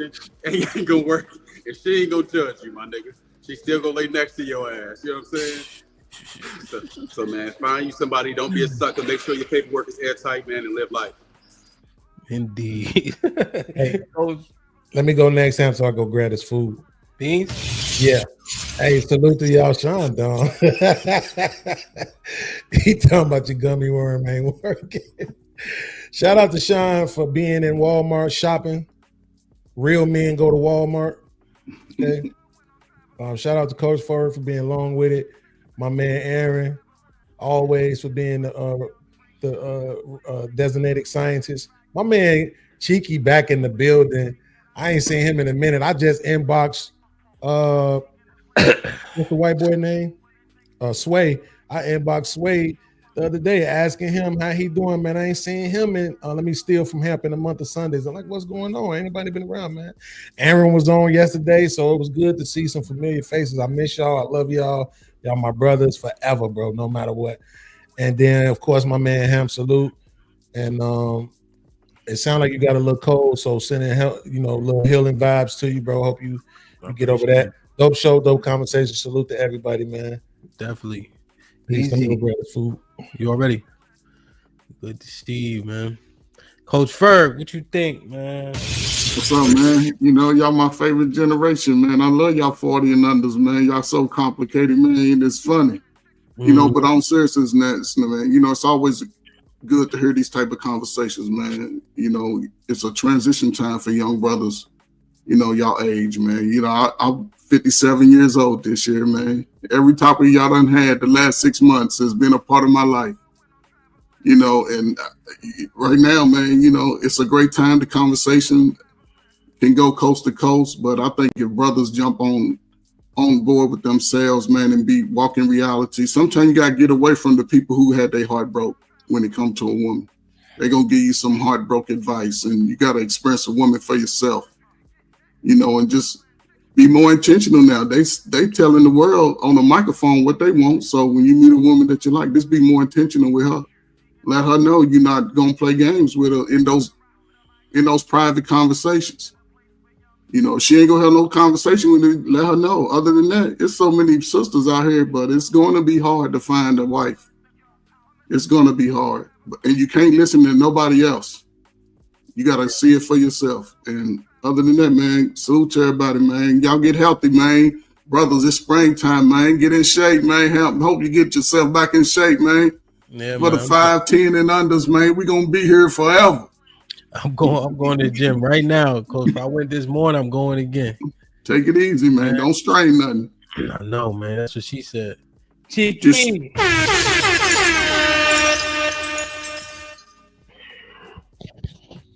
don't know. We didn't really get to the cons, but you know that kind of happens with YouTube Live. We barely got to the post. It's not good. I think I don't know, man. I think there's a lot of misconceptions about perspectives, especially from men and women. We don't really hear much from the women for good reason, I guess. Like it's hard for them to come up or feel safe to do so. So I don't know. I think there's just cross communication, but we're trying our best. Or at least I am. Yeah. So yeah, that's all I got, dog. Yeah, you just gotta curate it for the women, you know. Yeah, you'd have to for sure. Mm-hmm. So yeah, All man. right, y'all be safe. Be safe. Yeah, man. Ren. Shit like that. Shit like that. Shit like that. Shit like that. Unfortunately, I believe what we found is inherent selfishness in men. I mean, when I think about marriage, I think of a man and woman being A pillar and B pillar. Marriage being the horizontal I-beam that connects the two. That is the start of the scaffolding for family lineage. Your arm of the family tree starts there. I think about legacy. So when I think about the pros and cons of marriage, what does it benefit? What benefits the marriage, right? And the only opposition I heard today is how marriage doesn't benefit me, or how marriage fails to impose some sort of consequence to protect me from whatever is to happen in divorce, or to see to it that what I bring to the marriage is met with extreme, equity. And I'm like, well, wait a minute. The marriage is not about you. The marriage is about family lineage. It's about your children. It's about the future. It's about, and that's why we brought up things like income, the kids, retirement. All of these things are involved. How does your retirement fare without marriage? How does your children fare without marriage? How's your family future fare without marriage? I think if we answer those questions, then we can really mine out the pros and cons. But I mean, it just seemed like a whole bunch of selfishness. This is how marriage can benefit me or not benefit me. Well, then, my friend, you don't have a solid understanding as to the definition of marriage nor its purpose.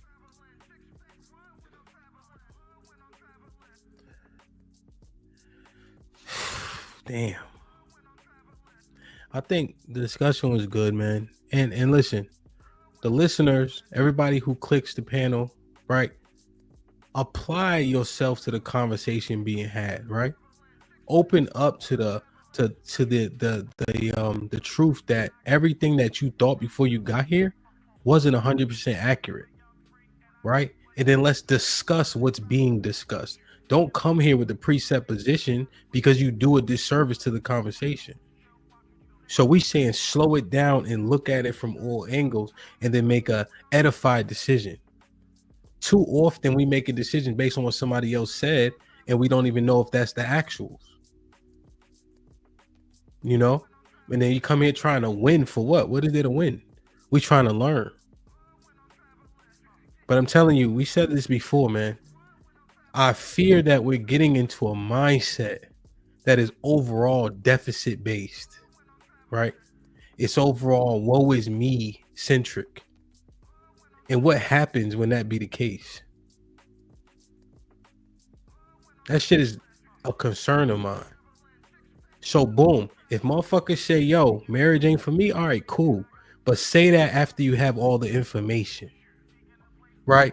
Don't speak in hyperbole and say, this is what everybody does, right? Because it doesn't actually make sense. When you assess the situations around you, do they actually resonate with the things that we often say? So if it's better to be single for fellas, cool. But make sure you come to that conclusion after having all of the information necessary. There's so many, and this is the thing about leadership for men. You got to lead in a lot of shit that you don't like to do, that you don't want to do, that you hate doing. Right? That's the part that throws me. Now, this works for everything in life, right? Football. There's been schemes and tactics that I had to implement that I didn't like, but it doesn't mean that they were ineffective. I thought there was a better way, but I wasn't the head coach. So I do what I'm asked to the best of my ability, and it still end up being effective. So I just want us to keep on mining through the information and throwing out the bullshit. Because as you can see, a lot of shit got pitted against each other today, and it didn't bode well, which is fine because we thinking through it more thoroughly. You know, let's just keep grinding, man. Great fucking conversation, fellas, today. I was impressed with the majority of the information that came out and the level of understanding that was exuded, even if we disagree. That's fine. But just hear, right? Hear the cause, right? Before you respond. So, dope ass show, man. I feel good. Man, we appreciate you, man. It was a dope show. Yeah. Oh, yeah. Yes, sir. 100%. Discord should be popping. Somebody dropped the link in the Discord. Tiff was doing yoga, but we got to replace yoga. She had to take a little bit of a hiatus, but we got a bunch of dope things that happened throughout the week. The conversations are vast, and they're pretty informative, you know? So Talk Your Ish is where people go just to commune. If you go in the lounge, you got to comport yourself respectfully, and then put them in the bathroom is for Thursdays. Thursdays are toxic. You know what I'm saying? So be prepared. But get in the Discord, have fun, get your tickets to Atlanta. We done secured all our spots. Atlanta gonna be amazing. Yep. You could definitely jump in the Discord. Go ahead and somebody drop the link. I think somebody just did. Callie did, Nicole, if you see it. Just click the link on the Discord. When you get in there, we'll have somebody help you out with trying to navigate it because it's not always seamless. CJ with the $5. I'm not trying to win. I'm trying to be correct. And if I'm not correct, I adopt whoever answer I believe is correct. Okay. I guess you thought that was for you. I guess. Hank, what's good, Hank? With the $2. Great show, Hank. Salute, Hank. Salute. Thank you to all my brothers who came through, man. Let's finish this conversation. Yeah, Nicole, come back. Let's finish the conversation, y'all. Let's finish the conversation because we got a lot more to root through, man. All right. Headed to the gym. I'm about to lose 20 pounds in 30 days. I love y'all. I appreciate y'all. Be safe and do the right thing, man. Like, share, subscribe. Tell a friend and tell a friend. And we out.